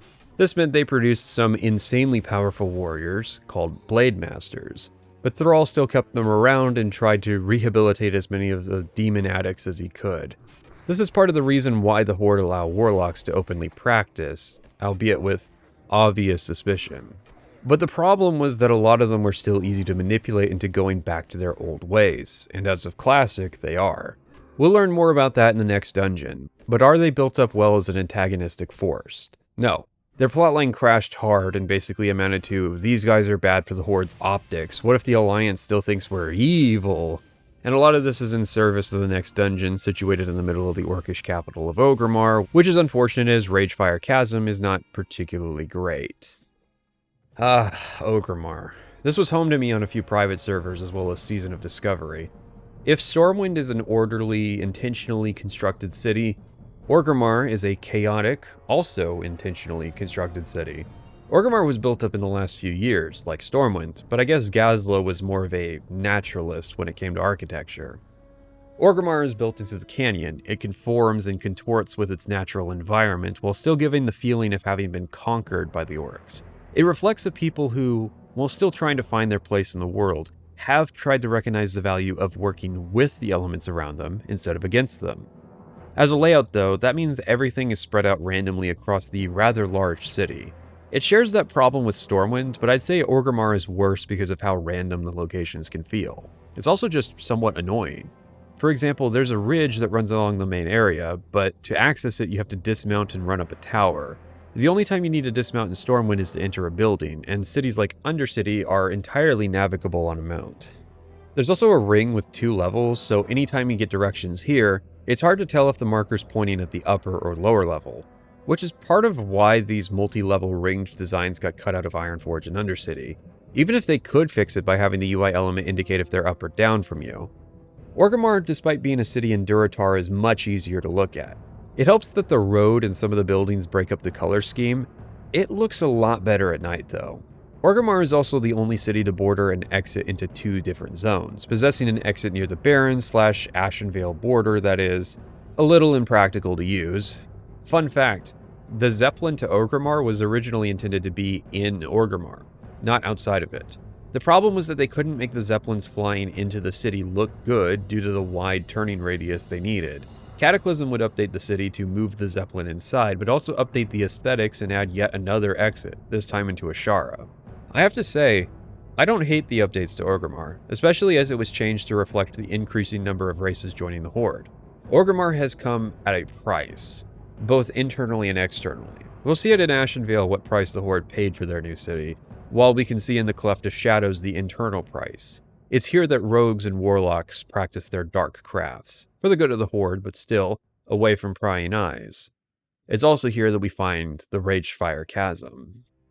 Ragefire Chasm seems to be a holdout of that idea that existed in development of the newbie dungeon. This would be a dungeon in the first 10 levels. Fun fact, Scarlet Monastery was going to be one of those. This idea fell through, likely because as the class is panned, it would have become really obvious that trying to make a bunch of level 10s run a dungeon was an insane prospect. So Ragefire was bumped up a couple levels, but otherwise left in. RFC is the lowest level dungeon in the game. Its loot table is the greenest part of Orgrimmar. I love the notion that Thrall decided to build the bastion of his new civilization on top of this fiery pit from hell. Maybe it being obviously evil was bait for any traders who would immediately ask if that could be their room. The cave is full of elementals, warlocks, demons, and trogs. Yeah, it's not impossible, just weird. The layout of RFC is a little confusing given its level range. Like this area where you go one way and then it wraps up and around and you go out the other way, or the big hourglass room where you clear only half of it to fight the boss. It's better than the Stockades, that's for sure. The Horde are a well-connected family, and this is in the heart of their main city, so it's not hard to find groups for the dungeon. Beyond that, I don't have much to say. It being so comically low level means that most of the encounters are just tank and spanks because most of the classes barely have any utility when they arrive here. And I love the aesthetics. I mean, the Horde are really spoiled if they rate their dungeons poorly for being kind of confusing to navigate. You can learn a confusing dungeon, you cannot make it not ugly.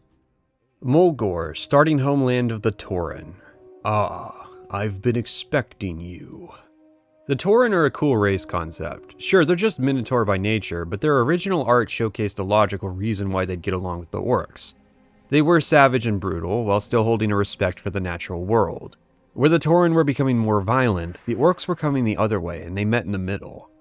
Tauren are basically a primitive race in a worse position than even gnolls, who simply got lucky and managed to form an alliance that saved them from extinction. And then you get into WoW and they are just cow people. Cow Native Americans. Cow Native Americans is written by people from California. Not gonna lie, their concept art goes hard. Then you see them in the game and just, what the fuck happened? Tauren perfectly represent the emasculation most races in WoW would receive at some point. I like the old Warcraft aesthetic. I like the concept of roided out bull people wielding weapons larger than you, braiding hairs on their body whenever they kill someone. Old Warcraft art felt like you were suddenly transported into a dangerous world, and the subject of the drawing just noticed that you don't belong there. Then you see them in WoW, and they're just lame. The character artist did not successfully translate the look, leaning far more into the sillier side of the cartoony aesthetic. Then you get into their writing, and it's all, "We hold great reverence to the Earth Mother, who provides us with the bounty of nature." In conflict, you must rip your opponent a new asshole in his consciousness. Soon, his mind will be open to all truth, all whole, no ass. Man, no wonder you guys almost got wiped out by the Centaur, a hilariously pathetic race in their own right. While the Tauren quest writing is all about respecting the natural world, the quest objectives are often about putting our hoof down on foreign invaders' necks and wiping them out. It's awesome. I just wish the writing was a little less of the flanderized perception of native history. Night Elves have a lot of the same problems. They are in concept fiercely fanatical defenders of the forest. Then you see them in the game and they're often just hippies. But the Tauren are definitely the first race to get what would become a standard treatment for the game, smoothing out all the sharp edges until it's inoffensive and you have a race of people whose players use cow puns in their names as a rule. I mean, it's literally a change from bull people to cow people. Moo. It also means the Tauren as a group have probably changed the least over the years, because they are one of the most irrelevant player races in WoW's history. But that might just be a sign of good leadership. After all, when Cairn Bloodhoof was relevant to the story, he got killed in a book and the Tauren had a civil war. With Bane in charge, sure, he'll just spend an entire expansion sitting in a corner and saying only 2 lines, but at least the Tauren haven't had anything bad happen to them in like a decade. Thunder Bluff hasn't been sacked, Mulgore wasn't lit on fire or bombed, Bane wasn't the antagonist of an expansion or skewered. Most of the Tauren story moments are introducing various new lost tribes. As cool as some of them are, that's not quite the same as telling stories with the existing Tauren. If anything, that's worse. When was the last time the Tonka were relevant? If we are going by in-game references, their 2 leaders showed up at the player's garrison in Warlords of Draenor if they built the stable. Yeah, the leaders of the Bison people showed up to be the player's stable hands. I couldn't have put it better myself. Still, I love Mulgore's aesthetics. It feels like a huge zone due to how wide open his terrain is compared to the rest of the game. WoW has a couple zones that try to do this to middling success. I think it helps that Mulgore is not very big. Its open terrain simply sells its vastness compared to other starting zones. As for what we do here, well, we're supposed to be analogs for Amerindians on the Great Plains, so we hunt. Except we're also analogs for cows, which are generally herbivores, with, fun fact, the occasional instance of opportunistic carnivorism. But Blizzard isn't going to stoop so low as to make the Tauren grazers. Could you imagine, though? Originally, they weren't even going to have mounts. Instead, Tauren would get an ability called Plains Running, which would automatically activate after running for 10 seconds. Plains Running existed in the beta for about 4 months before getting removed at launch. It had issues. Instead of casting your mount for 3 seconds, it would activate after 10 seconds of running. That actually doesn't sound like a bad trade-off, as the worst part of mounting is needing to stand still for so long. However, if you stopped moving at all, it would deactivate. If you were hit, you were guaranteed to drop out rather than being a chance like a normal mount. Eventually, they just had to replace Plains Running with the Kodo mounts. Worgen would end up getting a similar ability back, albeit equal mechanically with other mounts as to avoid those problems. I guess we can count that as the rare Cataclysm W. As for leveling in Mulgore, I didn't hate it. There's not as much back and forth running around in Mulgore like there is in some of the other starter zones. The trade-off is that the storytelling isn't interesting. There are Quillboars here too, but they aren't related to anything. If they were, we'd have to ask questions why on one side of the hills they're level 5 and on the other they're level 20. Honestly, if you were trying to piece together the Tauren storyline from Warcraft 3 just by running around Mulgore, you would fail. In fairness, the Tauren have been kicking ass off-screen. There aren't any Centaur invaders in this area anymore. They managed to unify the tribes and built a capital city called Thunder Bluff that has managed to maintain its safe haven for Tauren status. So what are the problems? Well, there's a group of dwarves mining up in the hills. Yeah, for some reason, a group of dwarves have sailed across the ocean to Kalimdor when there's still a ton of Loch Modan in the Badlands they should be investigating. Also that they can be an antagonist force for the Tauren. In fairness, Bane Bloodhoof just wants us to smash their tools. He doesn't understand that Tauren can't be rogues and the only way we're going to get their tools is by killing them. But hey, gotta forgive the Tauren's future leader. He also randomly mentions in the quest's progress text that the dwarves digging will upset the Kodo. Why didn't he mention that part up front? Who has ever actually read the mid-quest progress text? There's also the Venture Company, another antagonist force that exists to be antagonists. They're a ruthless corporation run by goblins that are exploiting this beautiful and natural world of Warcraft. Geez, guys, don't be too obvious with your metaphors of Vivendi and Activision. They will show up for a while. A lot of their inclusion seems to be to get mileage out of the goblin assets that have been made. Goblins were actually going to be playable early into development, but were cut later on due to the fact that goblin level assets apparently could not be used frequently enough to justify making them.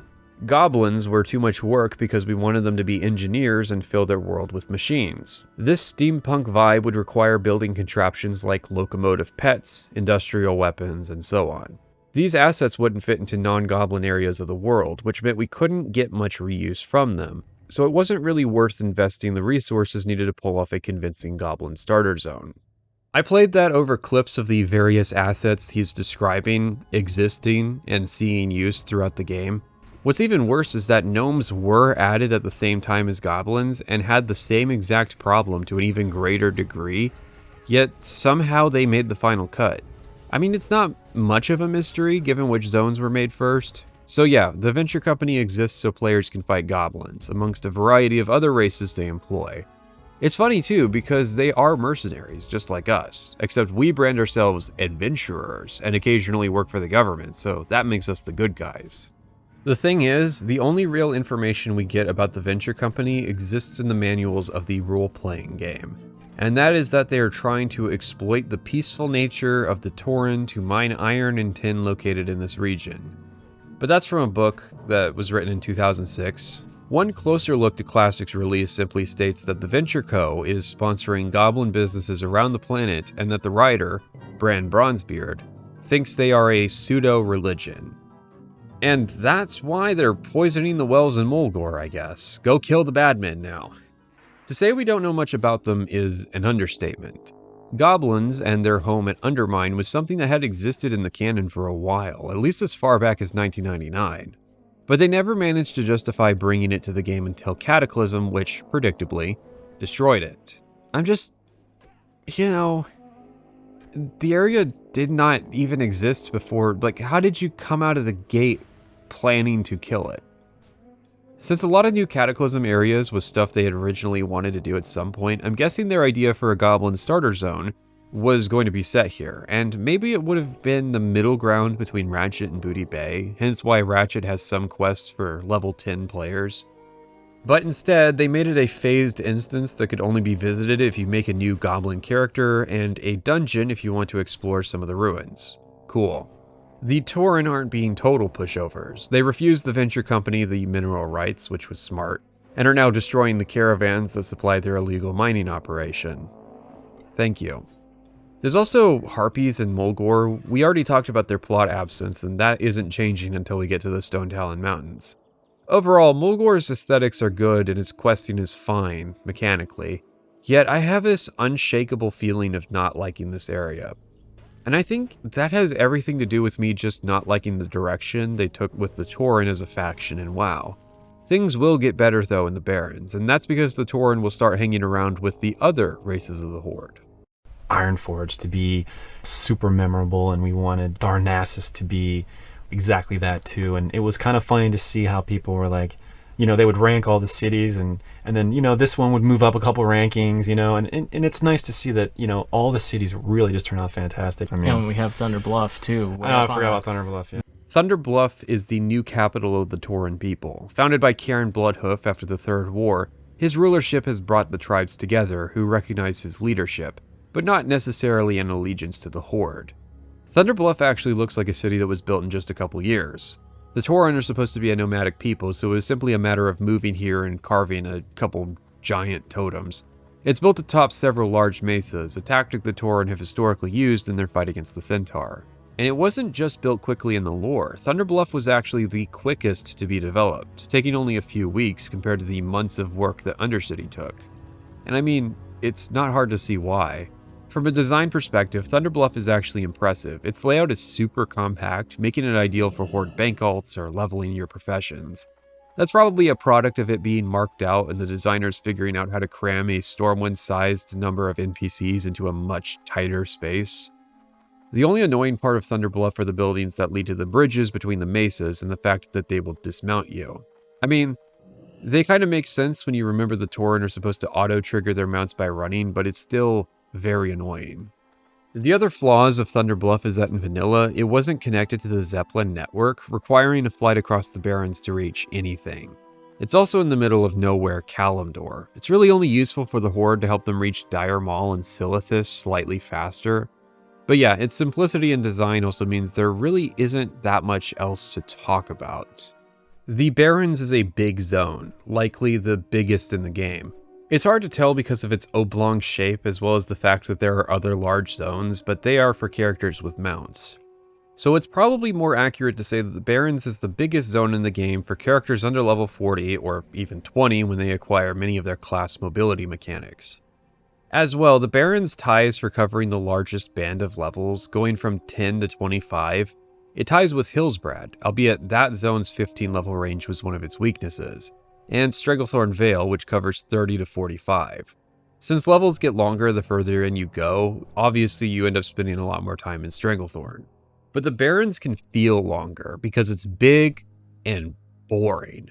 Pretty much the only detail of note about the Barrens was it being really big and really hot, so it's a giant savanna with not much going on. Granted, I think it excellently captures that essence, but playing through it is another question entirely. Let's start with this. The Barrens is the Horde 10 to 20 leveling zone. Tauren are sent here, orcs and trolls are sent here, the undead are even sent here through a quest and lack of experience at Silverpine, and that means they'll probably end up staying here. So you have the largest zone in the game, and the majority of the Horde's early leveling players all sharing that same space. A space where a majority of its quests are kill and collection quests. Welcome to the Barrens. I mean, it's so large, it has 3 different flight points you can use to get around. The poor Tauren have to hoof it up from Mulgore to the Crossroads, a fitting name for the intersection of Horde culture. Their quests largely have to do with hunting various creatures throughout the Barrens as a coming-of-age ritual. The orcs are more focused on the military expansion thing, and the one undead quest giver we see wants us to investigate more potential sources of plague. I will say there is at least some sanity with quests generally centering around the nearest hubs. You don't have to run back up to the crossroads when you're questing in the bottom part of the zone. You don't always get that luxury in this game. That said, it probably made sense to Blizzard to split this up into 2 zones in Cataclysm because it really is 2 zones content-wise, but I think that's a mistake. Barrens chat is famous because of the fact that most of the Horde seems to be here. Even if you're a level 60 character, you have to fly through here occasionally, meaning you still see the general chat. There's a weird trait where people, when seeing the same question asked over and over, become increasingly agitated and refuse to just answer or ignore it, instead deciding to give wrong answers. Most players will get filtered before level 20, so the other 2 big zones don't share this particular quality. Splitting the zone in 2 means ostensibly killing what was one of the defining facets of the OG Barrens. Thanks, Cataclysm. Narrative-wise, though, they kind of struggled with this area. A lot of the antagonists we've talked about in Durotar and Mulgore show up here for equally no reason. Honestly, it's the Quillboar and Centaurs that have the most going on, a sentence you generally do not want to catch yourself saying. The Quillboar are native to the Barrens, I guess. We don't really get a whole lot of information about them outside of their main dungeon area down at the Razorfen. That's kind of a recurring problem I've had with this part of the game. The writing surrounding the Horde tends to treat every faction with the Horde Smash approach.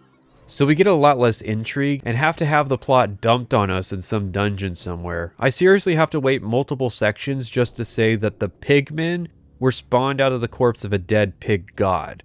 Their entire issue is that they want to resurrect their progenitor and have wanted to do so for thousands of years. And they're now throwing in with some unsavory crowds to accomplish this. This is part of what Horde players will call alliance bias. The theory goes that Blizzard developers were consistently biased against the Horde, manifesting in a variety of design decisions. The alliance races actually try to tell stories with the faction they cover, but not the Horde. Where I disagree is that the Forsaken had a lot of storytelling to do with the Death Guard, trying to learn about different factions surrounding them. But then again, their zones were pretty bad in terms of questing. All I'm saying is, the entire time I was busy laying waste to the entirety of Quillboar society, I never really felt I understood why I was destroying them. I suppose that is authentic to Thrall's experiences. It's really Medivh's fault that Thrall had to kill so many people before finding out why he was supposed to come to Kalimdor in the first place. See, the Quillboar, Centaur, and Tauren are all native to this region, but the former 2 went to war with the latter, and the orcs sided with the Tauren. So a lot of this conflict all stems from that original war of aggression against the Cowfolk. The Centaur was the more interesting narrative thread in the Barrens, least of which because it ends in an actual battle sequence. War? In my Warcraft game? It's less likely than you think. Unfortunately, it does stem from a problem with Kalimdor's map, which is that there are zones between the Centaur's native domain of Desolace and the Barrens. It's just weird to say, Yeah, the Centaur are coming through Stonetalon Mountains to invade us, but still, I felt like I was actually learning about the Centaur as like a culture. You also have the Harpies and the Venture Co., although we get more Venture Co. details thanks to some friendly goblins in the town of Ratchet. There are 4 friendly goblin settlements all belonging to the Steamweedle Cartel, a neutral faction. Ratchet isn't just a quest hub for the Horde. If you're dedicated, you can come here as a low-level Alliance player and do quests on their behalf as well. It is not going to be a natural occurrence, since all routes to get here involve venturing through dangerous territory, but I have to give credit to the idea. And since we're talking about the Alliance, they are one of the threats here too. Northwatch Hold sits at the border of Dustwallow Marsh and the Barrens. Unlike the Coltirans and Durotar, this one is an actual Alliance base on the behalf of the city of Theramore. Theramore was where the humans arrived on Kalimdor after Medivh's warning. So it's good to see that at least one faction in the Barrens has actual meat behind their existence, even if it's not the Horde that sends us to Northwatch. You can also run into a dwarven excavation site that the Tauren want wiped out, and there are Alliance Outrunner elites patrolling the South Barrens. This is the meat of the game, small encounters that indicate a broader faction conflict. Although I'm not too excited about Baal Modan, it's another one of those places where, to even know what's going on with it, you need to read lore from the tabletop game. That old lore states that Baal Modan is an ancient Titan facility, which makes it a fairly big deal for those dwarven explorers. But that is no longer canon, so now we can only get an in-game perspective of what was going on, which is Horde tinted. From their perspective, dwarves randomly showed up, killed a tribe called the Stonespire Tauren, and are now excavating. Oh, and there's a dwarf that gives Horde players a quest to recover something called the Tear of the Moons, which, when he acquires it, turns him into a Trogg. Drawing a direct connection between dwarves and Troggs, it takes a lot longer for the dwarves to figure out. This quest was one of those that got removed and was never replaced in the Cataclysm. So I guess now the dwarves came to Kalimdor in order to be randomly aggressive and kill Tauren. There's a dwarf that alludes to something being found prior to the Cataclysm that was buried and needs to stay buried, but who knows if this was supposed to be the Tear of the Moons or just some old god plot point that they forgot to take somewhere. I think there's a lot of potential, considering the corpse of a wild god is sitting on the other side of this hill. But instead we get Horde Smash! And that's that, plot resolved. And then you have these oases across the land. They seem innocuous, almost a circumstantial detail of level design. But actually, the druids are fairly concerned about it. They don't oppose the regrowth as much as the fact that the higher attuned druids can tell that something is wrong with it. The Barrens used to not be like this. This being a large, rolling savanna with plenty of biodiversity. I would get it if we were talking about Durotar, except even Durotar has life that's adapted to the harsh climate. Oftentimes, the druids in this game will only value life if it conforms to a strict image of lush and verdant forests. That makes sense if we're talking about night elves, who are obsessed with trees. But here, we're talking about Tauren druids.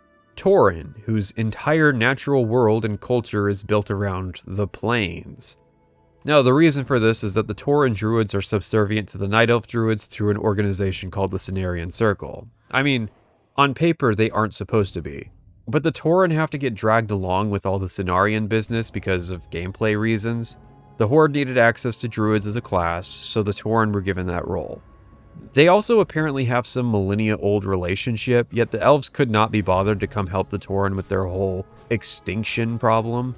It would be nice if the Tauren and the Night Elves represented opposite perspectives on druidism.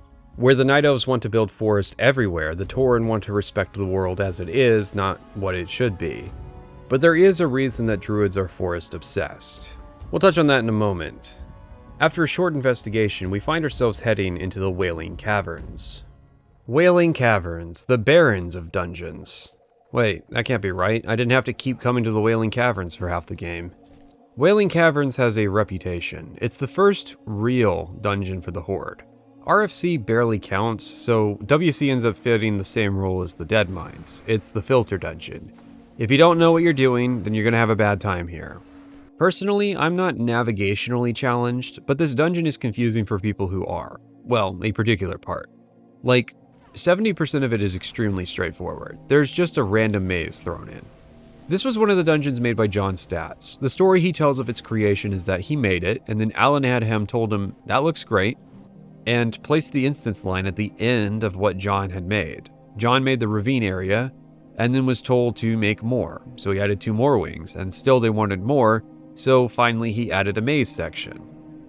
The big problem was that there were a few unanswered questions in development about what they should have been even doing. Are mazes fun? No?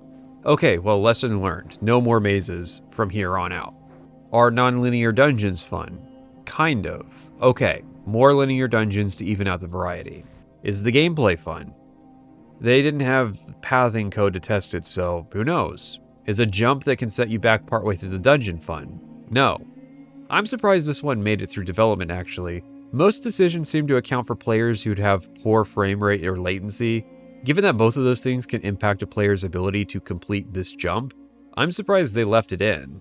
The jump itself barely adds anything if all the members of the group complete it. I should know, the groups I ran with all completed it without issue. The jump only subtracts enjoyment if someone doesn't complete it. There's no benefit to locking off the player's ability to backtrack with the jump, since players can still just intentionally fall off that ledge if the goal is to go backwards. The dungeon really isn't that long, but all of these sections definitely contribute to a feeling of being stuck in a nightmare. If someone dies in or after the maze, it is a pain to fetch them again. That said, it's quite a nice looking dungeon area. Rather than creating some stalagmite and stalactite doodads to decorate the zone, they are all actually sculpted into the level geometry. We have a quote about that. I don't know what the quote is, it just says, quote, "After the Wailing Caverns, I had it with stalactites and stalagmites. Each one was individually modeled. Oh. I mean, it was a pain in the butt, Wow. but I eventually got good at it. I got fast at it. I've got a process that's pretty quick. I studied them enough so that I get the parabolic swoop of the pinnacles and the pillars and stuff, but Meanwhile, there's a great mix of texturing and plant placement to give the caverns a sense of being a lush, living ecosystem. One that is full of dinosaurs, both literally and a handful of old druids living here. These are the druids of the Fang. There's some old lore, new lore shenanigans at play here. Old lore from the RPG focuses on the druids of the Fang as being a dedicated organization who focus on snakes with a mission to restore the nature of the Barrens. The game lore still has that part about them wanting to restore nature, but the snake imagery is a bit different. Serpents are treated as troll imagery, and other dungeons that tie into the Emerald Dream or troll narratives have many snakes within them. Night Elves also have a negative view of trolls. The druids are actually in somewhat of a tragic situation. Here, instead of going in to kill the leaders of some dastardly villain organization, one of the disciples wants us to kill a handful of corrupted worshippers so he can perform a ritual to reawaken their leader, Neralex. I'm guessing maybe they'd interfere with the ritual or something. It's all really a bit loose in the lore department. Not surprising, since aside from a handful of quests investigating the oases in the Northern Barrens, you'd be forgiven for forgetting this area is even connected to the surface.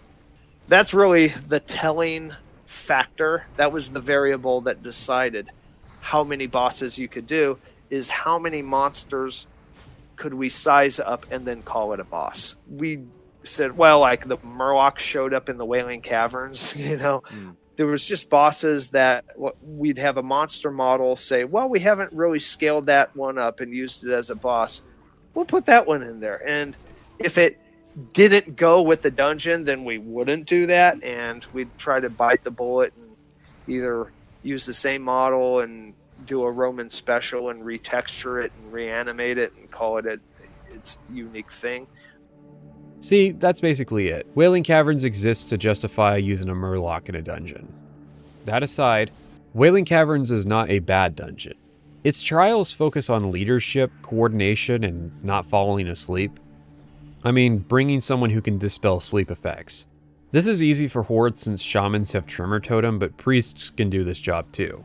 Also, you can interrupt the effect, but failing to do this and having your healer get hit with sleep can game over a party. Most of the dungeon is just that. There isn't a huge amount of variety, so that can contribute to how boring it feels. After you kill all the bosses, though, you're rewarded with an escort quest. Hooray! Thankfully, he just goes over to the next room. His ritual summons waves of enemies which can be chaotic for tanks to control, but usually, if you can get a group through Wailing Caverns without anyone quitting, you can probably handle this encounter fine, which is important as there's no second chance here. With Neralex awake, he can finally get back to work destroying natural savanna wildlife in favor of his vision of what nature should be.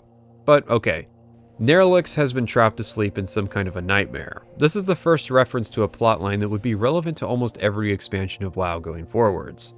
The Emerald Dream is a spirit realm that showcases the world without interference from intelligent life. It has major significance to druids in the lore, but not enough significance to actually get its own dedicated expansion, so it would just get referenced occasionally as Blizzard kicked the can down the road of not knowing what they wanted to do with the area. It's sad because I totally think it could have carried its own expansion. They made an entire expansion out of Chin fucking Stormstout. I'm sure they could have figured something out. Honestly, the problem Chris Metzen cites is that they can't make an entire expansion out of green forests. I feel like this is a solvable problem if you embrace the fact that nature's more than just the woods. No, that's too complicated. Let's go visit the afterlife. I mean, that's not Chris's fault, but still.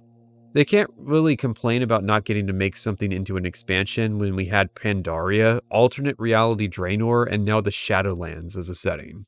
Stonetalon Mountains. It's the Horde version of Redridge, but much more of a nightmare to navigate.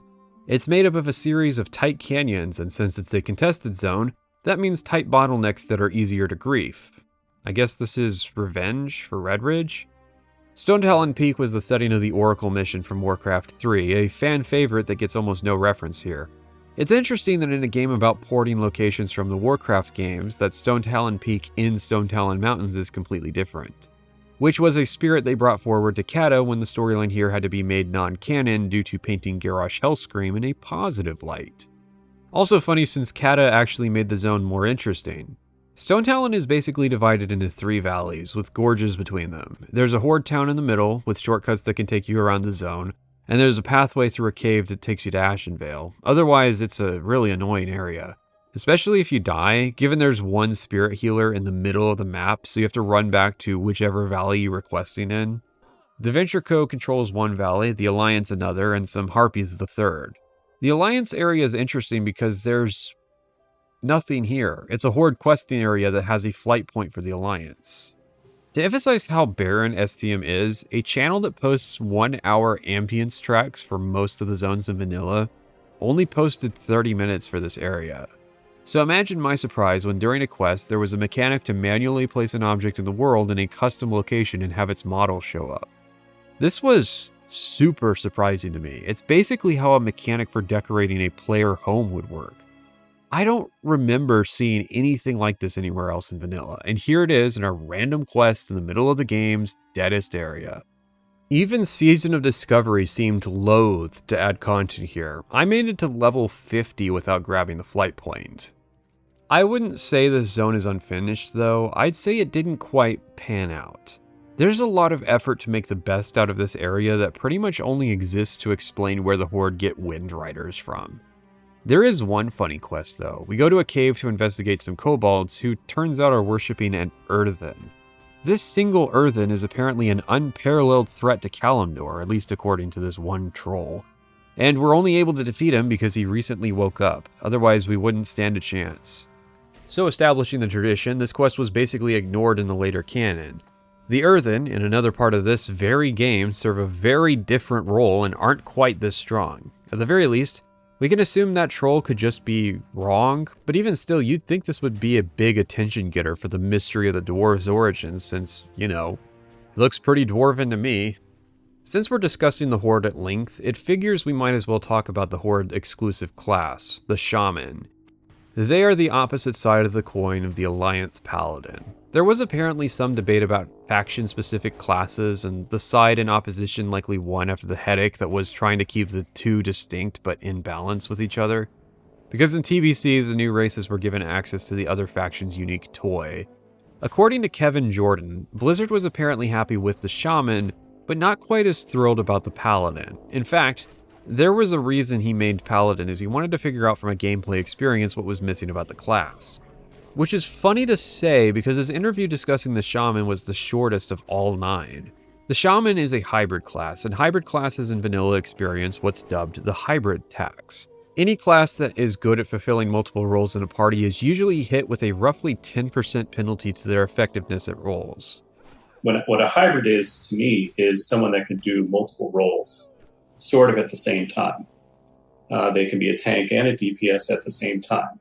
What that meant to us early on was that, well, he can't do both of those things at sort of the 100% mark of a true tank or a true DPS. So he has to be 10% or 15% worse in both of those in order to make it fair.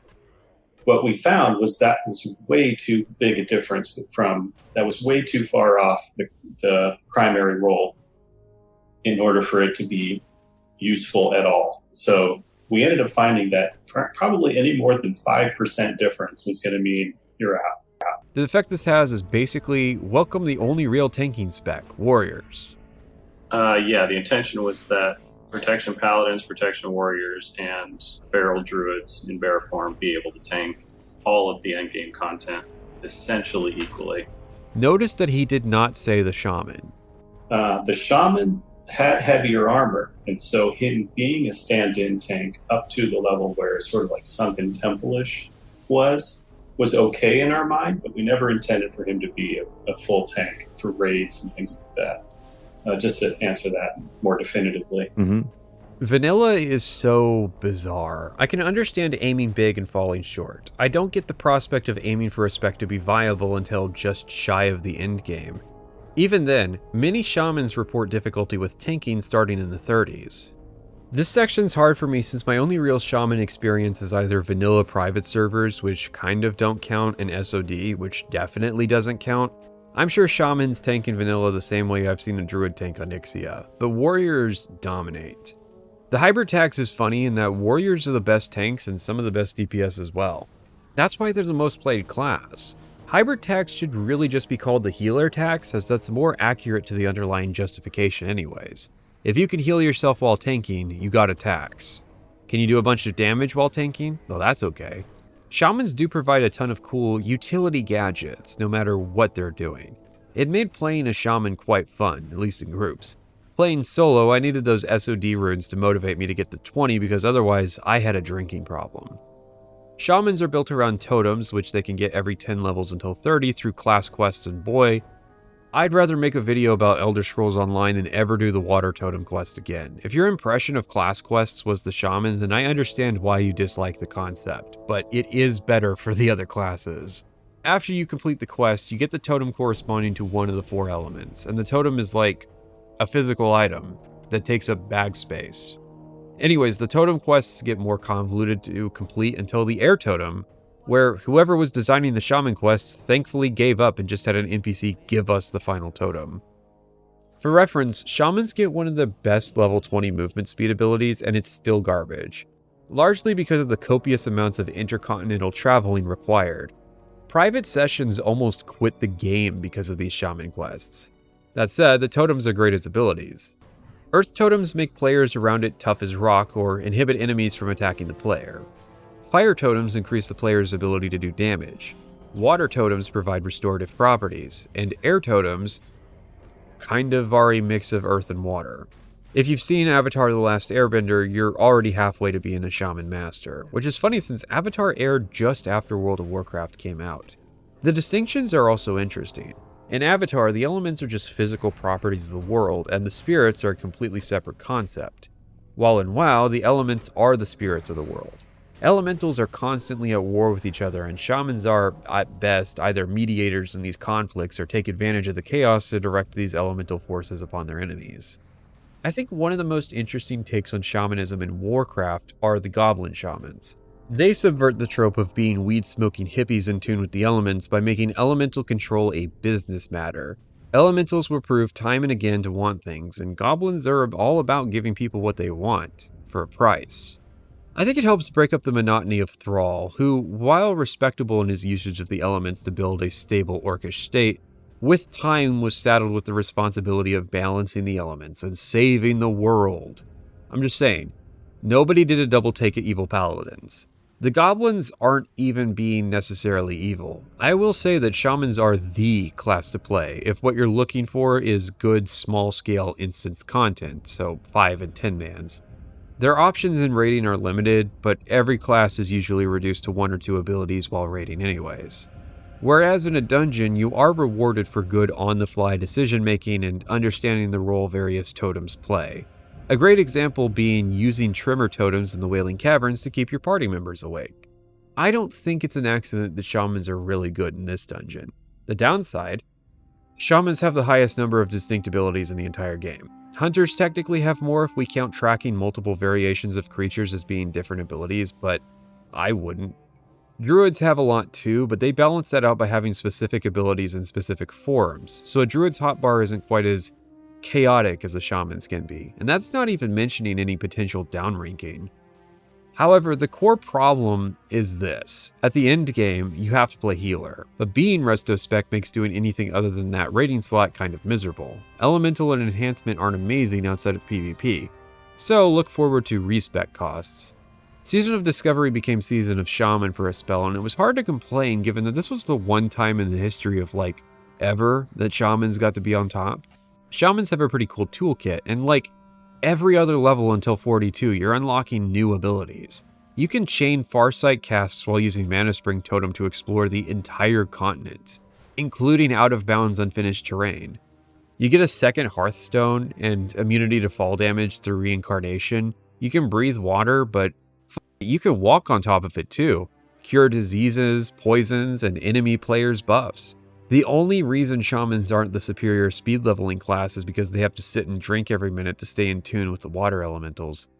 We also can't talk about shaman without mentioning the best in slot totems, can we? I'm talking about Wind Fury, of course. Yes, you exist to make the warriors and rogues even better at doing damage. Or how about Mana Tide, buried at the bottom of the resto talent tree so that mages don't go out of mana and can top the DPS leaderboards as well.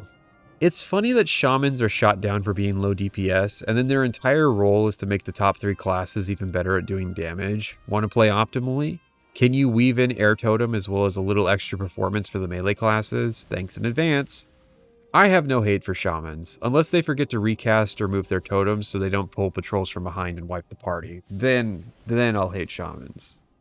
We can't talk about Kalimdor without talking about the people who have it in their names. The Night Elves, or Kaldorei. Yeah, I'm not going to say that every time. The Night Elves have a long history on the planet, but they weren't really empire builders, at least not recently. Hence why humanity ended up having a more prominent role in global affairs.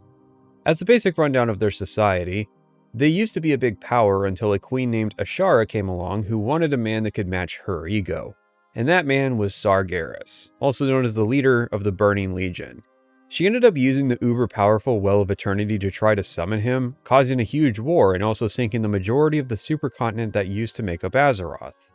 The Legion have been mad about this ever since, while the Night Elves decided some serious new policies needed to be put into place, mainly banning arcane magic. They weren't very active in doing this though. For example, they restructured their own primary society around druidic magic and holy worship. But they allowed other sects of elves to just go off and continue using arcane magic freely, like the High Elves, despite believing in a causal link between arcane magic and corruption to fel magic use. Which, at the time of Classic, they were supposed to be right. The old lore had a big fixation on arcane magic being evil, probably because it was tied to humans and that old world setting. But it was probably realized that it was immature to suddenly paint all of your old characters as being on the path to evil while your new sexy purple people actually figured out how to use the good magic. It also doesn't make sense with the background setting of the planet, but as a premise for the Night Elves, I think it's good.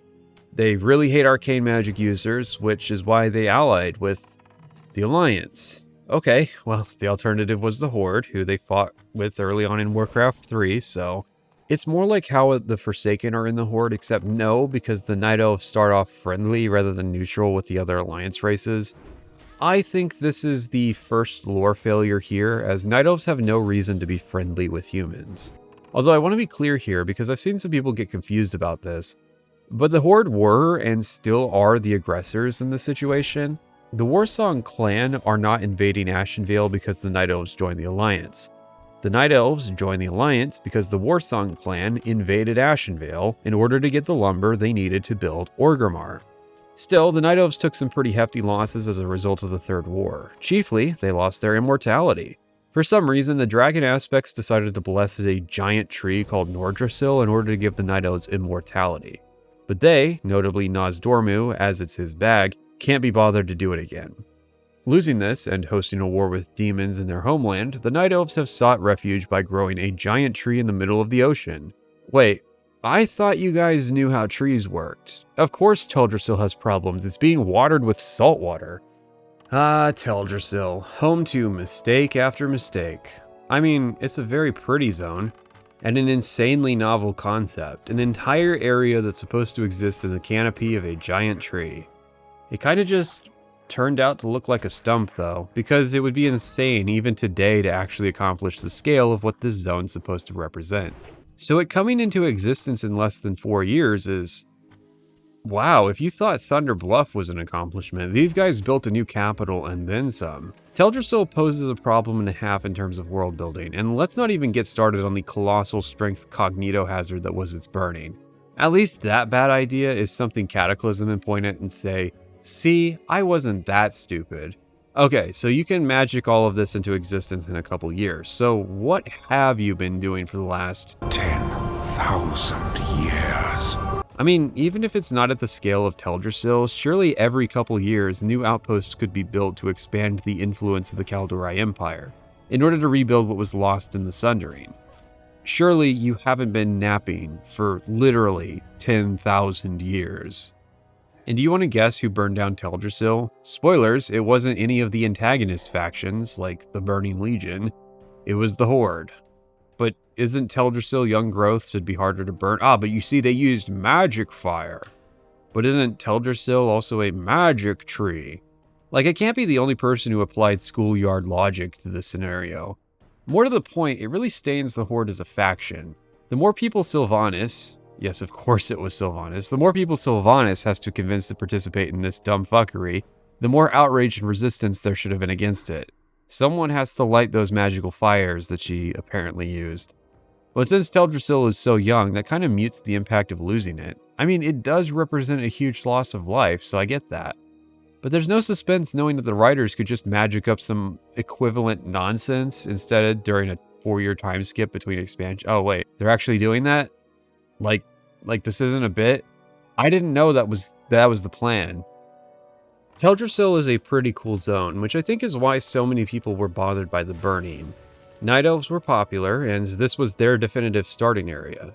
It's difficult for the Horde to invade, and even for the Alliance to share. It really is the semi-exclusive nature preserve that helped define the Night Elves as a race. I like the detail that since we're up in the branches of a giant tree, there isn't any ore to mine. A nightmare for elves who want to train mining, but they compensated for that by making it more rich with herbs. We also get hints at an underlying narrative. Teldrassil was a bit of a rushed development, yeah, I'll say. But what that means is that the tree isn't particularly healthy, and that's causing problems with the forest spirit and furbolgs. There's a questline called Crown of the Earth, where the player is gradually sent around Teldrassil to observe the various problems arising, and get a chance to learn the post-Warcraft 3 history of the zone. I think despite the problem that Teldrassil poses, they still approached it correctly. Teldrassil is hastily done and lacks blessings from the dragon aspects of time and life, denying the elves their immortality and denying the tree a crucial component of healthy growth. And it turns out the guy who's responsible for all this is not the primary leader of the Druids, but his underling serving in his stead. This being a guy who has a history of using druidic magic in his own creative yet irresponsible ways. What's funny too is Fandral Staghelm isn't one of those characters that exists in the lore and then gets forgotten until a future expansion. They actually did a bit with this guy, both in the leveling experience and even in the in-game raiding content.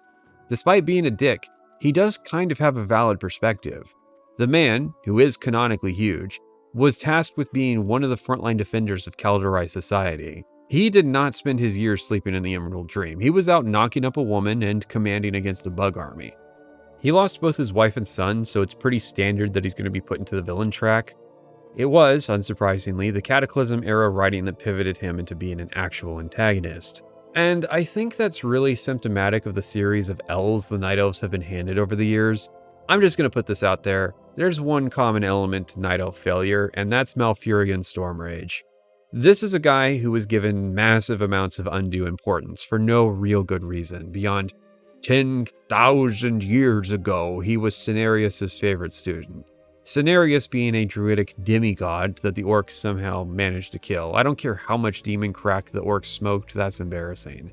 Malfurion is the reason that everyone seems to think that the Night Elves need to be tree hippies, and Fandral Staghelm is here to remind everyone that magic's more useful than just keeping forests alive.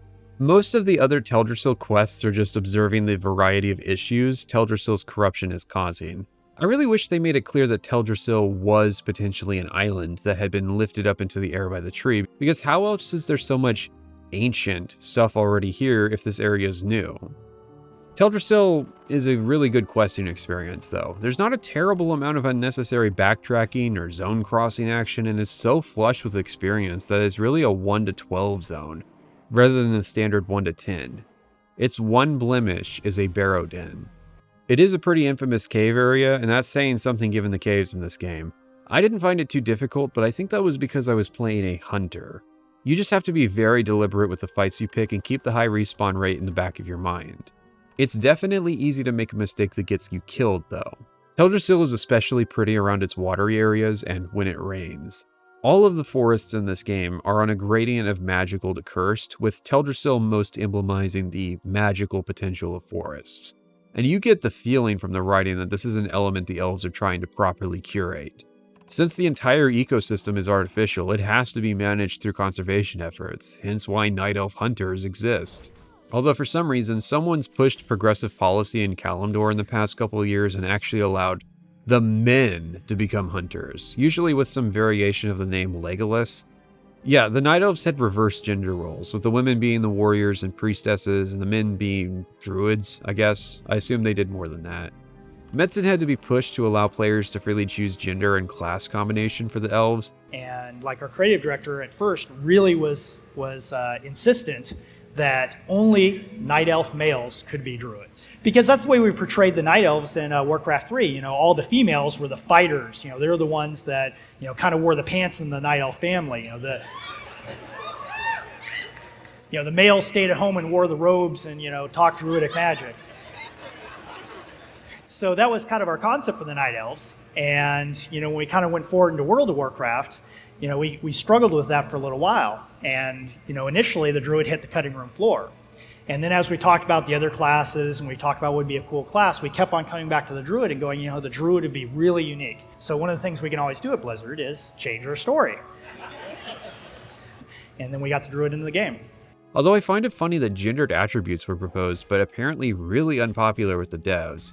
Someone on the team had to have played Morrowind, I'm guessing. But I kind of get it. In Morrowind, it works because it effectively doubles the number of character options in the game, giving you a bit more leeway in character customization to max your stats. But in WoW, I don't really think it would have been additive to the experience. I'm imagining a world where the meta is defined by certain class, race, and gender combinations, and I don't like it.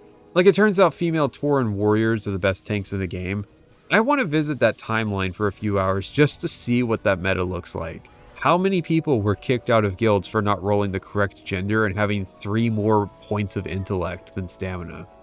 The problem was probably also that female night elves would get to be warriors, rogues, hunters, and priests, and the males would get to be druids. I mean, I don't know. I see the vision personally. I definitely see the vision. As we go to leave Teldrassil, we have to pass through Darnassus. Darnassus, capital city of the Night Elves. You might be asking, isn't this city less than 5 years old? How does it already have the faded moss look? And to that I say, so yeah, it definitely doesn't help the aesthetic of the faction that they pre-built aged cities. It's nice to look at, but it was never the most populous area. Darnassus, like the rest of Teldrassil, is a cool city. The problem is, there's not much to do in the cities by themselves, so you can only really rate them by their usefulness to players, and Darnassus is definitely the least useful in the game. As a result, it's famous for being dead. Well, it used to have players whose computers couldn't handle the populations of Stormwind and Ironforge. Nowadays, yeah, it's dead. Darnassus just isn't centrally located for anything that's useful. It could have been had Mount Hyjal been finished during Classic. Then players would actually have a major reason to consistently pass through Northern Kalimdor. Hyjal was originally planned to be a high-level raid zone and actually had quite a bit of its content completed, but was gated off and made generally inaccessible. At least until the battle for Mount Hyjal raid in the Caverns of Time for TBC. That was mostly just to show off the area they had created and wasn't formally adding it to the game world. It's a shame, but that is actually part of what made vanilla such an endearing concept. There were entire zones that existed that you could only speculate about, that a small percentage of people broke into and recorded themselves exploring. It made people wonder about the alternate timelines where they could have revamped the zone into a leveling area, similar to Silithus.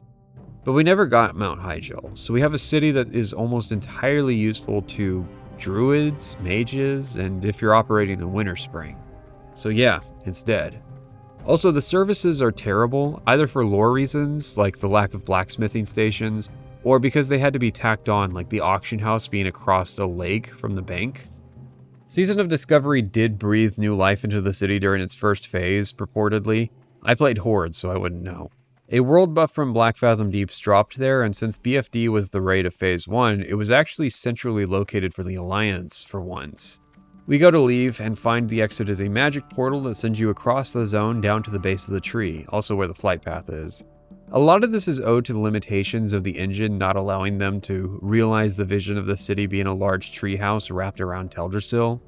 This is a setting with portals. I mean, it's at the foundation, but usually with a cost. At least when it was smart and didn't treat portals as free public transit. You usually needed reagents of some kind to power them, this even translating into a mechanic for mages. The main exception in Old Warcraft being this portal between Darnassus and Ruthven Village. I think maybe the tree is sick because of the portal, guys. The energy powering it has to come from somewhere, and you guys aren't exactly the most skilled with this whole arcane magic thing. Again, gameplay concession. Ruthven Village is annoying though because it means the flight point is outside of the city. Oh, and the main means that the Alliance uses to access Darnassus isn't here, it's actually after a short ride to Aberdeen. Again, this is all extremely inconvenient, but at the very least they made flying between Aberdeen and Darnassus free. Darkshore continues the trend of really nice zones. Night Elves don't just love forests, but they even embrace multiple kinds of forest. It's a shame that it's so far away from 3 of the 4 Alliance races. They aren't missing much as far as leveling content goes. Darkshore is a long, narrow strip of coast, which means a lot more time trekking to points of interest and less time doing things at those points. Especially annoying since you need to transition from the middle to questing near the top and then going back south. However, the reason is probably because Northern Darkshore was supposed to host the dungeon Blackfathom Deeps, and then they duplicated the Naga area and moved it to Western Ashenvale, without removing the old dungeon entrance area. It's also got the usual classic quirks. You have the tower that's randomly full of level 30 enemies because it's part of a quest chain that goes way too high level for what's actually happening in it. Seriously, it goes from 18 to 31. It's about a Highborn, which we spend WoW learning a lot more about due to their connections with Night Elf history.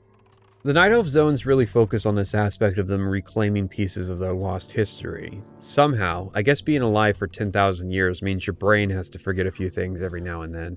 Anyways, Athricus was running a cult of magic users, which is a big no-no in Night Elf society. Ignore that the Sentinels here are getting assistance from a human, a culture whose connections to the arcane, I mean, he's a paladin, but it's weird to be told about how bad arcane users when they joined a faction of prominent arcane users. This is one of those quest lines that Cataclysm decided to remove, probably because they realized that the plot point really doesn't even go anywhere. Fun part though is being expected to go all the way down to Ashenvale to continue the questline. And since we're headed that way, how about the numerous escort quests in Southern Darkshore?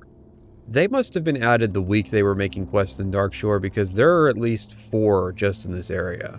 They show up in lots of zones throughout the game, although they get a lot scarcer in the mid to late game.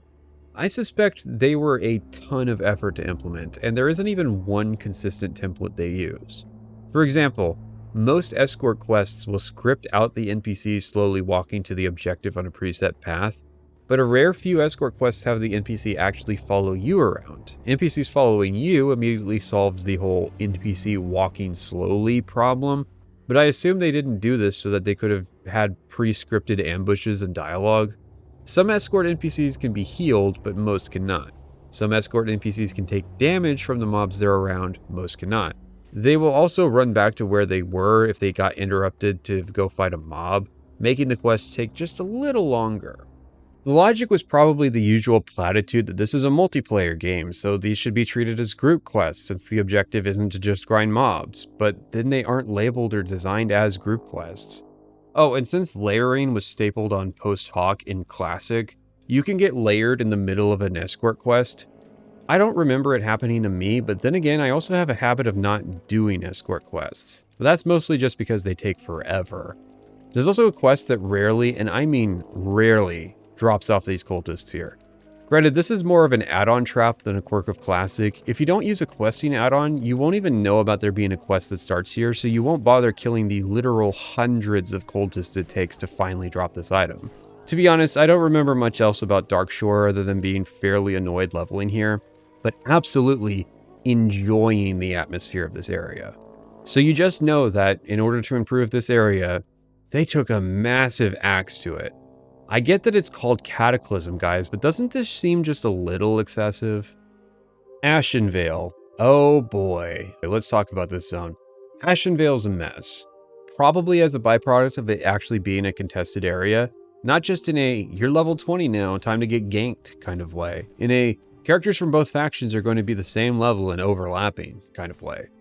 Ashenvale is the conflict zone between the Kaldorei lands and the Horde's expansion. Some people complain the Horde has no need to expand into Ashenvale, but I suggest you look at the lumber options they have if they don't. This is one of the main war fronts between the Alliance and Horde, beyond sentimental value. There is no need for a Horde-Alliance conflict in most aspects, except for the rare issues such as the control of Ashenvale. This makes it a unique zone because we have to talk about the Alliance and Horde perspectives on this area, which is awkward. The zone forms the gradient left to right for leveling. This means the Horde, who control the eastern half, have to journey all the way to a small village on the other side of Ashenvale to start leveling there. Meanwhile, the Alliance ends up having a gap in the mid-ranges where some of the Horde quests are located. So they get sent randomly to the Stonetalon Mountains, but the quests they do there are usually just clones of Horde quests anyways, so I don't know why we had to leave Ashenvale, like just clone Horde quests in Ashenvale for the Alliance. Stonetalon definitely feels more like a Horde zone than the Alliance has to use as a leveling crutch to get through the mid-20s, rather than the contested area it should be. It also doesn't help that Ashenvale is huge, like almost the width of Kalimdor huge. And it is super confusing. There are tons of unmarked valleys and mountain ranges separating areas, which combined with the tree coverage makes it difficult to gauge if the direction you're going is actually going to lead to your objective. I cannot imagine trying to do this without a questing add-on to at least point on the map where you need to go. It certainly didn't help that maps were in the game until March of 2004 at the earliest. To quote the diary, zone maps were in, almost by surprise. Max Marshall and Max Marshall and that guy had been working on the zone maps for weeks, although they weren't particularly enthusiastic about the task, as maps didn't particularly capitalize on their artistic talents. Maps were worse because there were so many of them, and they all looked the same. He and Max were professional enough to soldier through the weeks of aligning mountains and buildings to their proper positions. Honestly, Classic's maps definitely show that lack of enthusiasm. A pair of concept artists being given a few weeks to develop zone maps right before the game's public beta resulted in, well, a mixed bag of maps. For much of WoW's development, they'd been using maps generated by software that would just output what the zones looked like from orbit, but even that doesn't fully explain Ashenvale's lack of questing experience. The zone was simply unfinished, which is a trend for Kalimdor. Ashenvale so much so that TBC would actually add new content to Ashenvale as part of finishing up the area. For example, a new quest hub in the eastern part, complete with a flight point to match the Horde and make use of the Warsong Lumber Camp. It's funny too, because they actually avoided changing this content in particular in the Cataclysm. It's almost like the designers had a weird vendetta against specifically the vanilla content, but were alright with leaving the TBC era content alone. The Horde are on the Zoram Strand trying to expand their territory. They mostly want to defend against the Naga who live at Blackfathom Deeps and expand through Furbolg territory to establish supply lines to get here. Meanwhile, the Night Elves are trying to stop them, but are more preoccupied with trying to put out the figurative fires of the Third War. I really like what they're attempting here. The Horde is moving in on territory by taking advantage of the Night Elves' distraction with what the Night Elves feel are the higher priority. Questing here is at least an improvement over Darkshore if you happen to be playing a class that unlocks mobility mechanics at level 20 like I was on my Hunter and Shaman. Suddenly, having to cross the entire zone isn't so bad when I can move 20 to 40% faster. That said, Ashenvale was not a particularly satisfying experience either time I was here. Probably because the plotlines here don't really lead to anything exciting. The Forsaken are here researching Plague, not that you would know if you were playing as the Horde, and the Sentinels are fighting the Horde, but again, not something you really know playing as Alliance. Blizzard really couldn't capture the warfront aspect of Ashenvale properly, resorting to using the battleground Warsong Gulch instead. There's also a ton of questionable decisions. So many Horde quests are located near randomly high-level enemies. Sometimes there are 5 levels above, sometimes more than 10. It's a shame because Ashenvale is one of the main Night Elf areas. You would really struggle to know its relevance to Warcraft 3 just by running around this area. We do get the payoff to a multi-zone narrative, the Scythe of Elwynn. The Sentinels have noted that near the border of Felwood, the front line against the demons, a shrine has been taken over by Worgen. We find out upon investigation that a sentinel named Valenda Starsong had prayed to Elwynn for help defending Ashenvale against the encroaching demons, and in return, she was granted the Scythe of Elwynn. Thus begins a long journey to investigate Valenda. We know she was the old sentinel commander of Ashenvale, and we discover by visiting Darnassus that she disappeared. Her journal notes that after investigating the Worgen, she decided to meet with a wizard named Aragol, the one from Shadowfang Keep, to see what he knows about controlling Worgen. We then have to trek all the way down to Ratchet in the Barrens, take the boat to Booty Bay, and eventually get sent up north to Darkshire and Duskwood. This must have predated the Alliance setting up the shipping lane that would have taken her to Menethil Harbor. It's also an interesting player experience being suddenly sent across multiple zones, one of them much higher level than you, chasing this narrative down. But yeah, the fact that Worgen are in both places is a bad omen. We find out that the Scythe summons Worgen, who Valenda can then command, although with increasing difficulty to control. And then she tripped or something and died, so now we don't know where the Scythe is. Yeah, that's how the plotline ends. I mean, I guess it's a good thing that Aragol never got the Scythe. Elwynn knows what he would do with it, but it is a weird narrative throughline that basically goes nowhere in order to explain Worgen. The old canon implies that Worgen are beings of shadow. They're from a different world. They're forced to fight mysterious foes and are not aiming to willingly invade our planet, but can be summoned. They're kind of like demons, but not affiliated with the Burning Legion. This all changed. Now, there are all kinds of different druidic orders based on different animal forms. One of these was for wolves, but the druids went in a little too hard on it and ended up getting stuck in their half-wolf forms as feral monsters. So the other druids locked them away in their own plane of reality. The Scythe is just summoning those Worgen to Ashenvale and later Duskwood. Aragol had, likewise, copied a method for summoning Worgen to Silverpine Forest. This means the first generation Worgen are Night Elf druids, but that they can then spread the curse by biting humans, which is bizarre because they went out of their way to specify that, for example, gnomes cannot be Worgen. Humans are much closer to gnomes than they are Night Elves, sadly. It's just one of the many confusing split ends of lore threads in Warcraft. We want playable Worgen and to add Gilneas to the map. This was how they did it. I liked the approach with Aragol, the Worgen curse being a magical thing he inflicted rather than strictly a disease. But I guess it being a disease makes it align more with the werewolf archetype. It's also just plain funny to say that Gilneas collapsed because of a pandemic of people turning into furries. Blackfathom Deeps is the first dungeon both factions will have an interest in visiting. We're in the mid-20s now, so things are getting serious. Of course, that means there's almost always at least one person in the group who will not have pre-acquired the flight point prior to looking for their group. Blackfathom Deeps was also chosen as the first new 10-man raid of Season of Discovery, aimed at the level 25 bracket. SOD can't change anything about the layout, only add new boss mechanics. It's really funny that 10-man and 20-man raiding dungeons is a big new SOD thing. Jeff Kaplan actually talked about why dungeons received player caps at BlizzCon 2005. In the beta, we didn't have any caps. So it was really cool watching 40 people try to take on Baron Rivendare and lose. I have screenshots of that too. One of our programmers, he said, I did Wailing Caverns last night, and I just think that end fight goes too fast. I think you should give the boss more hit points. And I'm like, well, that's a level 22 boss, you know, we don't want him that hard, you're supposed to beat it. It turns out that he was a level 29 paladin, and he was grouped with 20 people doing Wailing Caverns. And his whole impression, and his friends, because he played with his friends, their impression was that Wailing Caverns was a crappy dungeon that wasn't tuned well. The gameplay designers could not balance content between many different configurations of dungeon group sizes. 20-player Wailing Caverns dungeon runs sound like hell, though. From launch to patch 1.3, you could take 40-player raids into dungeons. This was probably because Molten Core had been placed deep into BRD, but they realized that allowing players to take that many people into a dungeon was a problem. After that, you could 10-man most of the dungeons in the game and 15-man Blackrock Spire. Then they updated it again in patch 1.10 to remove 10-mans from several end-game dungeons, but it's funny because there were very few scenarios where players will actually take advantage of that 10-player limit. For example, Maraudon princess farming is sometimes done by 10-man groups instead of 5.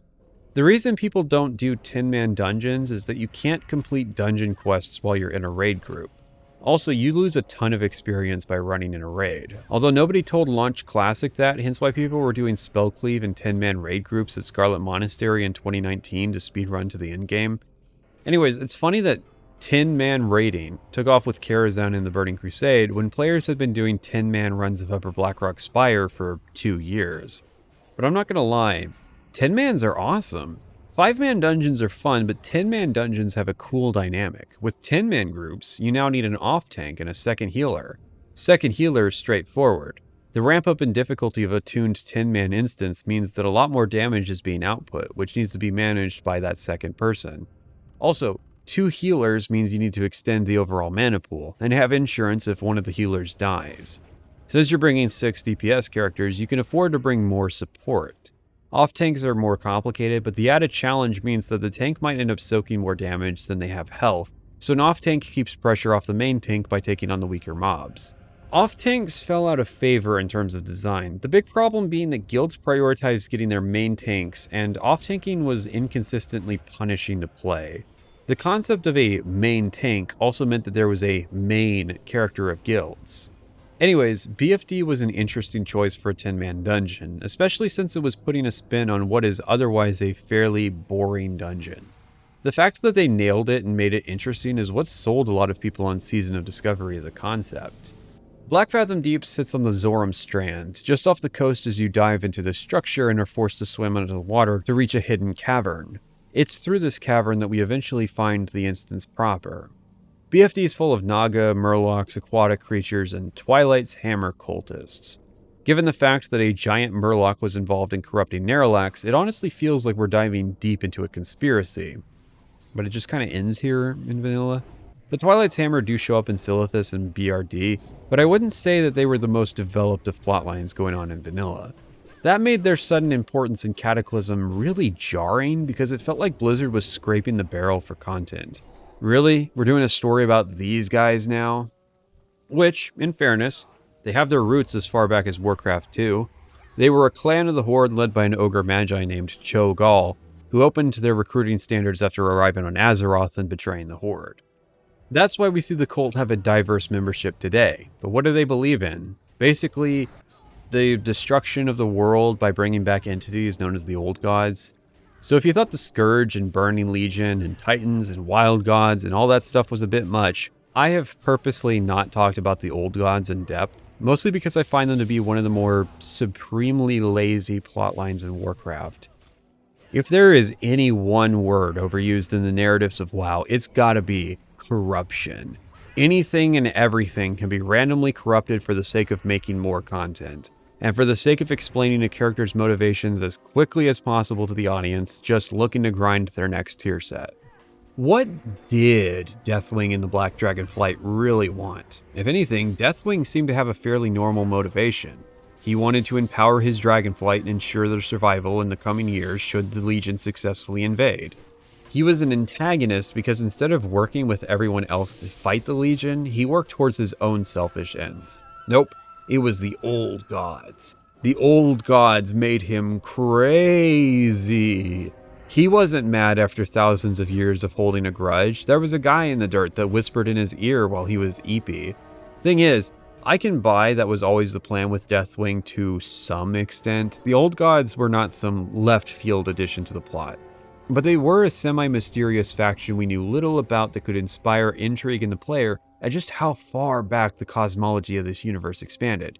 If they were influencing things, it was in ways that were minor as to be almost undetectable, but still further their goals as a faction. But now, anything and everything is an old god plot. I've killed fucking 2 old gods this morning trying to poison my cereal. How a lot of WoW players feel about a character like the Jailer being secretly behind everything is how I've always felt about the old gods.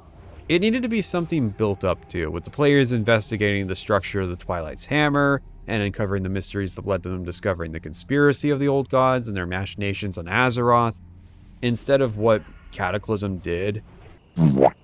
BFD starts with this room where we have to jump across these platforms. Not much to it beyond that, just jump across them. SOD's version puts a boss here with knockback so you can play total wipeout. Almost every other boss is the same character otherwise. It's from here we reach the turtle room, which is pointlessly confusing. There's a bunch of side areas and underwater caverns to explore, and it's not clear where exactly you need to go to progress without looking at a non-existent map. Despite being much shorter and more linear than Wailing Caverns, these 2 parts where you have to jump and swim underwater were huge noob filters. I also love that Lady Saravas is an optional boss because of how weirdly the first part of BFD is laid out, but after the turtle room, it's linear. I mean, Galahest is optional too. I'm not sure if this is supposed to be preparing players for later game dungeons with optional boss encounters or not, because there's no real reason to skip them. There's 3 more optional bosses. Lorgus Jet, who's part of a Horde quest, Old Sarkis, who has a loot table, yet no one ever seems to remember to fight him, and Baron Aquaness, who is also a target for the Horde. It's here we get into the main cultist area, fight through waves of spellcasters before reaching Twilight Lord Kelleris, who is communing with a giant statue of, I think it's Ashara? Anyways, the quest text says that it is here the cult is sacrificing innocent people to a servant of the old god, this old god being specifically one that corrupted the Moonwell here. So after a few waves of turtles, we find the final boss of BFD, Akume, a giant multi-headed hydra. This thing is what's drawn all these cultists here, so killing it should put an end to this nonsense with the Naga and cultists, right? Right? Part of the problem with BFD is that it's just undeveloped. There's a completely unrelated narrative about a different group of cultists in Darkshore. The only thing we know about the Naga right now is that they're mysterious and showed up recently and might be tied to the Threshers that were beaching themselves. I think vanilla doing the Naga and Murlocs poorly is part of the reason why the expansion struggled with using them effectively. It's almost like they felt compelled to include them because of the increased focus they received from the Frozen Throne expansion, but weren't quite sure what to do with them. The Naga are a mysterious race we come to find out are an offshoot of the Highborn led by Queen Ashara. They show an interest in old elven ruins because, well, they're elves. Water elves. They were almost playable, but Blizzard wasn't sure how to handle their pants and boot slots. So they probably got used a lot since they had already made the assets. And that's Blackfathom Deeps. I guess it added disarms. I had my first and only major loot drama here over a crested scepter. The dumbest item anyone could want to fight over. See, we had this tank who kinda sucked, who partway through a second run, started needing a bunch of bind on equip items for his priest alt. So when a blue dropped that was BOE, he immediately needed it. I don't even think he took a second to see if it was good for a priest. Like, come on, he saw that item was listed on the auction house for almost 1,000 gold. But just because something is listed doesn't mean it's actually worth that much. Bind and equip rare items from dungeons especially follow this rule, because some people don't know which items are valuable for twinks and which are not. Every mace class that could use this item has several much better alternatives in the level 29 bracket. So, I needed on it too. And won for my paladin alt Funny thing too, I used it for like one dungeon before we realized that Arrow was dead. Unlike our dumb Night Elf Warrior tank, I actually did use it for an alt and wasn't going to try to sell it. Of course, when I needed it, it couldn't be for an alt, so he insisted my rogue equip it, stopping the entire run to do so. So, I just left. I mean, Orgrimmar doesn't drop any road gear anyways, so I didn't have anything left to get. The rest of my experience was thankfully far less dramatic as far as loot goes. Almost like veteran WoW players are over loot drama and tried to come up with systems explicitly to prevent that ahead of time. Hey, this is me in editing. I want to highlight something about this clip I played where I got the sand-polished hammer. You know, a mace on rogues. How could that ever happen? It was actually reserved by myself and the main tank. I think the same guy was leading the soft reserve run of AQ20. It's been a few months, so I forget the context. The reservation meant only us two could roll on it, but the tank straight up didn't roll, despite me low rolling a 16 out of 100, meaning he had an 84% chance of beating my roll. And I think it was because it was going to be a much bigger upgrade for me than it was for him. I want to say that despite all of the negative experiences I had playing WoW, I also had plenty of highlights and instances of generosity from other players that might go unmentioned otherwise. Like, this guy did not have to do this for me. I was not in his guild. He had to go out of his way to host a pickup run of a mildly challenging raid for a group of total strangers. And truthfully, I didn't even really need the hammer in the big picture of making this video. Not that he knew I was recording or a YouTuber or anything, but he did it anyways. And I think that positive moment is worth much more than any cringy loot drama in Blackfathom Deeps of era. The Druid was a class that I made for this video and then never really played. I have a lot of historical Druid experience that I didn't really feel was necessary to repeat. Druids are a shape-shifting hybrid class. Copy everything I said about the hybrid tax with Shamans and multiply it by 3. If there's any one class that benefited from class balance being locked to 112, it was Druid. But even then, Druids are historically one of, if not the least played classes, discounting the 2 that are faction locked. Remember, there may be fewer paladins, but there are still going to be twice as many Alliance paladins as Alliance Druids. It's worse for Horde since if you wanted the niche of an all-rounder utility spec, Shaman has the Druid beat. So Druid players are either banking on being one of the few that stick around for those couple raid slots, or they like the flavor and or playstyle of the class. So what's wrong with it? Early on, the intent was for the Druid to be shapeshifting quite a bit in individual combats. That, basically. Shapeshifting as a mechanic is fine. The problem it creates is the different forms are somewhat useless to certain playstyles. If you're healing as a Druid, you aren't going to suddenly hop in bear or cat form. Feral Druids would occasionally swamp to bear to pick up threat, or hop out to heal in a pinch, but Druids are really there for a couple of their many abilities at any given time. Now, to be fair, Druids were amazing in dungeon content. I wish I saw more dungeons doing group content because they provided a lot to that environment. So let's just knock out some problems. 1, limited race options. Night Elves are alright, but playing Tauren might make or break choosing the class. 2, limited class flavor. I'd argue class flavor almost doesn't exist for the Tauren as Night Elves get to monopolize it. Even then, it's hard to say that dungeons that technically reference things related to your class make sense thematically for you. Like, I doubt many Druids would argue with the statement, the Sunken Temple is for their class what Stratholme is for Paladins. Also, one of the prominent Druid-oriented dungeons is the Wailing Caverns, which is hard for Night Elves to find groups for. You also have almost no interesting class quests. It's funny because it's not like Chris Metzen disliked the Druids. He lobbied for Moonglade to be a zone, so I think he had some hopes for them. But he also mained a Paladin, so. The Manual Crowd Pummeler. This is a random weapon from Nomergon that is, and I'm not kidding, highly sought after by endgame Druids. It increases your attack speed by 50% for 30 seconds, which is great for Feral to increase their damage output, and it being a low-level weapon is irrelevant. The problem being its limited charge capacity. It can only do this effect 3 times, so Druids have to farm several of these for Raid Night just to perform well in melee. Kevin Jordan was actually asked about this and had a rather telling quote. If we could identify that because of this item, it meant that warriors weren't going to be desirable in tanks anymore, it was only Druids, then we would have had to step in, right?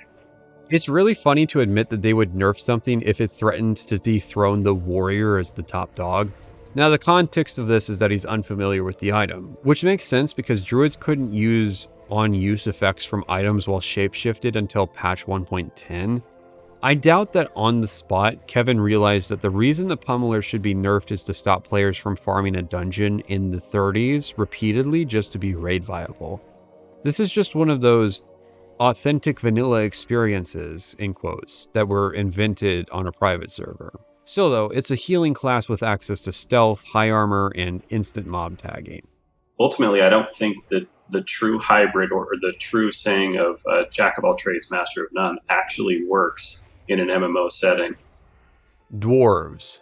Love them, hate them, but you certainly know them. It's kind of funny coming from a series that mocked the stereotypical fantasy dwarf, even going so far as to make them a race of elves, to see in a series that wholeheartedly embraced the meme of what a fantasy dwarf is. Short, stout, drunk, friends of humanity who live under the mountains and are randomly advanced in terms of their technology. And then you have the gnomes.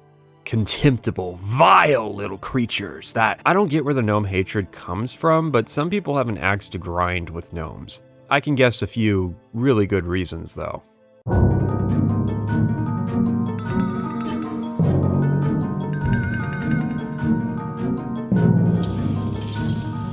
Someone once said that you can't go home again. I'm gonna grind an axe real quick, but why did they play Gnomeregan music over Chromie in the classic announcement? Chromie's a bronze dragon, not a gnome, and I feel like it's just putting further disrespect on the gnomes that they already got when they weren't included in the cinematic trailers for the original game. Dwarves and gnomes start together. We'll talk about why later, but the gnomes are supposed to explain a degree of the technological innovation the Alliance has and will be continuing to enjoy in the setting, despite otherwise not existing up to this point. Gnome representation is so pathetic that while every other race gets a fantastic illustration on the loading screens, gnomes just get an in-game screenshot with an effect applied on it to look like a drawing. They'd try to rectify this later on, but the damage was already done. It takes a lot longer to get around to why the gnomes are here, especially compared to the trolls. I mean, if you play a gnome, you'll know up front what's going on. Gnomes used to live in a city called Gnomeregan, but were one day invaded by another underground race called the Trogs. For some reason, this primitive race of savages was just too overwhelming for the technologically advanced gnomes to contend with, so they came up with a plan. Evacuate the city, fill it with poison, vent out the poison, move back in. Well, they botched the first step, nailed the second, botched the third, and are currently botching the fourth. I'll have a lot more to say about this when we get to talking about the dungeon, but yeah, gnomes don't make a good impression. Dwarves, meanwhile, they've managed to hold off the Trogs, probably being experienced after spending a couple years holding off a Horde siege, are also dealing with the local ice trolls and manage to house the gnomish exiles, and they're doing all this while having fun. As for lore, I don't really have much to say. Both races were invented in between some of the games to either explain innovation or give the Alliance air units. One thing I do want to mention though, is that of the playable races, both in vanilla and in future releases, the dwarves have probably experienced the fewest tragedies. Sure, the dwarves had their lands occupied during the Second War, but that's barely a blip on the level of the constant near-extinction genocides every other race has gone through. Their other last major conflict was centuries prior, and that one is definitely a big one, but it still goes to show just how much better the dwarves are doing.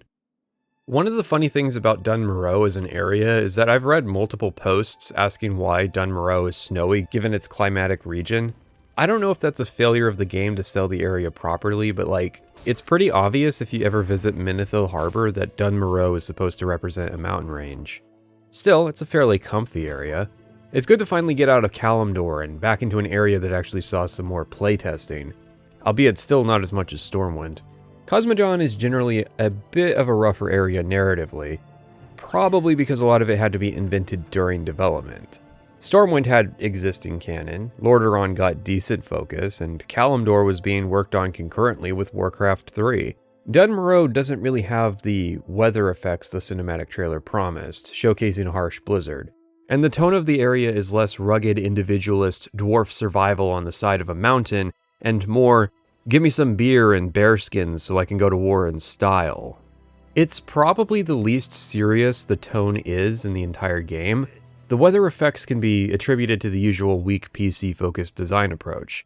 They had experimented with several intensive weather systems during development, and even procedural ocean waves, but the upsides of making the game prettier didn't justify itself mechanically enough to include.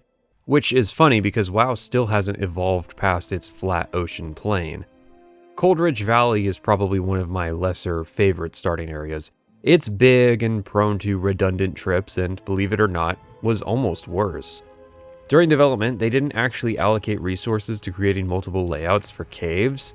Classic already has a problem of immediately recognizing a cave layout by the mid-game, but it used to be much worse.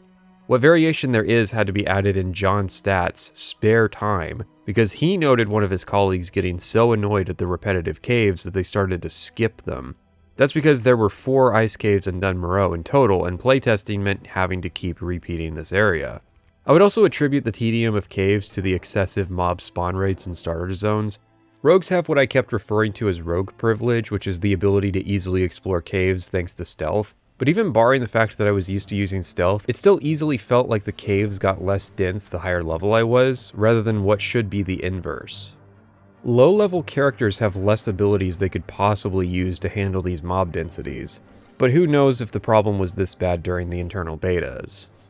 Coldridge also features a timed quest. This is a fairly rare type of quest that, you can probably guess, puts a time limit on completion. This one's simply to run across the valley, so fairly easy. There's a lot less online complaining about timed quests compared to escorts, and I don't have any negative experiences of my own to add to that. The limits are probably extremely forgiving for that to be the case, or they're simply so rare compared to the incessant escort missions that appear in every other zone. It's hard to even find information about other timed quests, and if they continue to appear in expansions or not. We get introduced to the Trogs here, but not really given an explanation on who they are or where they came from. Same with the Ice Trolls. These are both groups that fell off the lore wagon hard. The Trogs do get an explanation, but they only ever use them again in one expansion. The Ice Trolls do pop up for like a quest every other expansion, but mostly as just a war front for the dwarves that players have to be reminded even exists.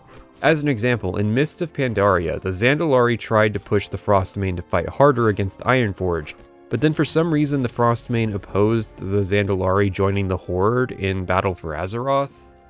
You know, why would the Frostmane want the Horde, the main enemies of the Alliance and thereby the dwarves, to be bolstered by an actual surviving holdout of the Troll Empire? It's just one of those things that goes to show the general lack of interest Blizzard had in developing their existing faction frontlines, in favor of introducing pandas and, well, the Zandalari. I mean, in fairness, the Zandalari were worth that attention.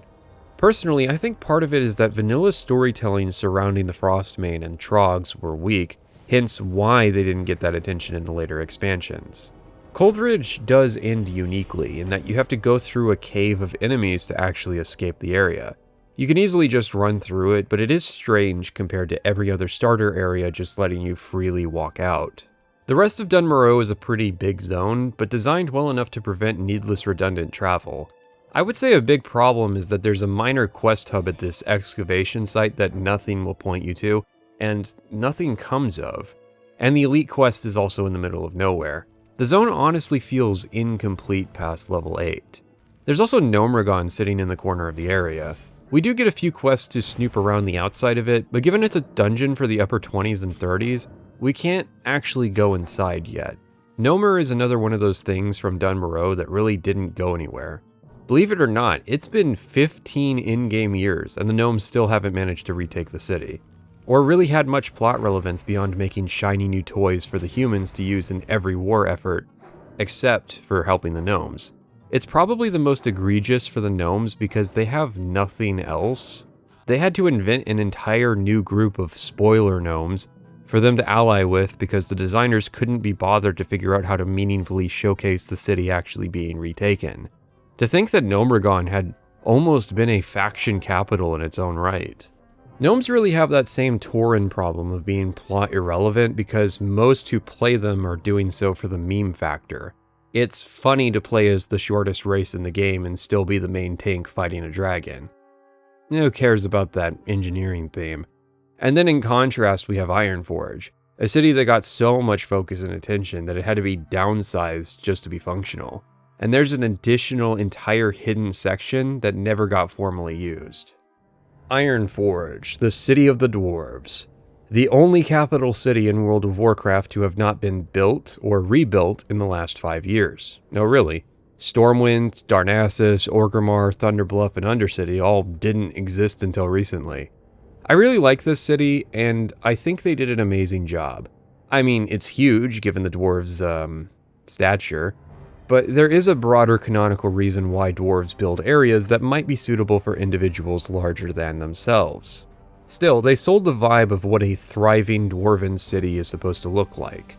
They obviously liked Lord of the Rings, but those movies showed us a dead city. Ironforge is huge, big enough to drive tanks and fly griffins through. The titular forge area is impressive, and the city is well laid out with its services. For a spell, it also tends to be the preferred alliance city due to its closer proximity to the early raids, and early patches putting the only auction houses here. But Stormwind eventually wins out because humanity are the kings of the Alliance. Ironforge remembers that even though fishing is not a part of the traditional dwarf fantasy, that's not an excuse to not include a place to fish. Darnassus. You have 3 sections of the city, dedicated to different disciplines in dwarven culture: the military, religion, and exploration. A shadowy section for the underworld, and Tinkertown for the gnomish refugees. Tinkertown even has a subway to take you to Stormwind, although apparently it was also going to go to Gnomeregan at one point, when that itself was going to be a city. I mean, just look at this place. Granted, the entirety of gnomish civilization appears to be 4 closets, but still, there's a lot of assets here for the development that often had to agonize about justifying the creation of assets. Tinkertown is the main usage of gnomish assets outside of Gnomeregan itself. I think that really helps sell the vibe Vanilla has, that they felt it was important enough to include, especially given our time on Kalimdor so far. Gnomish society is led by Gelbin Mekatork, the High Tinker, which is an elected position. Gnomes abolished monarchy 4 centuries ago. I'm not sure what Blizzard's trying to imply, having one of Azeroth's only democratic and technologically advanced cultures fall into ruin, but I'm sure it was by accident. The dwarves have a proper king, but also a senate. However, we don't really know what the senate's role in dwarven society is, beyond maybe being a mechanism for the prominent dwarven aristocrats to be represented in the court. But dwarves also place a large emphasis on exploration. In fact, it's one of their primary narrative thrusts from vanilla through a couple expansions. The problems came when those mysteries were answered, and suddenly they needed to come up with new things for the dwarves to do. And so in the vein of exploring Loch Modan, we head to the eastern front of Dunmoreau, and into the more rural Loch Modan. Loch Modan, another level 10 to 20 zone that was absolutely ruined in the Cataclysm. Its definitive feature, the loch, which means lake, was removed. The lake was held up by a dam, a marvel of dwarvish engineering. It really helped sell the distinct vibes of the races. The humans could build a pretty city, the dwarves could build a massive dam, and the elves could grow a giant tree. The fantasy was baked into the world building, so even if you refused to read quest text, you could still pick up on the flavor of the setting.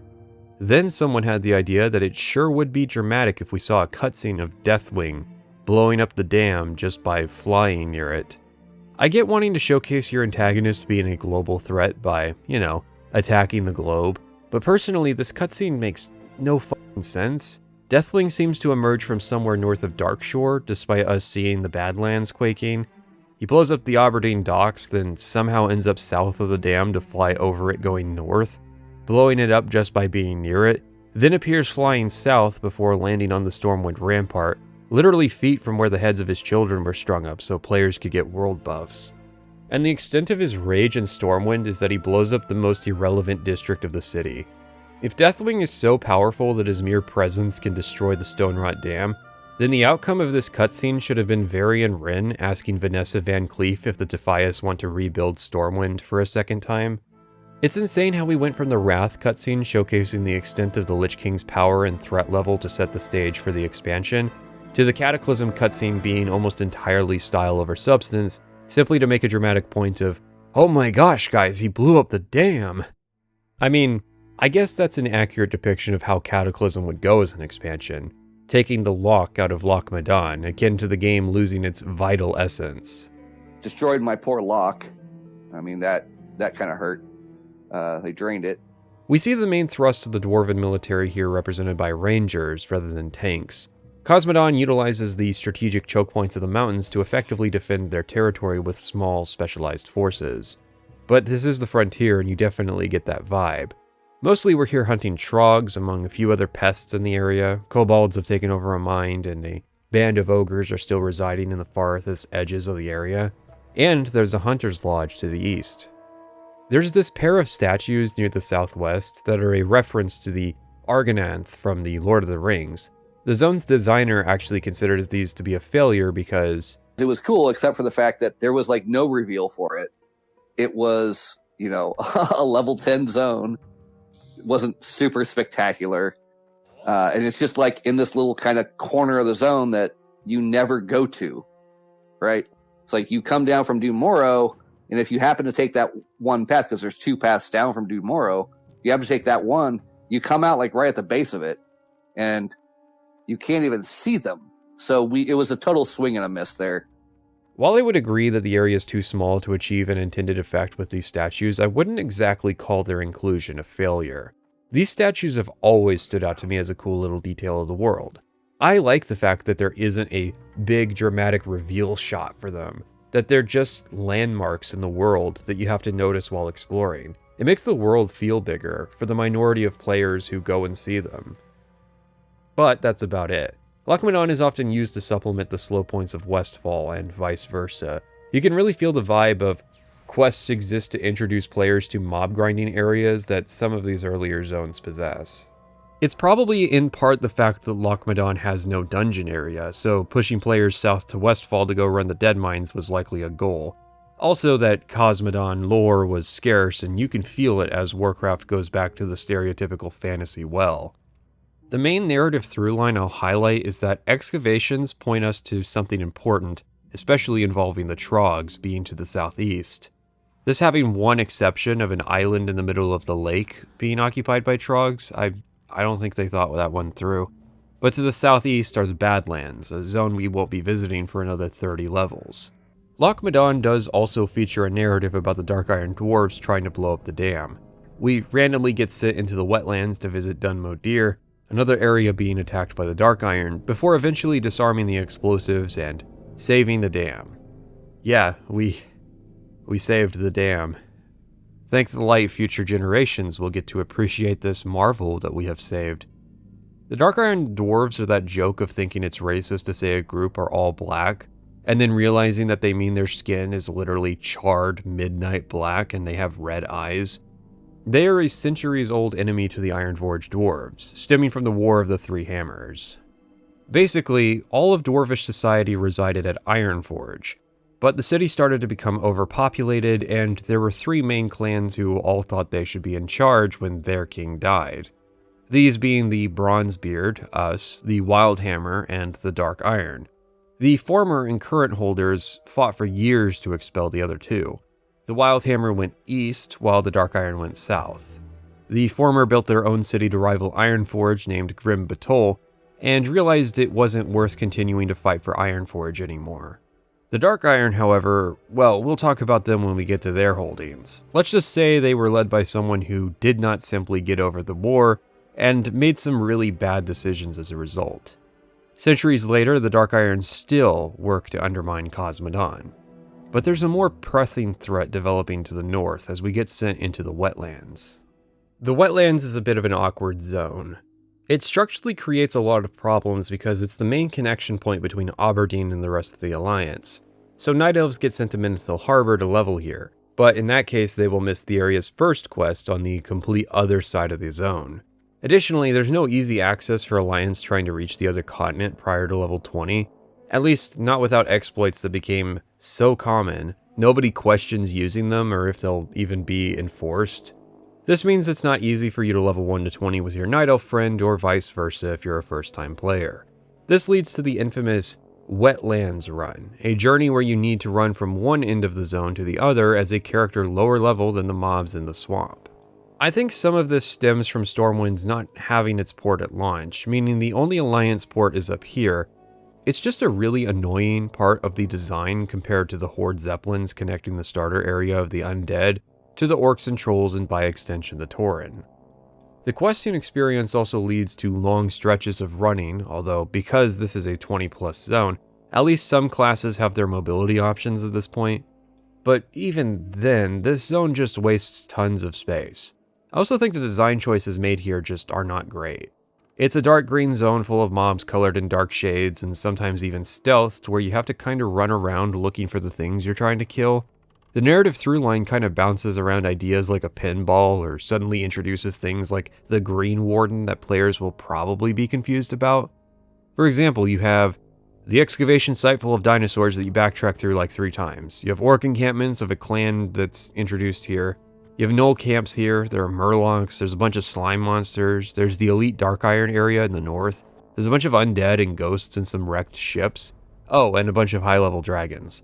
Most of this is fairly reasonable when you break down each section individually, but it really is just bouncing you between different half or poorly explained concepts stemming from prior lore.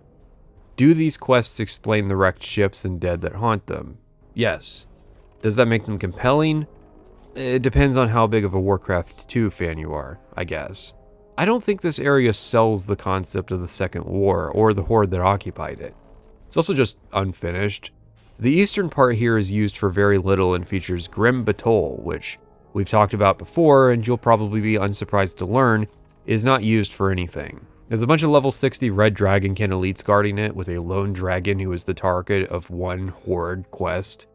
The main orcish force here is the Dragonmaw clan, an old Horde clan that didn't join Thrall's Horde. They're still fighting the dwarves, albeit in a sad state. During the Second War, they had managed to enslave red dragons, and, well, that's probably worth discussing never. It was mostly so they had air units and made them enemies of the Wildhammer clan, who were doing the same for the Alliance. Since then, though, they've lost their dragons, they lost the dwarven holds they'd occupied, and are relegated to fighting a guerrilla war against Ironforge for control of the wetlands, of all places. Dun Modir, meanwhile, sits near the Thandal Span and is occupied by the Dark Iron Dwarves. Other than there being elite quests here, not really much to say. The dock at Menethil Harbor can take us up to Kalimdor, either arriving at Theramore and Dustwallow Marsh or Darkshore. You can use this if you want to roam the Night Elf lands or if you want to explore the frontier, although that is a lot more dangerous for the Alliance since settlements are further apart. To the north, past Dun Modir, we can cross into the Arathi Highlands. This is usually the Alliance's first real foray into the northern part of the continent. And that's really all the wetlands is good for, an awkward transitional area between much more interesting zones. But before we can head north, we gotta loop back to Dun Morogh to pay a visit to Gnomeregan. Post-wetlands, you'll be high enough level for Gnomer, an infamous dungeon. Season of Discovery was about giving players things to discover and content they might have missed or skipped in a normal leveling run, hence why the Phase 1 raid was Blackfathom Deeps. Phase 2 was Gnomeregan, so more people should be familiar with the instance and its layout now. Which is important because the number one complaint about Gnomeregan is that it is a super confusing dungeon. Well, among other reasons. It's also really long, like easily the longest dungeon we've done so far, on par with some of the end-game dungeon wings.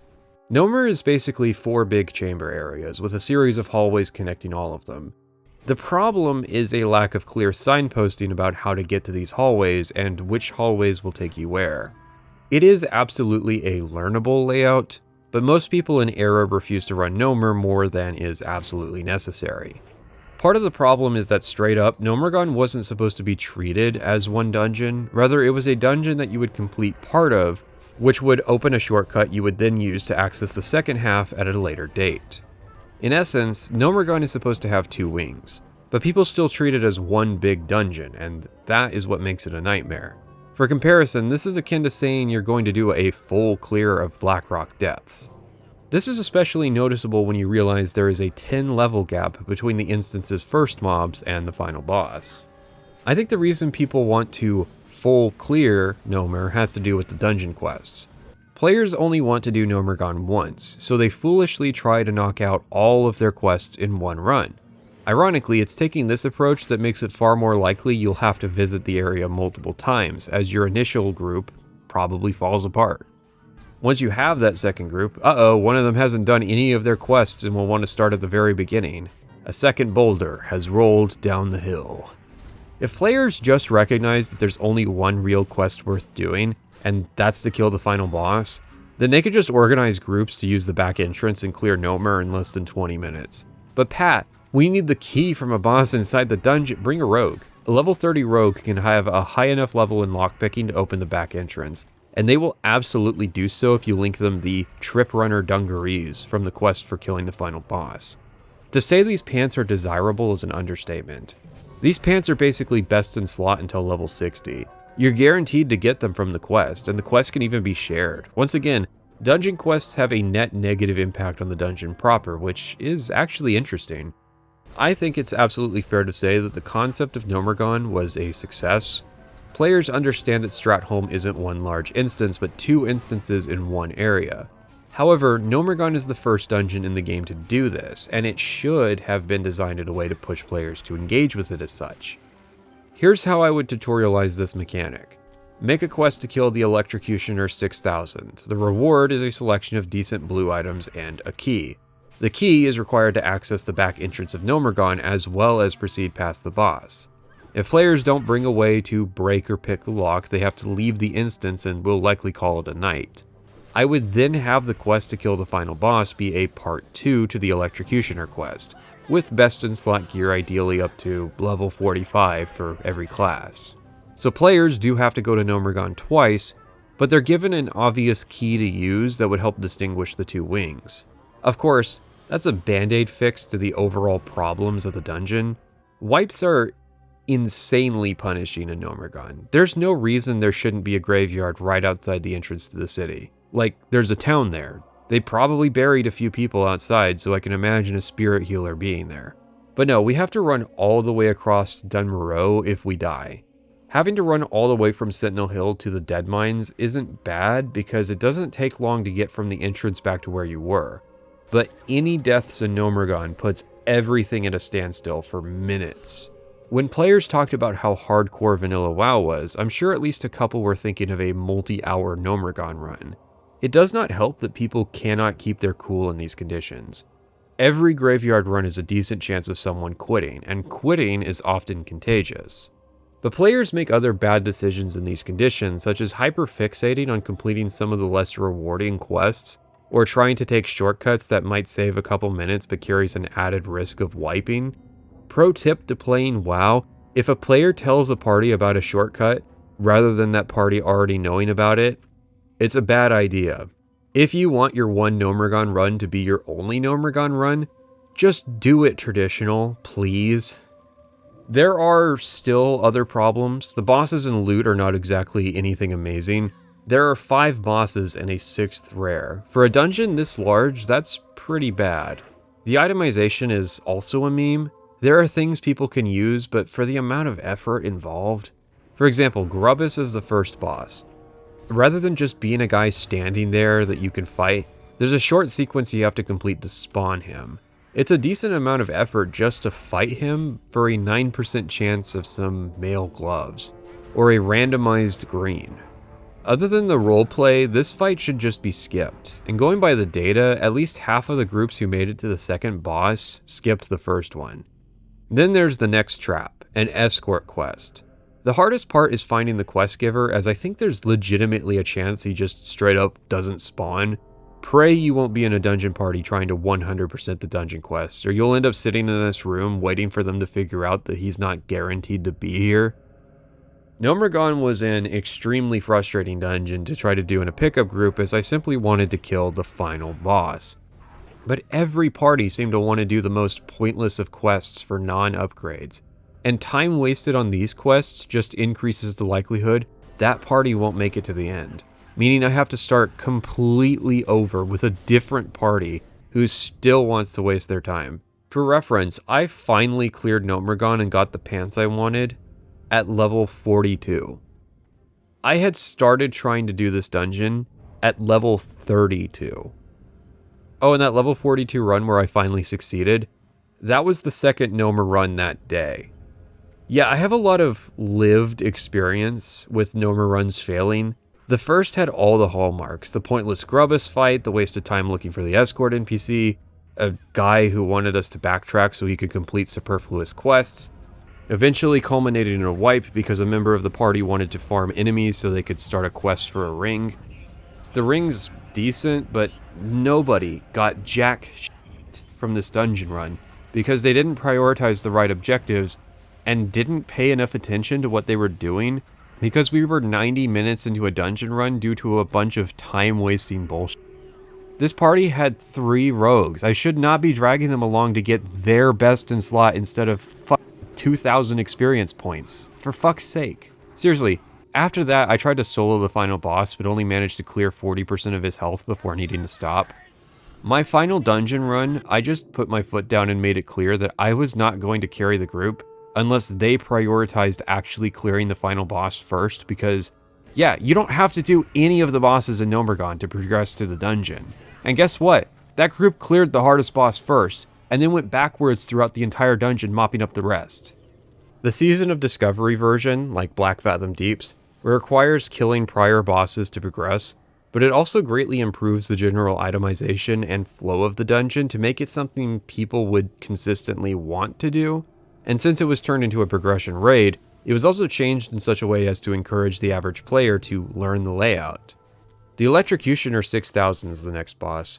We haven't really talked about the theme behind Gnomergon yet, so if you haven't figured it out by watching the footage, Gnomergon was a highly advanced technocracy full of advanced machines and a unique architectural style.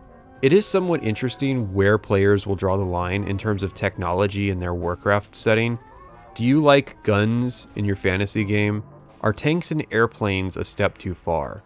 I mean, there are mechs and flying airships too, but apparently a city dedicated to a mechanical engineering culture is a step too far. I like the fantasy mechanical design of the gnomes. It really helps set them apart from their dwarven counterparts in Ironforge. It just makes the game overall more interesting that a night elf can go from playing in their tree fort to scavenging in the ruins of gnomish Chernobyl. Gnomes are silly, and I think that's in part because if they were and acted like humans, Gnomergon would be too tonally heavy instead of a light-hearted dungeon romp. Think about this from a gnome's perspective.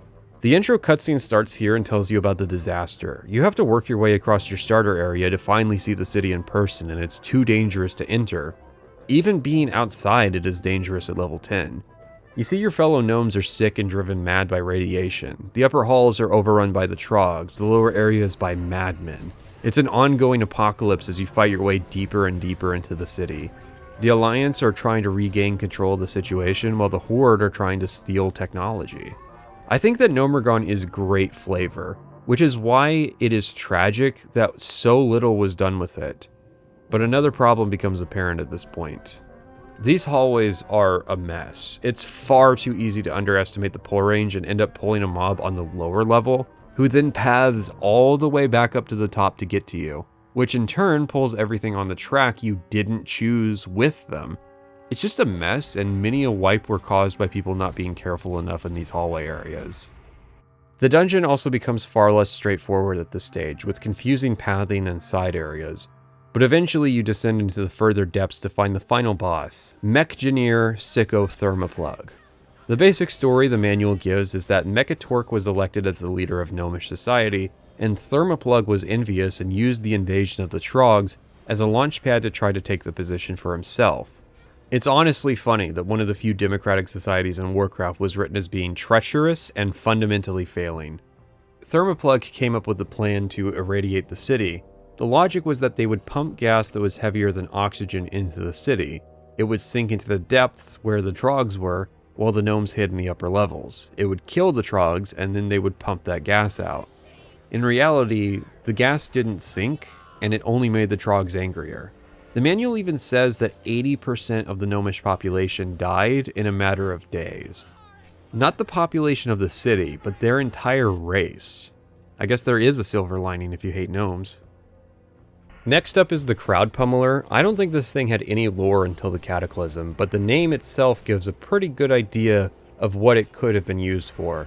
especially considering its proximity to one of the entrances to the lower section of the city. However, the real notable thing about this boss is that it has a 1 in 3 chance of dropping the best in slot two-handed mace for feral druids. You might think, wait, already? But there's a caveat. They don't really care about the stats on the mace, they care about what the mace does. On use, increases attack speed by 50% for 30 seconds. Has a pretty major effect, especially since actual raw weapon damage ratings are irrelevant to a shapeshifted druid. The catch though, instead of having to cool down, the mace has 3 charges. When those charges run out, the mace can no longer provide the effect. So druids, no joke, would farm these maces in order to get a roughly 10% damage increase for 90 seconds per mace. It's accidentally evil.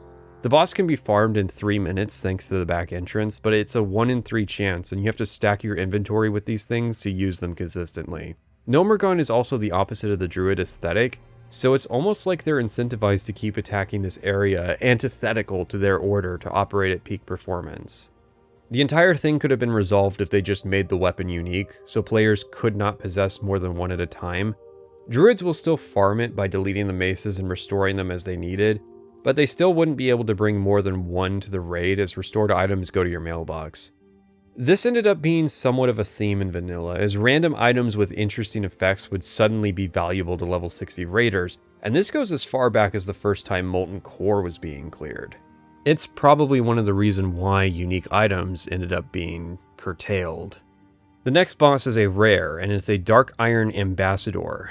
The Dark Iron Dwarves have invested themselves in Thermoplug's new kingdom, and you'll see a number of dwarves as we descend into the final depths. I never saw the rare, personally, because screw running this more times just to see one NPC. And finally, we open the final chamber to see Mechgineer Thermoplug. Thermoplug is an interesting boss for vanilla dungeon standards, as during the fight, walking bombs will appear from dispensers and you either need to defeat them before they blow up on someone, or assign someone the task of pressing buttons in the environment to disable the spawners. And that's probably the cruelest trick of Gnomergon. After everything, the final boss throws a curveball that could game into party because none of the bosses up until now had any system like this. All of this is probably part of the reason why Gnomergon was one of the dungeons decanonized in the Cataclysm. By that I mean, any adventurers who did kill Thermoplug back in vanilla did not make it stick, because they needed him alive to actually continue what little plot the gnomes received. Gnomergon's legacy was rooted in little more than its importance for some engineering recipes. However, the real fatal flaw of Gnomer isn't in the dungeon, it's the Scarlet Monastery. There are few good reasons for players to put up with this dungeon, when Scarlet Monastery is infinitely more accessible and valuable as far as dungeon content to go do. Despite everything, I think Gnomergon is a really cool dungeon concept. But doing it in SOD really highlighted that there's a fundamental flaw in the way its geometry was built. We've talked before about dungeons being built before the game's final version of the pathing code, and this dungeon is definitely where that blew up in Blizzard's face. It also doesn't really feel like a real city to me. I think it would be novel if Gnomergon was built as though it were going to be a faction capital city first, and then modified into being a dungeon. Imagine the impact of seeing a bank, or an auction house, or old profession trainer stalls. Cities don't have long hallways where you clear trash as you fight through them. I get that they're like tram lines, but Gnomergon doesn't feel like a city. It feels like a traditional tomb-style dungeon. The benefit of building it as a city first is that it leaves Gnomergon open to being built properly as a city later on, although it would probably end up with population numbers akin to the Exodar from TBC. The Warrior. Easy to smack talk because they're picked the most frequently. It's a syndrome that classes and specs have always had if they manage to top DPS leaderboards for any given patch or expansions. Only, we've had well over a decade of vanilla warrior supremacy by nature of how the game is played. Fury Warriors had to be proven to be good in the beta, but once the secret was out, players started theory crafting until the Warrior was the most categorically solved class of Classic. The only reason you wouldn't want to play a Warrior is because of how oversaturated it is. And even then, I've never actually seen a group listing say they were full on Warriors, quite like they do for Rogues or Mages. And that's because the Warrior is hard to level. Rogues are easier and Mage is much easier, but Warriors? Let's just say they're the only class I know of where fighting mobs lower level than you is the average experience. Warriors are gear dependent, which is fine given the ease by which they can find tanking roles, but warriors also have no escape abilities. This is what separates them from the rogues. If vanilla was a little more generous with spirit healer locations, this would make death far less of an impedance. But we don't live in a kind world. As a warrior, you have to learn every available tool for making your experience easier. First aid, engineering, cooking, even understanding the role that spirit gear can play in making your recovery time shorter. It's funny how many warrior mains try to disprove how warriors are tough to level by citing their already existing knowledge of the game as though that would be obvious or intuitive to any new player. I would think most warrior mains would be happy with warriors being seen as this challenging class to level. Instead, they like to brag about how if you do absolutely everything right, then you'll easily fight mobs at the same level, as though any other class was having trouble doing that. The main reason you need to chew on lower level mobs is weapon skills. You have a higher chance to hit mobs lower level than you, which, given that gear that provides additional hit rating is reserved for the end game, is really important. Weapon skills are in this game. They exist. They're not very interesting. I had to get my mace skill up to 300 from 1 and did so in like 2 hours. After which I'm basically free to forget they exist again. The problem with the system is that there's no reason to be low weapon skill. In, say, Morrowind, you can compromise your weapon skills as trade-offs for magic, stealth, or social abilities instead. WoW doesn't systemize weapon skills at all, due to the nature of the genre, so they're largely superfluous. Humans having sword and mace specialization just translates to them having higher hit chance. Leveling warrior gets easier once you get into the 30s and 40s, thanks to weapons such as the Whirlwind Axe, but also the abilities getting much better. Or you could, level to 60 with a useful class, farm tons of money, then pay to have your warrior boosted. You would have a hell of a learning curve at 60, but that might explain some of the fellas I worked with. But that really touches on the key strength of the warrior, groups. Warriors are bad solo because they aren't meant to be loners. Go be a hunter if you want to rough it out alone and live off the land. You don't just need a group as a warrior, you need friends. You have to play the social video game as a social game. However, I don't have much else to say about the warrior. It's a big strong guy powered by sheer rage who looks at magic and laughs. I think the warrior was the standard by which every other class was tuned by during and after vanilla. Hey there. Sorry this ends a bit abruptly. This was not supposed to be the end of the video, but YouTube still doesn't let me upload videos longer than 12 hours, so I had to cut this one into 2 parts. Ideally, you'd get to hear about Stranglethorn Vale next. If you're watching this when it comes out, Act 2 likely isn't done yet, but it's not far away. I have the whole thing written and narrated, and like half of it's edited. I promise this is not going to be one of those situations where you wait 3 years for me to finish it, unless I get hit by a car or something. For the sake of transparency with the people who pay me, Act 2 has more bare bones visual editing than Act 1. However, I compensated by putting more work into the audio. There is going to be a post-mortem discussing why I made this decision at a later date.